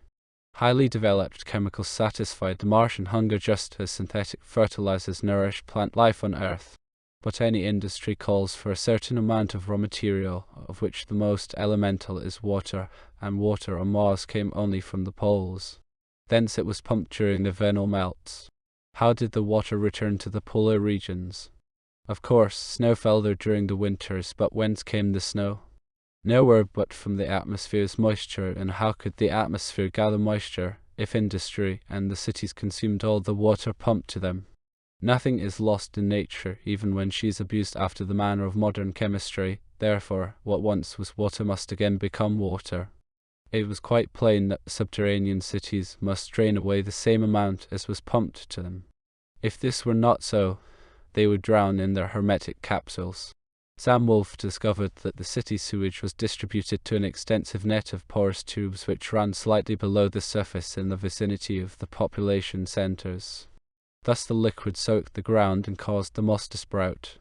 Millions of tiny roots absorbed it, through which it rose above the surface as sap and returned to the air, sucking greedily at the stems and leaflets of the plants. By the grace of autumnal winds, the moisture returned to the poles, where it again began its cycle. This insignificant moss played an important role in the life of the whole planet. Wolf was also able to explain why the green of the vegetal areas wilted in winter, although the urban water consumption did not vary the year round, the flow being constant into the drains. The ground froze solid during the winter season and thus was unable to absorb. The cities accordingly stored their sewage and wastewater in enormous sumps from which it was pumped when the warmth of springtime softened the ground once more. Then the life-giving moss awakened again. The verdure covering the canals was explained in the same way, for the underground waterways could be pumped full only when the heat of spring or summer melted the polar snows. During such times, the huge pumping stations delivered water sufficient for the entire year to cities and industries, where it was stored against the future as the wastewater. In view of the vast, straight-line distances, the Martians had forborne to install piping and had simply dug series of parallel ditches with enormous earth movers. The ditches were covered over to prevent undue evaporation losses, and between them the moss tended to grow whenever they were full. This was in spring when the pumping began, and the moss withered away when it ceased in the autumn. Wolf's research into the Martian water circulation did not impede the work of preparing the landing strip, and Hull radioed Goddard to launch her landing berth. An hour before it was due, the entire Earthling landing party stationed itself at the end of the runway. The three caterpillars, from which Hempstead had tactfully removed the ordnance, were manned by drivers and radio men, while a pressurized, transparent Martian vehicle loaded with journalists and television newsmen stood by to immortalize the epic-making landing of an interplanetary space vessel.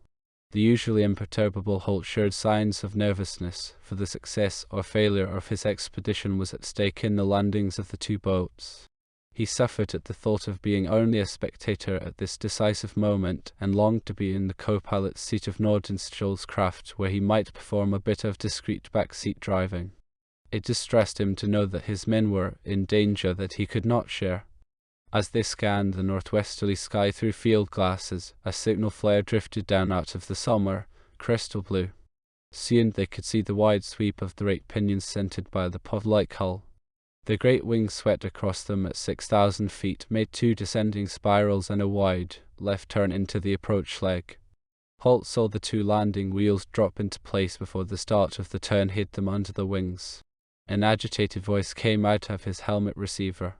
"Colonel Holt, this is Brooks and Panther, reporting Mayday from Goddard. Lieutenant Nordenskjold reports nose wheel stuck. Minor fire in propulsion compartment caused a short circuit. Over." Damnation. Holt exploded into his microphone. "Clear away the Caterpillar fire equipment. Nordenskjold will have to work it out for himself. Transmit to me any further reports. Over." "I had a hunch something would happen," he growled to himself. He could see the absence of the nose wheel between the extended main wheels as the boat leveled off. "Full stall landing will be made. Over," now came through his receiver. "That's the only thing he can do," said Holt, more to himself than to the radio man. "Hope the tanks don't burst and the ship doesn't catch fire." With the nose high in the air, the wheels touched the landing strip. Holt crossed his fingers as well as he could in his clumsy gauntlets. The heavy boat rolled 100 yards or more, with the nose still high and a cloud of dust rising from the short, cruciform empennage, where the emergency tail skid was tearing up the ground and tossing pebbles and sparks into the air. Slowly the nose dropped as the speed diminished until, in a cloud of dust and with a grinding of metal, the craft came to rest directly in front of the waiting group without sending up any fatal plume of fire. Holt rushed to the stern, pale and trembling. Sure enough, the emergency skid had torn off. The diagonal cross of the stabilizing fins, which were so essential for the eventual launching, had been ground down to half their span by contact with the landing strip. The whole stern appeared to have suffered, and the skin was torn away in places through which protruded bent and broken struts. A repair job of the first magnitude would give John Wiegand a chance really to demonstrate his skill, and Holt experienced a moment of satisfaction in the knowledge that the invaluable John would rejoice in his visit to Mars instead of remaining in the circling orbit as originally intended. The door of the boat opened and the inflated, helmeted figures filed out upon the inclining wing and leapt down. "Sorry about that," said Nordenskjöld as Holt held out his hand. "It might have been far worse," answered Holt, "and it's mighty good to have you here. You did your part splendidly." 24 hours later, Tsiolkovsky's boat descended from the orbit, and in the hands of the experienced Haynes landed as though on the home field of United Spacecraft. John Wiegand was with him, somewhat sketchily equipped with a toothbrush for the coming year on Mars. This lack of impedimenta did not disturb him, and he immediately crawled under the goddard boat for an inspection. "It shouldn't be too much of a job, if we can remove the stern from Oberst's boat and replace this damaged one," said he. "Do you think we can get that done?" Chapter 27: Body Repair and Brain Filling Stations. After the landings of Goddard's and Tsiolkovsky's boats, and when the various scientists were well started on their tasks of discovery, Holt and Hubbard decided to take advantage of Ore's invitation to visit a Martian hospital. Dr. Barrett had arrived and, with Wolf and Billingsley, they made their way to the surgery clinic headed by Ore's son, IMO. Ore's lamentations concerning the seedy side of their civilization had made a profound impression on his hearers, and Dr. Barrett was consumed with curiosity as to medical and surgical procedures on the Red Planet.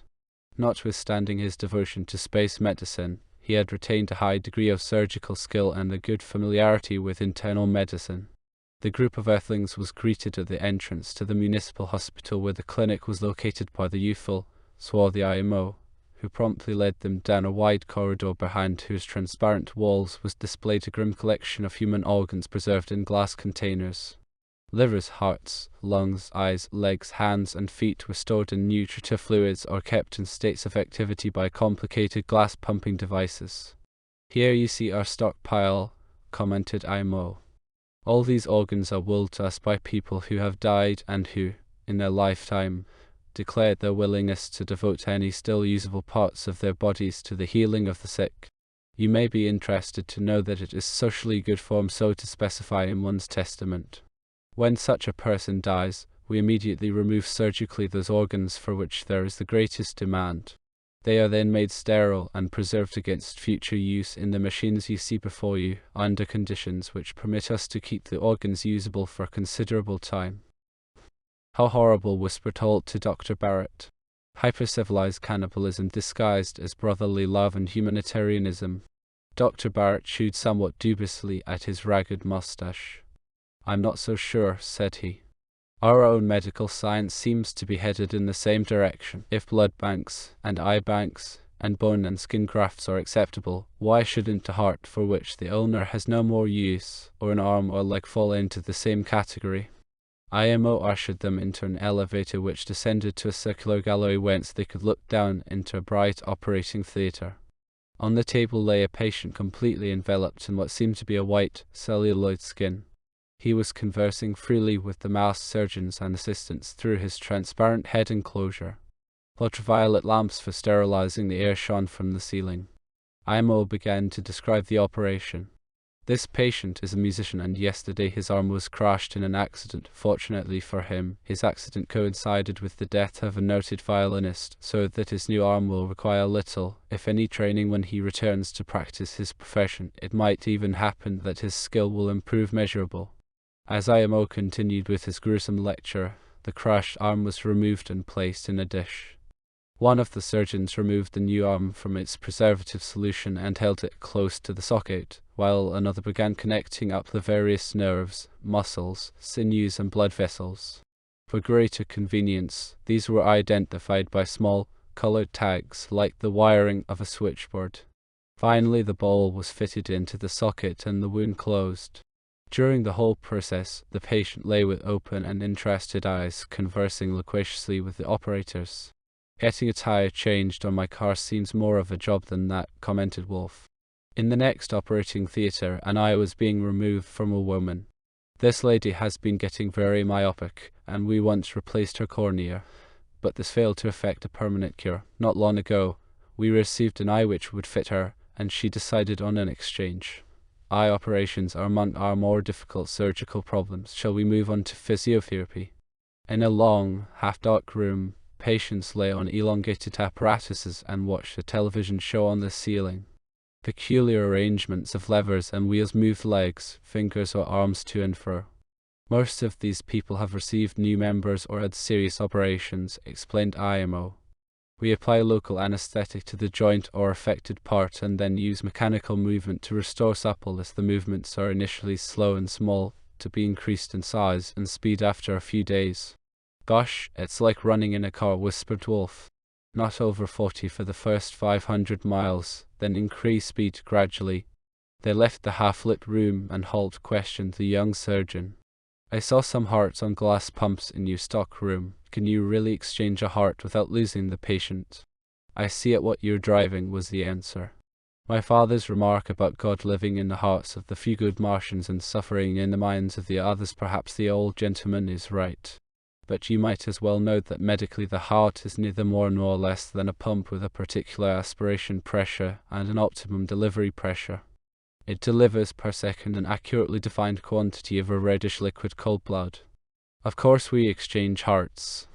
First we shunt a sterile electric pump into the blood circuit and dam off the old heart. Next we excise it and connect and insert the new one.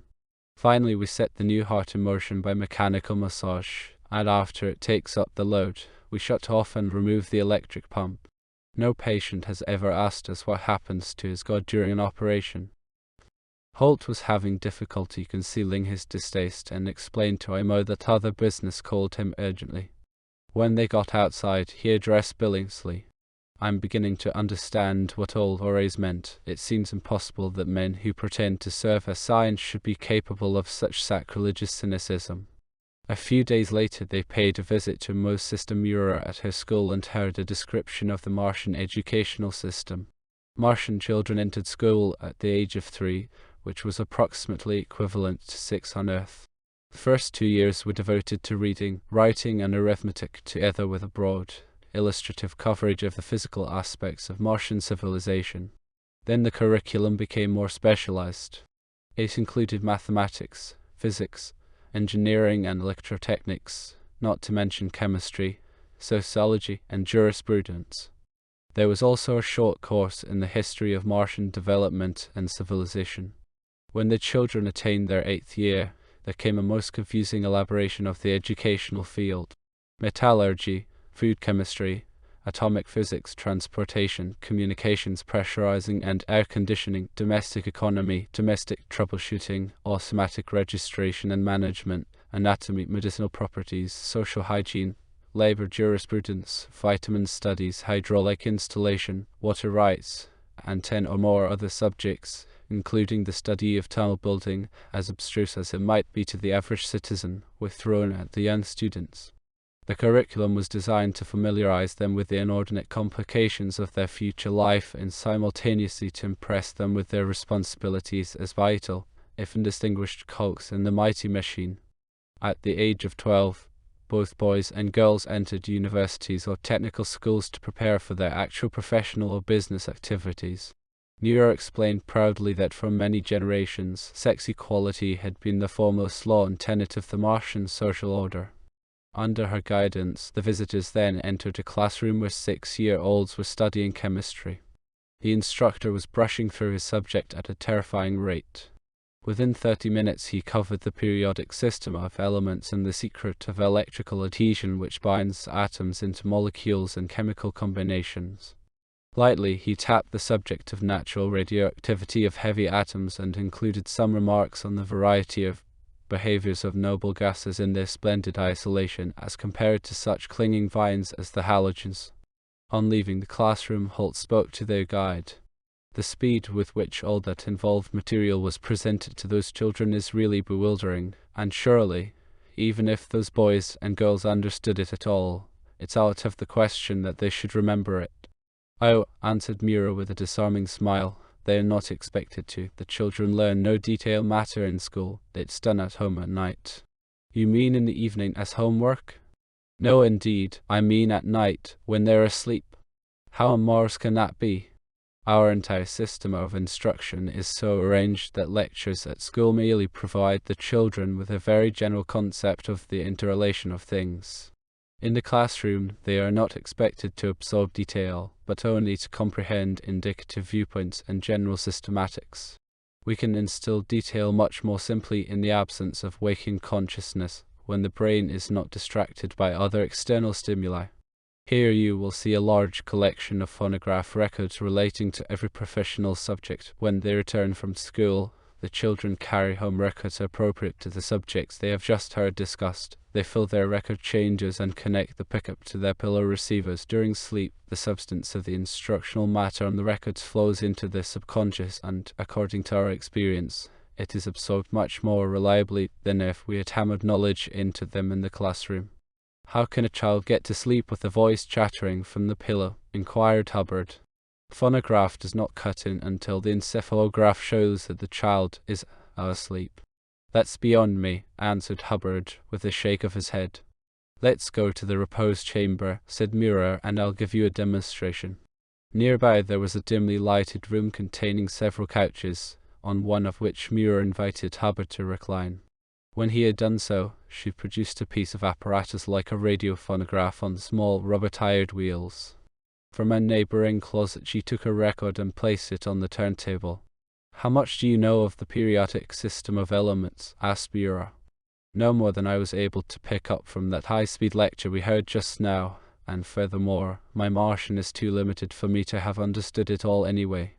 You shall know much more very shortly, answered Muir confidently. Dipping an absorbent pad into a liquid which smelled like acetone, she wiped several spots on Hubbard's scalp and then placed a number of shining metal discs on the spots, retaining them with an adhesive. Each disc was connected to the apparatus by a thin wire. Then she pushed a button on the machine and a monotone buzzing reached Hubbard's ears from the pillow where his head reclined. Soon you'll go to sleep, said Muir. These discs are sensitive to the waves of your brain and conduct them to the amplifier. Can you hear a loud ticking in this receiver? That is the high frequency of your waking consciousness. As soon as you fall asleep, slow oscillations will indicate that your conscious mind is submerged, and when the amplifier registers this, your lesson in chemistry will begin. 5 minutes of listening to the monotone sound coming from the pillow put Hubbard into a sound sleep. The amplifier ticked slower and slower. Then there was the click of a switch and the phonograph began to revolve. An insistently persuasive voice whispered from the pillow. The first 9 elements of the periodic system: hydrogen, helium, lithium, beryllium, boron, carbon, nitrogen, oxygen, fluorine. Hydrogen, helium, lithium, beryllium. Hydrogen, helium, lithium, beryllium. Boron, carbon, nitrogen, oxygen, fluorine. Boron, carbon, nitrogen, oxygen, fluorine. For several minutes the insistent list was repeated. Then Muir shut off the machine and wakened Hubbard. Well, Glenn, can you tell us the first 9 elements of the periodic system now? Laughed Holt. Hubbard sat up with a yawn and then repeated his lesson mechanically in Martian just as he had received it from the phonograph record. Hydrogen, helium, lithium, beryllium, boron, carbon, nitrogen, oxygen, fluorine. If I only knew what the devil it all means in English. At this, Gujanek, who had been standing skeptically in the background, exploded joyously. What a wonderful thing for my Martian language teaching. Holt shook his head dubiously. What was it that Boris had said? Ken knowledge?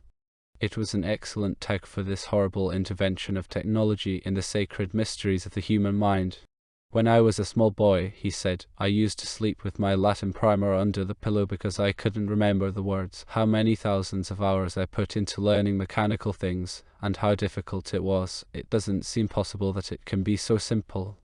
I say, Dr. Barrett, remarked Billingsley, doesn't this jolly well explain why our Martian friends all have outsized heads? Surely if continued overeating puts a fine round belly on a man, is stuffing the brain with wisdom must enlarge the good old cranium if it's not to burst, you know. Chapter 28. The Machinery of a Super Civilization. As Holt and his little band penetrated further and further into the details of Martian civilization and culture, the 449 days of waiting time which they originally contemplated with considerable dread began to fly like the wind. Rather did they fear that the opposition necessary for the start of the return journey to Earth would take place long before they could thoroughly examine and record all the surprises offered by the extreme ingenuity of these members of an overripe civilization. Among these surprises were great atomic power plants whose millions of horsepower kept the bloodstream of the huge, unified technical organism in circulation. Almost equally impressive was the chemical industry of Mars and the manner in which it was able to integrate the scarce but vital planetary store of water, oxygen, and ore in such manner that its cycle sustained the inhabitants' general welfare. The chemical industry was faced with three major problems: air conditioning and pressurization of the subterranean cities and installations, feeding the hundreds of millions of people, producing enough steel to extend the underground structures and to provide for consumer goods. To fulfill these functions, around which gravitated a whole series of other industrial activities, the managing mentalities were faced with almost entirely exhausted natural coal deposits, which had been ruthlessly exploited by early generations of Martians, much as Earthlings presently exploit their coal mines. Very limited water supplies, which were required to be pumped from the polar regions during springtime. A good supply of electrical energy, generated by atomic power. Finally, an inexhaustible supply of relatively low concentration iron oxide, adulterated by various minerals in the ferrous soil of the deserts. The Martian chemists had gone about their work in the most admirable fashion, attacking the triple problem with a model degree of integration. They electrolyzed a certain proportion of the water as it arrived from the polar regions by passing powerful electric currents through it and thus disassociating it into hydrogen and oxygen. The oxygen was piped to the air conditioning and pressurizing plants, and there was used to regenerate the air of respiration, a continuous process. The hydrogen was used in the steelworks, where it was passed over beds of incandescent iron oxide, combining with the oxygen in them. This converted the ferrous oxides into metallic iron, to be worked into structural and other steels by ensuing processes of varying sorts. Simultaneously, the hydrogen burned to water vapor by taking up the oxygen from the ferrous oxide, and the water produced by condensing the vapor returned to the cycle. In the air conditioning and regenerating plants, only half of their function was completed by the addition of oxygen to the air of respiration, for the carbon dioxide produced by breathing had to be eliminated to an equivalent extent. This was done in the same manner as in Halt space vessels, where the exhaust air was pumped into pressure air washers and sprayed with water. Under the high pressure of these sprayers, the carbon dioxide was absorbed into the water droplets, thus separating itself from such air constituents as were insoluble in water. The carbonized water was expelled from the bottoms of the pressure washers and then, when depressurized, it rendered up its carbon dioxide in bubbles. The latter was then piped to food manufactories. Martian food manufacture was one of the more extraordinary chemical miracles, although it was more biochemical than chemical, in the strict terrestrial sense of the word. Here the mystery of natural vegetable growth was duplicated by artificial means in retorts. The biochemical establishments made practical use of that marvelous process which manifests itself in the growth of every plant and which earthly scientists, in their inability fully to explain it, have called photosynthesis, an empty and non-significant title. Photosynthesis is the word designating the ability of plants to produce fat, sugar, and protein for their nourishment from carbon dioxide, water, and a few chemicals which they ordinarily extract from the ground, and they do this by the mere presence of light. The Martians in their food factories utilized the simplest form of vegetable growth known in nature, namely microscopic algae. The water supplied to the factories was first heat sterilized in order to destroy alien and undesired germs. Then it was inoculated with a relatively small amount of algae and was enriched by the necessary nutritive materials, in the main carbon dioxide, magnesium, nitrogen, and phosphorus. Water thus prepared was passed slowly under batteries of powerful artificial lights within glass tubes which allowed the ultraviolet rays to pass freely. The algae grew both in size and numbers by the mysterious process of photosynthesis, forming, in accordance with the modifications of the process by minor supplementary chemical additives, primarily fats, sugars, or proteins. When a light had taken effect and the water flowed out of the transparent piping, the augmented algae growth was centrifuged from the water and taken to extraction presses where the useful products were recovered and sent onto refineries to become food for the Martians. Electricity was the mainstay of the hyper-refined Martian technological setup. Only by electricity was it possible to replace the complicated interplay between plant and animal life, the atmospheric processes and the farms and industrial production which on Earth permitted civilized life to be maintained and improved. It was, therefore, quite natural that electricity had attained an almost mythical quality on Mars, for it not only helped transmute the waste products of the lungs into rich and tasty foodstuffs and permitted air of respiration and structural steel to be manufactured from desert dust and polar snow, it kept the infinitely involved gearing of the entire civilization in rotation. Hundreds of horsepower were invisibly at work for every Martian, day and night, and to them alone Martians owed the high state of their material welfare, which were, in effect, the air they breathed, the food they ate, and the clothes they wore. The electricity bore the voice and image of distant friends into homes whenever people might wish. By that horsepower people were borne to any point of the red globe within the space of a few hours. It kept in motion the huge productive machine whereby they were able to earn in a short 4 hours daily their portions of whatever joys material accomplishment could offer. Such conditions naturally brought in their train the establishment of energy as a standard of monetary value. Since nearly all production was almost fully automatic, the number of kilowatts used in manufacturing any sort of goods became the determining factor of their price and valuation. More energy per person meant more riches for everyone. Thus, on Mars, kilowatt-hours took the place of Earth's gold standard of values. Each time a new generating station was built, the amount of money in circulation increased, but no danger of inflation was incurred by this continual increase in the currency. Industries operated by the new source of power increased in productivity in the same measure as did the currency in circulation, thus maintaining a well-proportioned balance between the values of goods and money. In bygone days, improvement of the general welfare and increase in productivity, together with medical and surgical advances, had combined to induce a marked rise in the population exactly as had taken place on Earth since the dawn of the industrial and technical age. For an extended period, the population grew faster than did the housing facilities and industrial production. During this time, decreased infant mortality in combination with greater general longevity prevented the Martians from benefiting from the increasing productivity of their industries. At one time the authorities were even obliged to impose taxes on children, for the rapid increase in population threatened to outrun the available respiration air, food and housing. Such a tax, brutal as it was, offered the only means of limiting the population below the danger point. Later, the pendulum swung back again, and in a most interesting manner. Industry had, by reason of sharp competition, tended to eliminate the human element in production and to utilize automatic machines as much as possible, with resultant savings. This development brought with it an increasing degree of standardization with the consequent dullness of uniformity about which Ores complained so bitterly.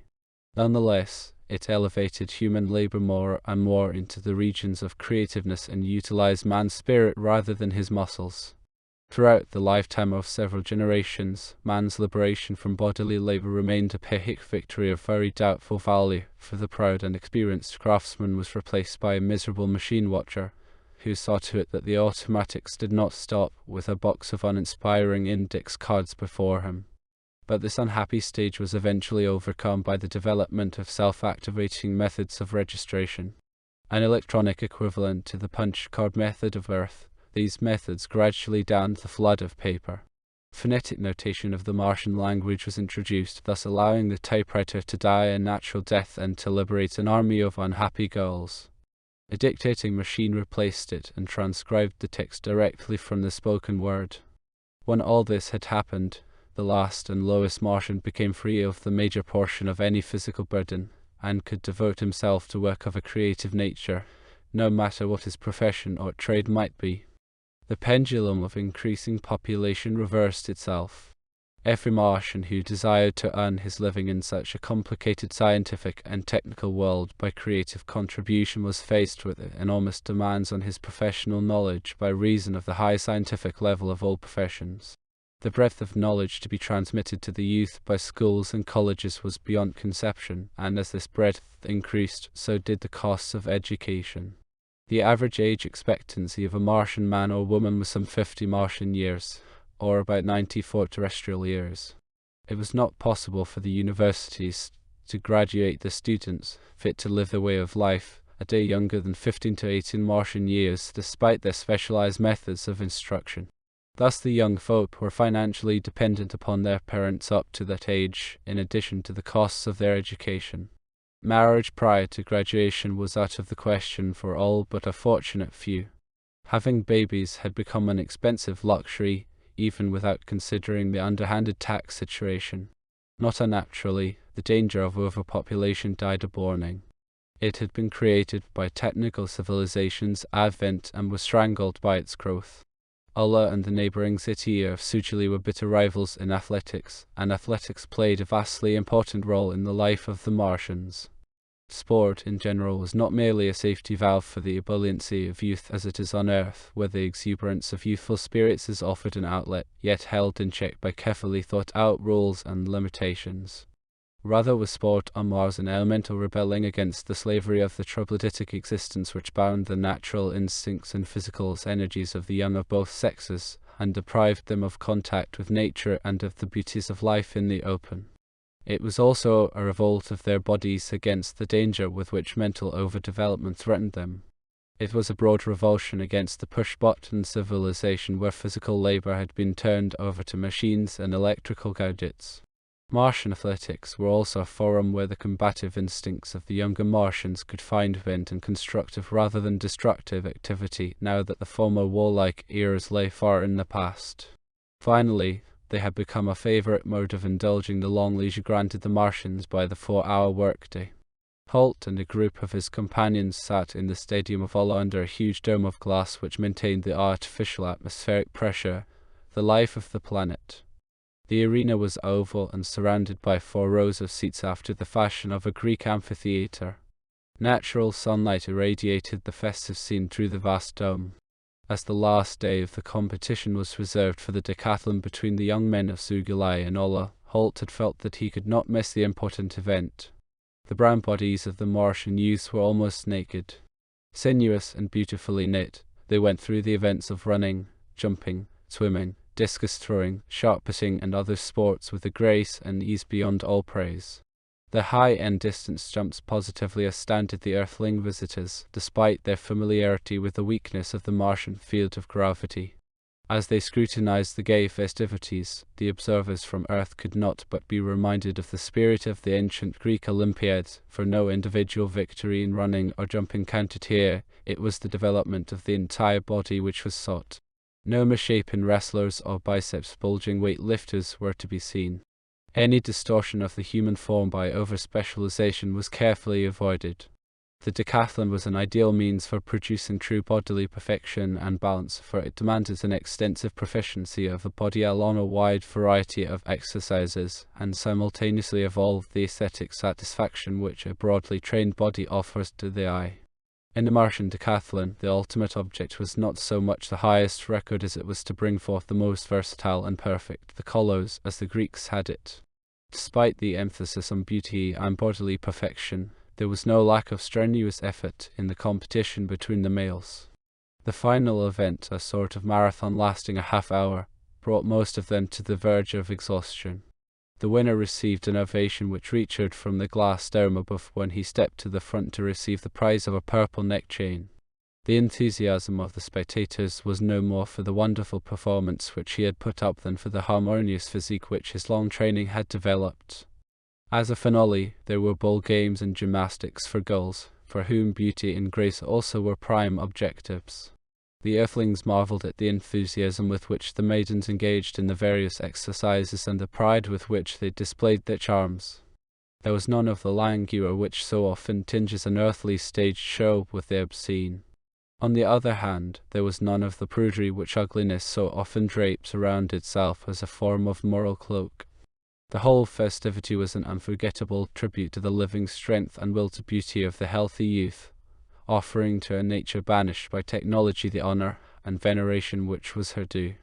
Chapter 29 in the expedition bears fruit. Douglas MacRae and Howard Ross were the zoologist and botanist of the Mars expedition. Great indeed was their disappointment when Holt's first radio reports from the surface to the circling vessels indicated that, to his eye at least, there was but little plant or animal life on Mars.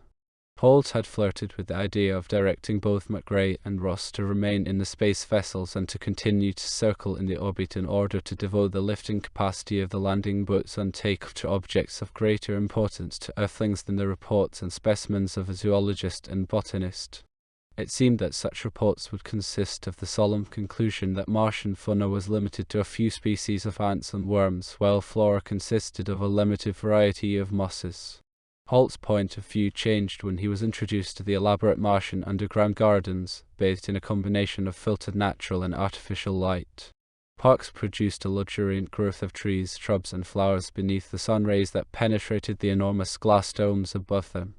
When he had spent some time browsing in the Natural History Museum of Ola, he revoked his intention of keeping MacRae and Ross circling in space and radioed them to descend in the Goddard spot. Ola's Natural History Museum, like many others in various cities, contained inexhaustible treasure troves for seekers of answers to developmental questions.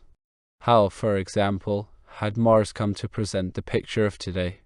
How may the red planet have appeared thousands or millions of years ago? What had become of the oceans and mountains which once must have existed? How long had it taken for the atmosphere to dissipate to a point where the Martians fled to a subterranean, pressurized existence? When and why did higher forms of animal life die out? What had such forms actually been? How did the Martians breed the marvelous plants of their subterranean world? Sam Wolfe had haunted the museum from the moment that he was free of his duties as airport engineer, and he found so rich the collections and specimens that he was able to dispense with the geological equipment he had brought to the orbit. He promptly abandoned any thought of digging for specimens himself and devoted his time to studying the exhibits in the museum.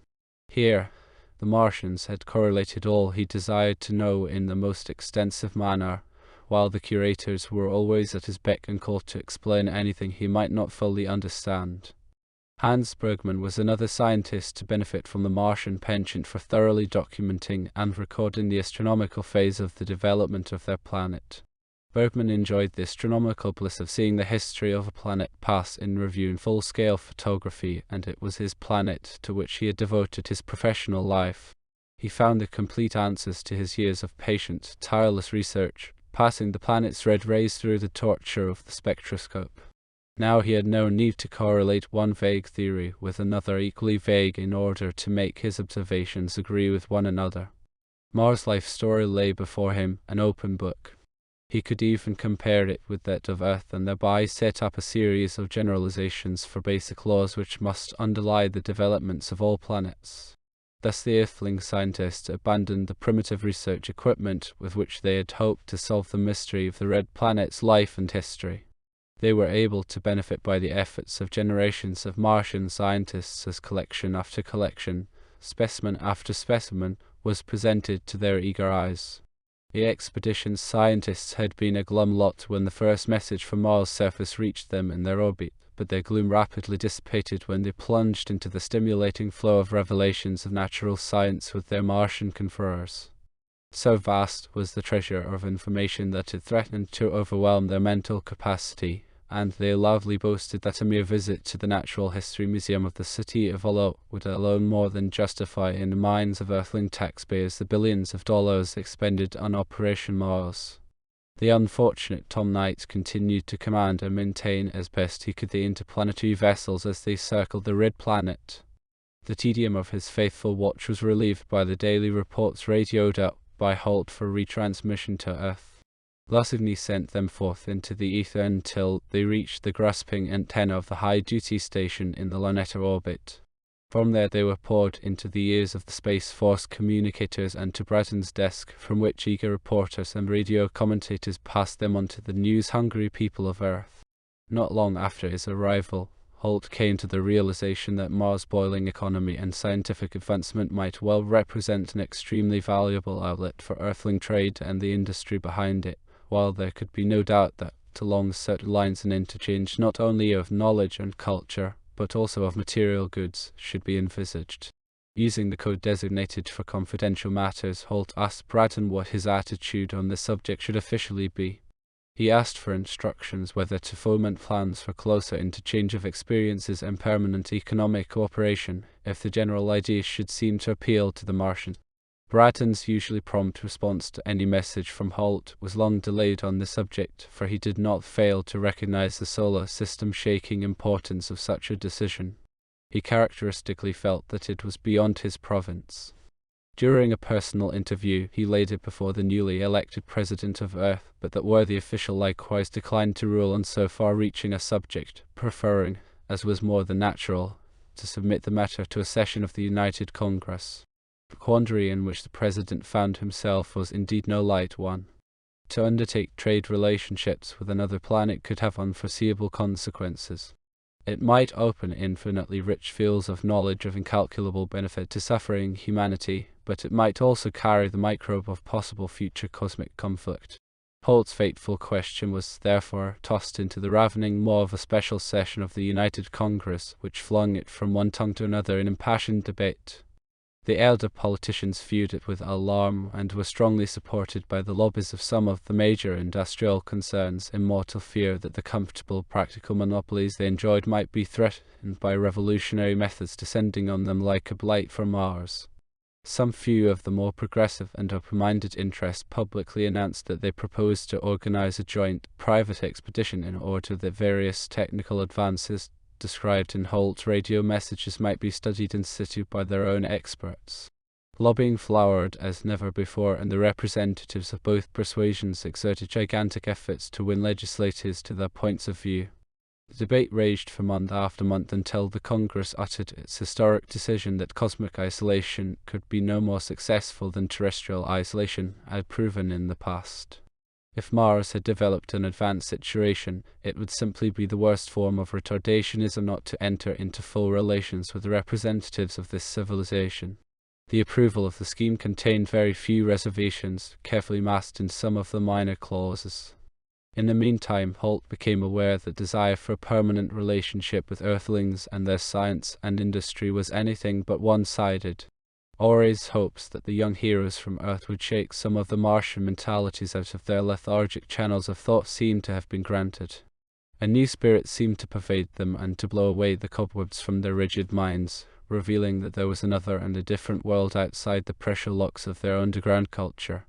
They began to sense that in a free and open world with a free and open sky, simple human happiness might be more attainable than in their troglodytic existence of gadgets and tawdry ornamentation.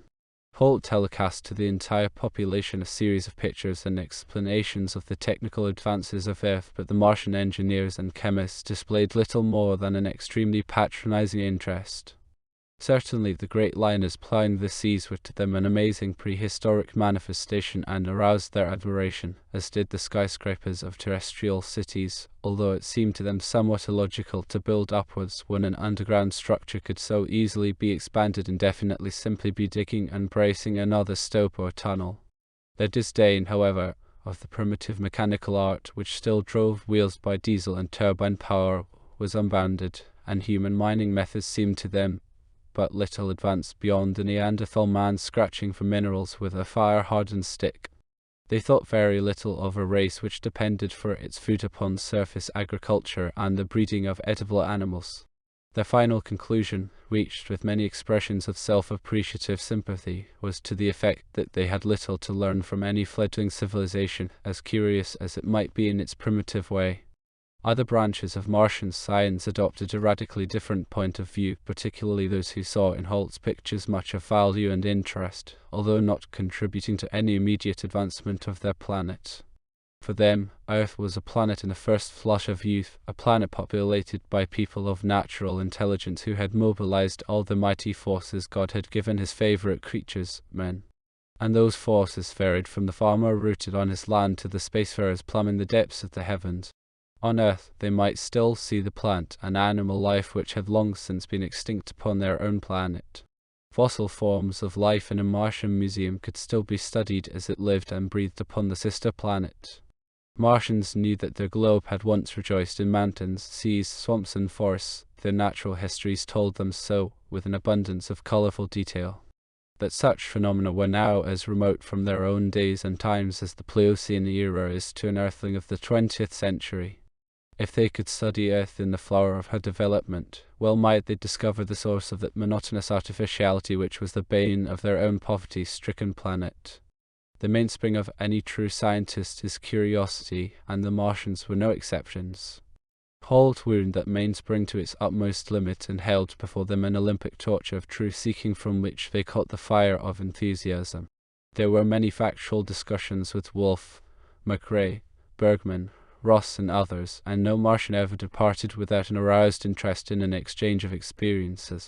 Societies in support of scientific cooperation with Earth grew like mushrooms. During the most bloody wars on Earth, scientists had always found a common denominator on which they could heartily concur and agree, irrespective of their national loyalties. Theirs was a community of soul in the search for the truth in God's own nature, and it was now to extend its unifying bond across the vastnesses of space. Holt was overjoyed when the radio message containing Earth's decision to take up interplanetary relations with Mars reached him in the office he occupied in the Martian government lodgements around the deep, central Plaza Vola. Without delay, he communicated to the president of the Martian Academy his desire to lay before the outstanding men of science of the planet an offer to have 3 of them accompany the expedition on its return to Earth. These men would be guests of the government of Earth for the duration of their stay and would be returned to the satellitic orbit around Mars at the next suitable opposition between the 2 planets and to their subterranean civilization by a landing boat carried by a cargo vessel to be built for the purpose.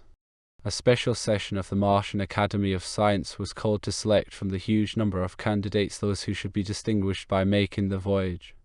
Election to, or even a call to speak before, the Academy of Science was the highest honor within the aspiration of any Martian scientist, for the significance of the Academy far exceeded that of a mere association of honorable greybeards distinguished in their chosen fields. The Academy was, in point of fact, a sort of general staff of research, set up with the perfected skill and organization which characterized Martian civilization. It organized and planned all-embracing and systematic campaigns against ignorance wherever found. It discovered breaches in the linked chain of knowledge and forged new links. It appointed liaison officers whenever it discovered that some advance in one branch of science might be of importance to another branch. It offered training to any scientist whose position at the forefront of research required that his work be correlated with the general welfare. When some new horizon was discovered in any field of knowledge, the Academy immediately proceeded to evaluate not only its practical application, but also the effects it might have on social, hygienic, psychological, economic, or other circumstances. In its studies, the Academy was some 50 or 100 years ahead of the present, and it planned the strategy of research accordingly. Notwithstanding the regimentation and systematization of Martian scientific thought, the Martian Academy was fully aware that basic research must wither and die without freedom. It was the custom of centuries that the Academy should be apportioned some 15% of the public budget for research purposes. Oddly enough, this figure was astoundingly close to that devoted to armament by terrestrial nations before they settled their differences, even in piping times of peace. Much of this money went to research institutes and universities without strings as to its disbursement and without an accounting. All that was required of the beneficiaries was that they should report with the minimum of delay to the Academy any new discoveries made by them. Ancient custom dictated that the president of the Martian Academy be a teacher of philosophy, the queen of spiritual sciences. The high esteem in which the Academy was held was reflected in that its president ranked, together with the senior justice of the Supreme Court, immediately behind the Elon, despite the general lack of social distinctions throughout the planet. Even the cabinet officers occupied the next lower rung of the social ladder. Ansanto, the sage of Leroni, was president of the Martian Academy of Science when Holt's epoch-making proposal was submitted for deliberation.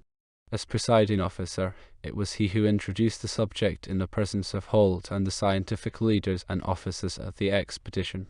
He appealed to the Academy to draw inspiration from the Earthlings' splendid interplanetary pioneering. He adjured them to pursue without hesitancy or vacillation the path of cosmic cooperation thus courageously opened. Life below ground, to which our aging planet has condemned us, said he, has made us forget that another and a greater world lies without the hermetic capsule wherein we perforce must live. Until our earthling friends and brethren came to us through the airless reaches of the solar system, we were in danger of entirely forgetting that there is a heaven wherein God guides the courses of the stars of his creation. We work to the joyous discovery that we are not alone in the infinite ocean of the stars. We rejoice that our kindred from across space think, feel, hope, and believe as we do. For eons we have sought the answer to the final question, the great, hitherto insoluble question of the purpose of the cosmic creation. Why did God make the magnificent machinery of the universe? To this day, our natural scientists have stood perplexed but gripped in the fascination of its endless complexities and bemused by the infinity of its riddles. Our earthling companions have brought us the answer. It is life. Joyful, pulsating life, everlastingly sustained by the two divine urges, love and hunger. We may well still wish to know what is the purpose of this life, and to that question, too, they have brought us an answer full and complete. It is the quest of perfection.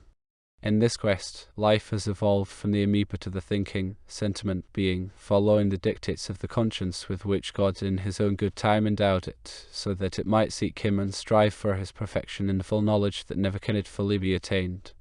The inspiration of your cosmos-shaking journey, my earthling brothers, cannot have been that of a purely technical experiment, despite the magnificence of its conception.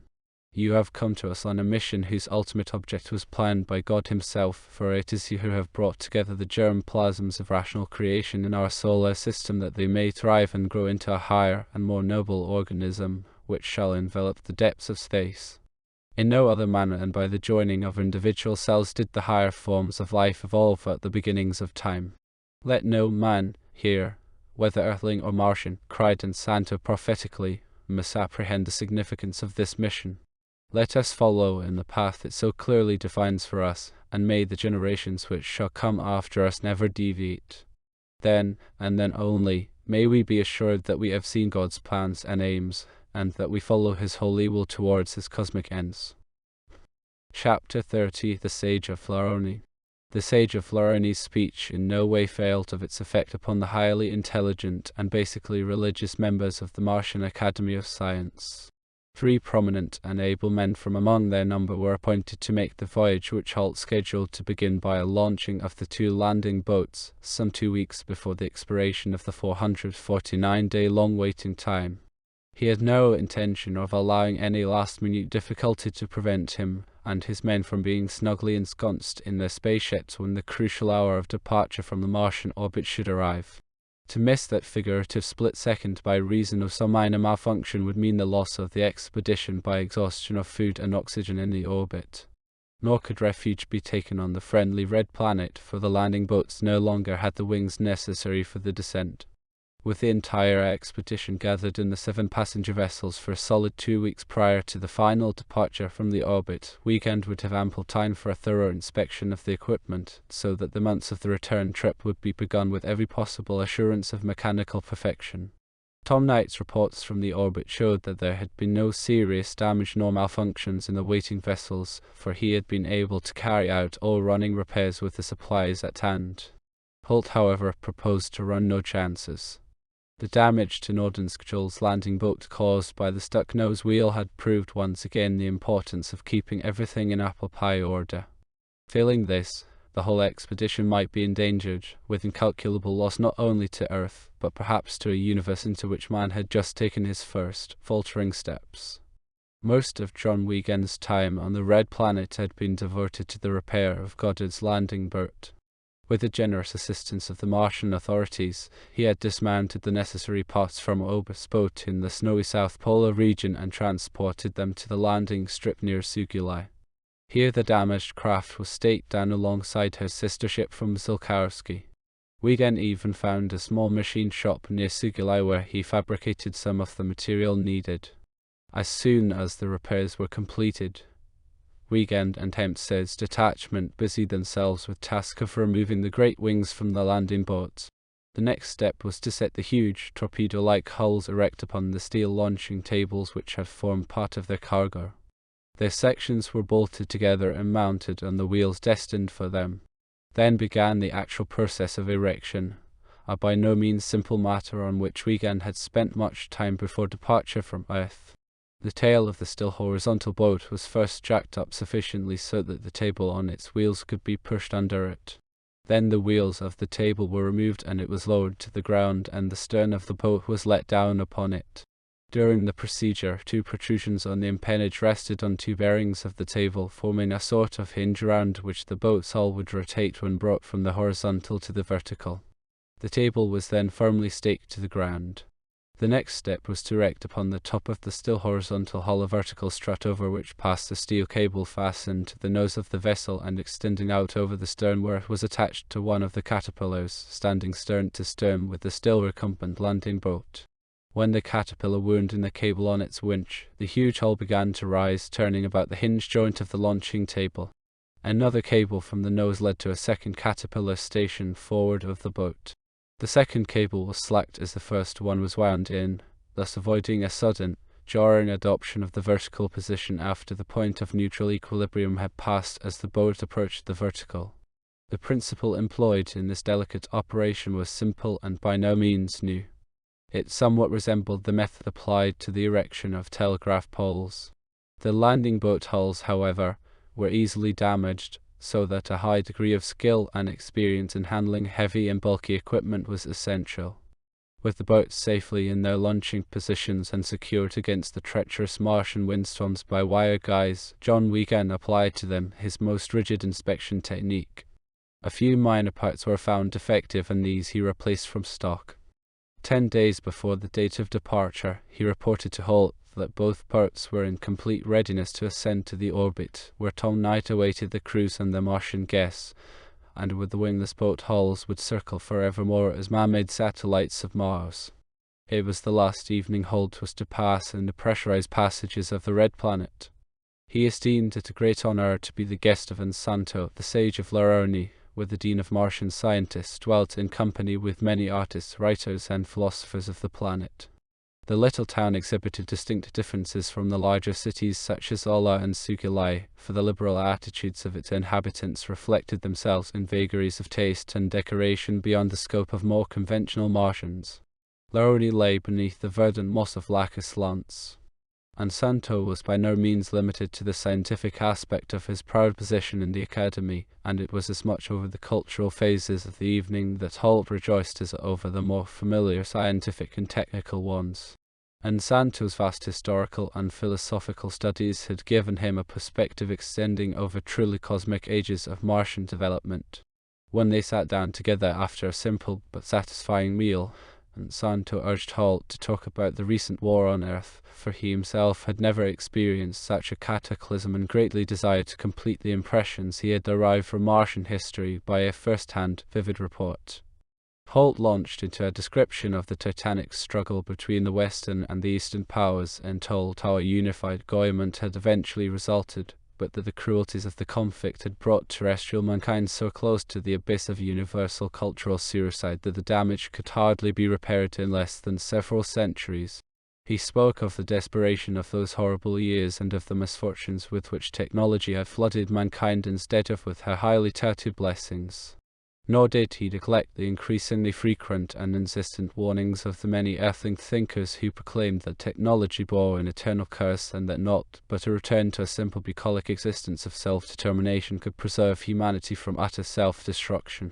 Ansanto listened silently for a long time until Holt finished. "There can," said he, "be no turning back for any civilization which has once pinned its faith to the advance of technology. Any such turning back would conjure up such a terrible economic and social crisis as to reduce the civilization itself to rack and ruin. Nor is there any inner justification or lightness whatsoever in turning back. Man is responsible for the dangers and imbalance of technology, not technology itself. During one of your lectures, so greatly appreciated by our students of history, you recounted how all the ancient cultures of Earth were based on slavery. You expressed amazement at the great thinkers of those ages found nothing objectionable therein. I, for one, am no whit amazed, for our own earlier cultures were likewise based upon slavery. Every culture is an organism, analogous to a plant unable to flower towards the light if the roots, the source of strength, do not dig into the soil. Subjugation of the forces of nature by technology is the only means offered us by God whereby we may strip off the curse of slavery. By this means only can we create a social system where each and every man may unfurl his capabilities to the breeze of freedom rather than permit a chosen few to blossom and bloom while supported by the weary shoulders of the multitude. Here on our venerable and weary planet we have moved far ahead of your youthful Earth towards the manumission of our slaves by technology. The difficulties you are presently encountering have a familiar ring in the ears of Martian historians, for we too have suffered them. But you may be assured that you also will master those difficulties, not, of course, without paying a certain price for the freedom thus achieved. This price in part will consist in the leveling of consumer goods, which is followed by a general leveling of tastes, modes, and even of human attitudes. These inevitable concomitants of the technical age affect sensitive souls, as does cruel tyranny.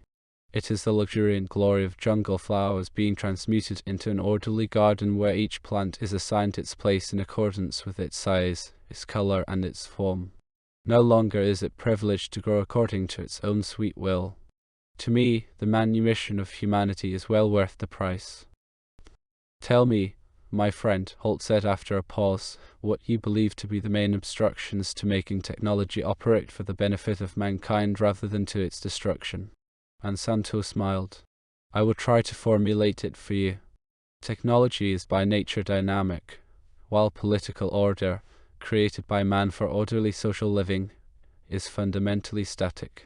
Continually renewed conflict arises between the static social order, unable as it is to grow with dynamically progressing demands, and the technical advances which create the latter. A new invention is capable of changing the basis of many lives to a far greater extent than any novel social or political concept. The explosions which have plagued your planet during the last few decades cannot, in the last analysis, have been caused merely by clashes between opposing political ideologies. The fact is that limited and sovereign states cannot live next to one another on the same planet once technology has attained a certain definite advancement.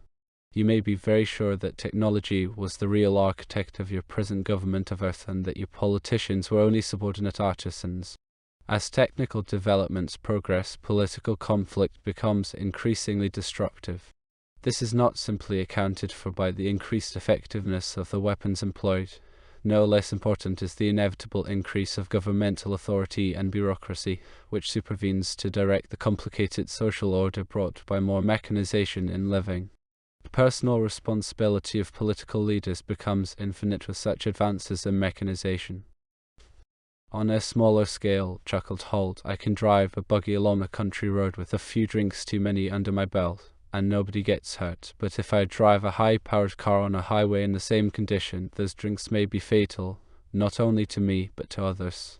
I've never seen a motor car, answered Santo, but we still have humor on Mars, even without cars, and your amusing analogy goes to the root of the matter. Ethical progress must keep up with technical progress, but ethics wither and die without self-control and without humility and religion.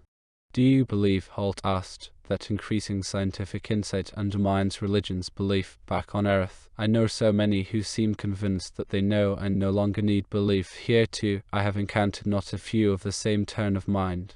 And Santo smiled tolerantly. When I was a young student, he remarked, I thought myself very wise indeed. Natural science was my passion, and to some extent it still is. The universe seemed to me to be a relatively simple, if rather large mechanism, whose laws of operation I thought I understood quite well. As art technicians applied identical laws to their own purposes with ever-increasing success, I became more and more convinced that it was idle to seek a transcendental director of fate behind the transparent cosmic machinery. To me, there could be no God, except as identified with the laws of nature. As time went on and I matured, I began to realize the blank areas in our picture of the universe. What I had previously seen as a wide expanse of beautifully clear perceptions began to be choked in the underbrush of vague attempts at explaining the unexplainable. Slogans and catchwords covered the thickets which the spirit could not penetrate. The simplest things no longer could withstand critical scrutiny. Consider the concept of infinity, which is no more comprehensible than its opposite, finiteness. What is behind either or both these concepts? Or consider the mutual relationship between matter and energy.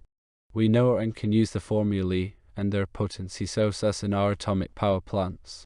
The inner secret of their mechanisms will, however, remain a sealed book for all eternity. What of the miracle of heredity? By what mysteries does a great-grandchild carry some touching trait of his forebear? Are we not deluding ourselves if we pretend to explain such mysteries on a scientific basis? A period of profound depression followed my youthful exuberance over our scientific achievements. The fundamentals of my cosmic beliefs were profoundly shaken. I lost myself amid the distances of the theory of cognition, where I vainly sought to delimit the capacity of our minds to solve these problems. I sought the key to the ultimate revelations in the history of our planet and in the lives of our great men, and it was here that the genius of great thinkers and inspired artists pointed the path out of desperation. For I sought for some law which should direct the hearts of these men. Was there, I asked myself, some equation working in their minds as they advanced beyond the frontiers of knowledge, or created immortal music or paintings? But there was no regularity, nothing resembling our so-called laws of nature behind their genius. By no repetitive series of experiments could a mathematical causal relationship be established. Inspiration put into effect the will of God Himself through the thoughts and deeds of these men. There could only be one answer. It was God acting through His creatures. It was a soul-satisfying illumination of my spiritual darkness to find the transcendental deity manifesting Himself in the creativeness of the spiritual and artistic great. My discovery convinced me that whatsoever is good and desirable is sired by the holy search for perfection and damned by the receptivity of humility. That the majority in their search for truth do not go beyond the material is the greatest of human tragedies. Our schools crowd the minds of our children with knowledge which intoxicates them, perhaps broadening their horizons, notwithstanding. At the gates of the mysteries our schools balk. We cannot teach what we do not know is the slogan. Thus our youth is deprived of humility, their most valuable dowry for the future. As an example, the schools enlighten the children at a tender age as to the physiological and medical aspects of sex. It is claimed that such biological enlightenment protects and strengthens the morality of youth. Not a word is said to them of the ethical aspects of love, nor of any factor which might awaken in those children respect for the divine mysteries of propagation of the race and of birth. No, I say. As medical lectures on sex cannot promote morality, scientific enlightenment cannot promote ethics. Rather, is the reverse true, for each scientific advance brings the danger of blasphemous self-glorification. The most important and never-ending social task of our churches is to keep awake humility for the curbing of overweening pride in our knowledge and accomplishments.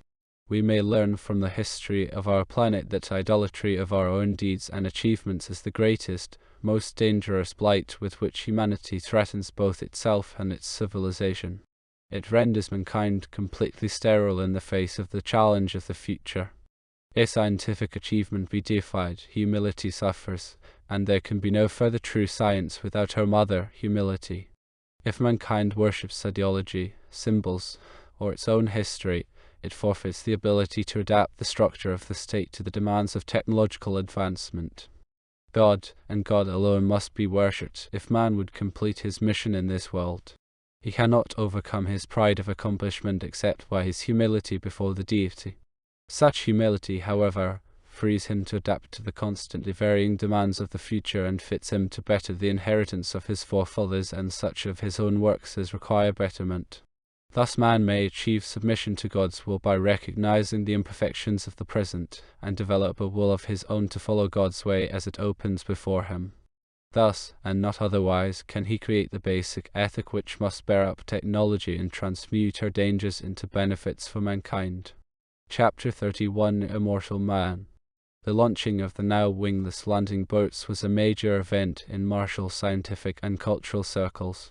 Towering on the launching platforms, the boats were miniatures of the massive Sirius vessels ready to ascend from Earth on their voyages to the orbit. A large number of Martians witnessed the unprecedented spectacle.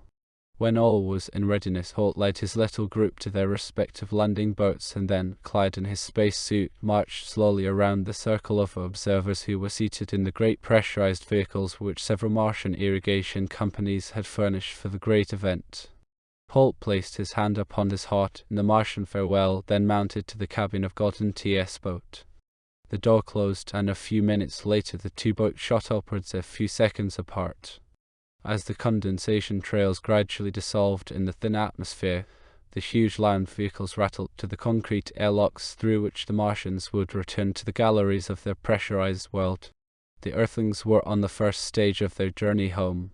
No incident disturbed the climb to the orbit, where the interplanetary ships awaited the boats. When the short maneuver of adaptation terminated, Holt's party and their 3 Martian guests beheld through the circular ports the clumsy structures hanging without apparent motion against the black heavens. To the 3 Martians, the sight was so moving that they could hardly be dragged from their windows. Almost reluctantly they entered the busy bees which came to transfer the landing party and the various gifts and souvenirs to the passenger ships for the long drift to Earth. Finally, the remnants of propellants unused by the landing boats were emptied into the reserve tanks of the returning vessels. X-1 minute resounded from the bullhorns. Holt, from his acceleration couch in Polaris pilot's cabin, viewed the 6 echeloned passenger ships in front of him. The final test had come. With the complicated mechanisms still functioned to a fraction of a second. Had the crews properly maintained them despite the psychic load to which they had so long been subject? Could, perhaps, this at long last have frustrated John Wiegand's tireless insistence upon perfection? Within 60 short seconds, he would know perhaps the last knowledge he would ever acquire. X-30 seconds. Co-pilot and engineer rapidly scanned the complicated instrument panels, nodding approvingly, yet gravely. The rising pitch of the direction gyros rose above the monotonous rustle of the respiration blowers. X-20 seconds. The tenseness of the moment reflected itself in the exchanged glances of the 3 men. X-10 and 9, 8, 7, 6, 5, 4. Number 6 prestige lights missing. Hal Royer's voice roared through the bullhorn. The navigator had been checking the warning lights of the squadron from the navigation room. Hardly had the words left his mouth than the main stage of Polaris ignited, as simultaneous streams of fire shot from the rocket motors of all ships except Holt's immediate leader, Regulus. Regulus, report, shouted Holt into his microphone. The answer came in a thunderous bang in the intercom and a blinding flash from Regulus' rocket motor, where there should have been a steady jet of smooth flame. Holt flicked the emergency cut-off switch and Polaris jet collapsed into silence. Quietly, the commander spoke into the microphone. Polaris to Vega, take over Expedition Command, proceed as planned. Polaris will stand by to help Regulus. He gazed at the 5 rocket jets receding into the vastnesses of space as Knight's voice answered, Roger, Wilco, God keep you, over, out. With a word to the co-pilot to return Polaris to her original position relative to Regulus. Holt moved down the central shaft of Polaris' nacelle and entered the airlock leading to the busy bee. He went forth to assess the extent of the damage and to bring what help he could. As the bee approached the damaged vessel, Holt saw the after flames of the explosion fade and die at the stern of Regulus. He knew from this that the propellant control valves had not suffered and had shut off the flow. The great cylindrical rocket motor itself, however, was completely shattered, together with its tubing, wiring, and other accessories. He steered his bee into the guide rails of Regulus' nacelle and was greeted by her commander's plump face grinning a bit shamefacedly through the port. Major Freddie Duncan was a calm soul and far less subject to edgy nerves than some of his fellow commanders. With the knowledge that the latter were receding into the distance at many miles per second, Holt rejoiced in his confidence in Duncan's stability. The airlock opened and the visitor entered a bluish haze and heard the hissing of escaping air. Splinter punctures, he asked calmly. A few, answered Duncan imperturbably, but they're all located and we'll have them plugged pronto. Anybody hurt? Poor Nordenskjöld got a splinter in his right thigh, which smashed his femur. He lost a lot of blood. Our medic's working on him now. I hope he's up to the job. Barrett's over 1,000 miles away in space by now, and we can't call him back. Duncan rubbed his cheek. He's a good boy, but this looks like a large order for his amount of medical training. Colonel, haven't you got a Martian in Polaris who's supposed to be a surgical whiz? We'll get Svetla on the intercom and see if he can help, said Holt. In the meantime, let's see how Trigg's feeling. Nordenskjöld was strapped to the bunk in the captain's cabin, his upper right leg swathed in bandages. As Holt pulled himself into the tiny space, Nordenskjöld smiled wanly. "It seems that I am always making trouble for you, Colonel," he said. "Don't worry about that, son," answered Holt. "We'll get you out of this all right. You're needed back on Earth, you know. Not every pilot can make good landings without nose wheels." He patted the youth's shoulder, then sent for Royer, the navigator, and retired to the pilot's compartment with him and the captain of Regulus. Duncan looked quizzically at his commander.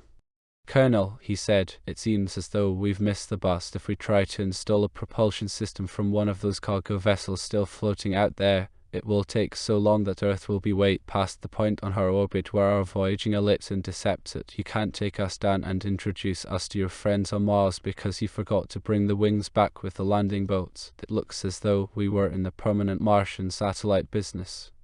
With a smile at Duncan's imperturbable humor, Holt answered, "We can't repair Regulus, but there's still a chance. The mathematical planning section and the electronic brains figure out a solution for just this kind of situation. We'll take a set of tanks from one of the cargo vessels, attach them to Polaris, and fill them with what's left of your Regulus propellants. That will give us a velocity reserve permitting Polaris to make a faster trip back to Earth. Even with your Regulus crew aboard, of course, we'll be down to a bare minimum of food and essentials. Royer, how does it look from the figure standpoint?" The navigator studies his tables. "There's no time to be lost," said he. "We'll have to be on our way in not more than 104 hours. That's just a little more than 4 days. If we can tank up with Regulus full supply, we can pick a returning ellipse which will have a perihelion at a distance of 140 million kilometers from the Sun. That is about 9 million kilometers less than the distance of Earth's orbit from the Sun, and this ellipse will intersect Earth's orbit at an angle of 8 degrees and 40 seconds after a voyaging time of 233 days. Fortunately, the Earth will be at that intersection at that time, but if we are to enter such an ellipse, we shall have to give our ship a velocity change of 2.275 kilometers per second when we leave the Martian orbit, as compared to only 2.1 kilometers per second for the other 5 ships, and when we attempt to re-enter our former departure orbit around the Earth, we'll need a velocity change of 4.28 kilometers per second instead of the 3.31 called for by the original calculations. What with the crew of Regulus and the necessary oxygen, food and water, Polaris' load will be increased by 19 tons, and with Regulus propellants, we'll just be able to make it along the ellipse of which I've spoken. If we add our 4 days to the 233 days, we can be back near Earth 213 days from now, while the other ships will need 260 days. We can be home 47 days before them, if all goes well." The 4 days of grace were hectic, and the 3 available busy bees worked constantly, even through the hours of darkness, when the great mass of Mars shielded the workers from the light and heat-giving rays of the sun. The 3 cargo vessels which had been stripped of their landing boats still hung near the lonely Earthlings as they whirled around Mars, and Hull selected the 4 empty tanks still attached to Goddard as those to be used. They were first towed to Regulus and temporarily suspended from her structure in order to facilitate their filling with the available propellants. Regulus had lost 32 tons through the rips caused by the explosion of her rocket motor, so that only 326 tons were still available for Polaris' desperate venture. The next problem was to bring the partially filled tanks over to Polaris and to attach them properly. Each of the 4 was filled to only 2/3 of its capacity, so that it was necessary to top them off with helium under slight pressure in order to descend and facilitate handling. With a busy bee at each tank header, the unwieldy shapes were carefully towed to a position close to Polaris, from which all hands in pressure suits gently inched them into position and bolted the suspension nets to the cruciform tank supports. When the tanks were attached, the crews connected the aspiration tubes leading to the propellant pumps and the pressurizing lines. Finally, they adjusted the temperature control blinds and the liquidometers. The last B-loads of food and supplies were loaded into Polaris, the final checks and tests were made, and the engineer reported to Holt that they could depart a scant 5 hours before the elapse of the critical 104-hour period. Obus' high-duty radio station still swam near them in the velvet darkness, and Holt had kept it manned and in communication with the distant convoy, so that both the departing crews and Earth itself might be kept informed of the desperate struggle for preservation. The last message announced that Polaris rocket motor would be started within the hour, and that the Lagos would enter a satellite orbit around Earth in 209 days. Until then, silence, for the high-duty station must be left circling in the Martian orbit along with the remnants of the landing boats and cargo vessels. Paul touched the Prestige ignition switch and waited tensely. A few seconds later, the main jet roared its deep-throated song of power. A silent prayer of thanksgiving rose to the lips of all in the crowded nacelle as they felt the familiar thrust. Svetla, their Martian guest and fellow traveler, relayed their belated farewells to his home planet and assured them that Mars, no less than Earth, accompanied them in prayer. Tired but hopeful, they settled themselves against the weary, weightless coast through space. There were now none of the amenities which had mitigated the hardships of the outward journey, for neither Earth nor Mars radio programs could be received, nor were there any movers or intership visits to break the monotony. The most careful movement through the weightless spaces of Polaris nacelle brought collisions with sleeping men suspended between the bulkheads or with someone attempting to beguile the time in desultory conversation with a listless neighbor. The tiny library's short stock of books were read and reread so often that the only exercise for the mind was to learn some classic by heart.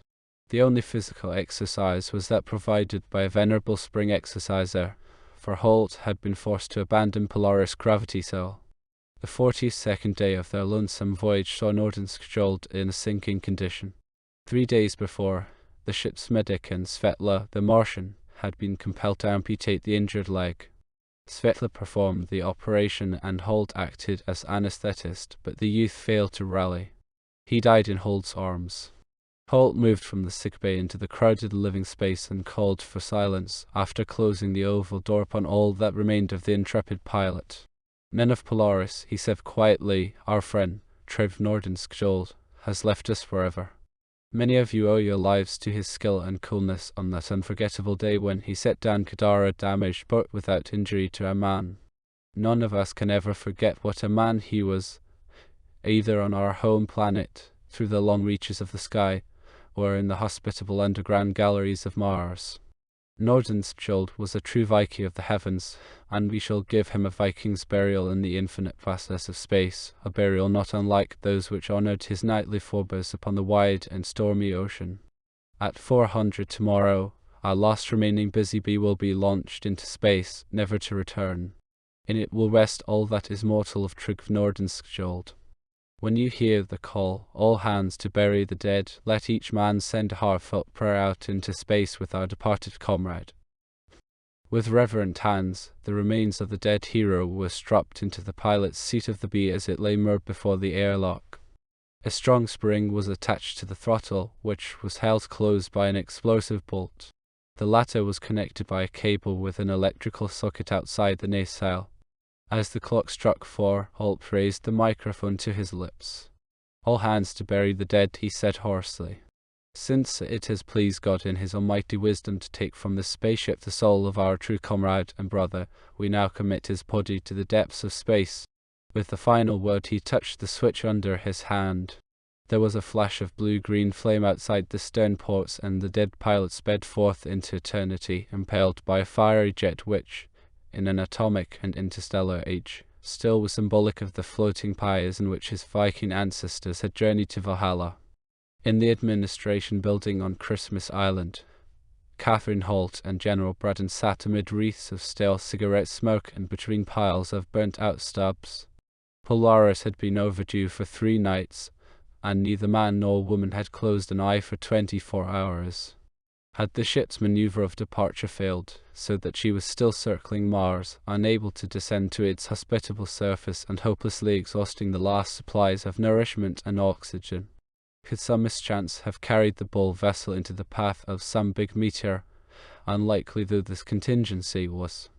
Countless possibilities of disaster existed, particularly for a spaceship alone amid the vastnesses of space. A navigation error might have swept the solitary craft far from her home planet.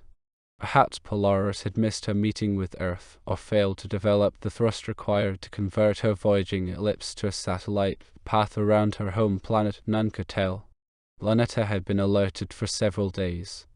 Her radio stations were continuously manned in the hope that the directive searching antennae might pick up some weak signal from Polaris' feeble transmitter. The convoy itself regularly sent in night's barely reports, but as to Polaris, all was silence. The tropic dawn began to spread over the island. Catherine Holt slept the sleep of exhaustion with her head on the conference table, while Braun was just about to ignite his 50th or 60th cigarette. Suddenly, a high-pitched buzzing split the silence. Braun snatched the telephone. Braun speaking. "Report for you, sir, from Central Radio, Christmas." "Go ahead, damn it. What are you waiting for?" Lunetta's observatory reports blinker signals apparently reading SOS Polaris. Lunetta reports blinker signals apparently from a satellite orbit considerably distant from, but encircling Earth. Is now attempting to get its coordinates. "Hold everything," said Braun. "I'll be in your station in a jiffy." Catherine awakened and gazed anxiously at the general, who returned her look half quizzically, although tears rolled down his lean cheeks. "It's Gary," he said.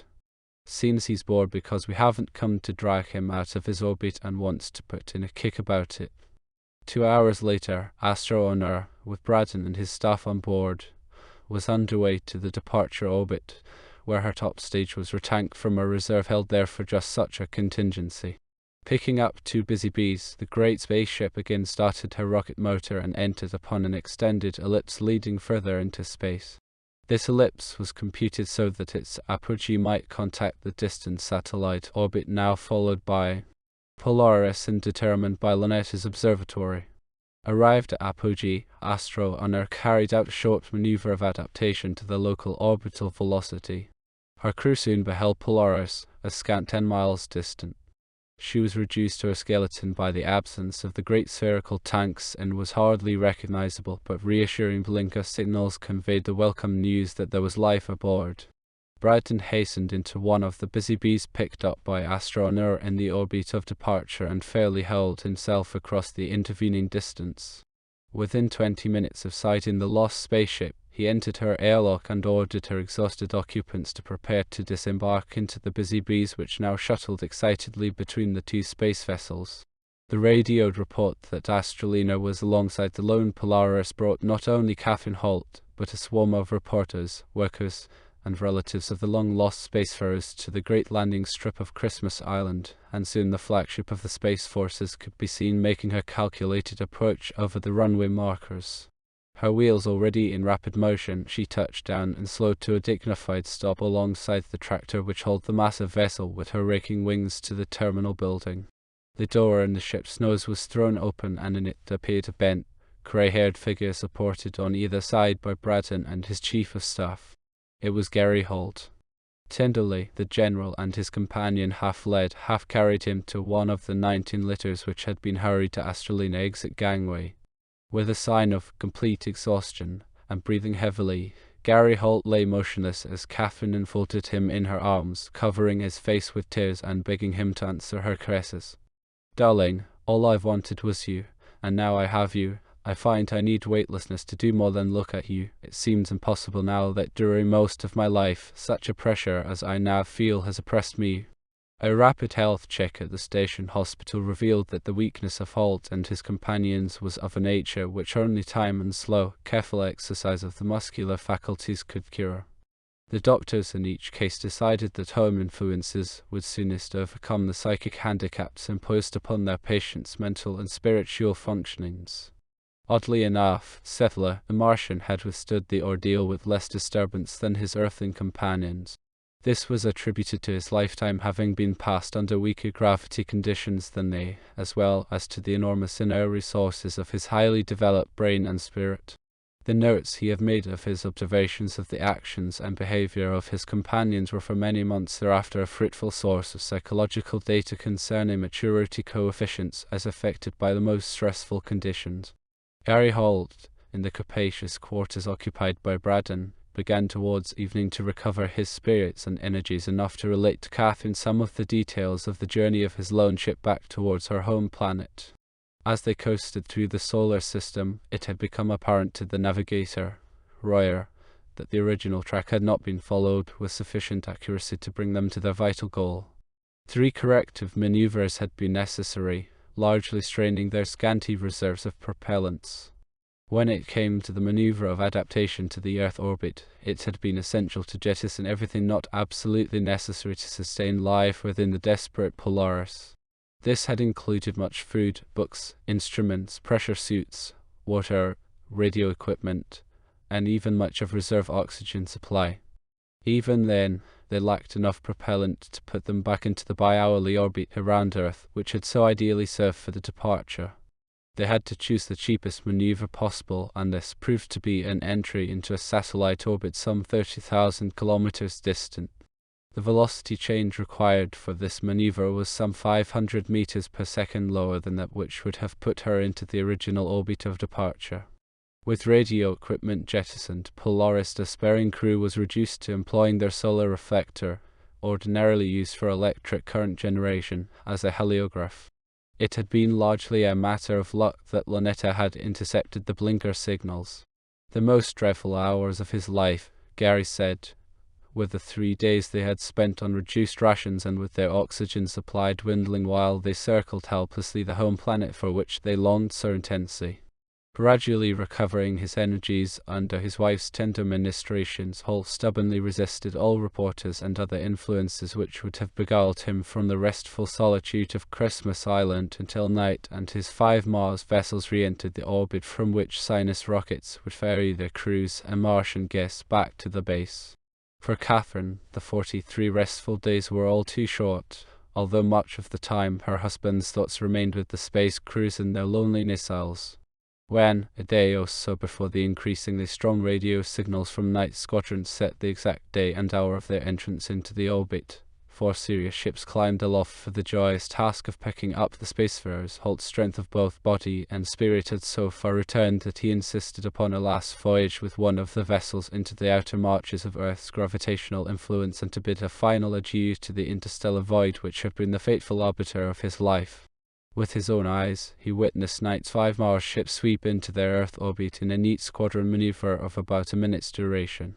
No sooner did the busy bees from the 4 Sirius vessels snap into the guide rails of the returning squadron than busy and enthusiastic hands loaded the various Martian mementos into them.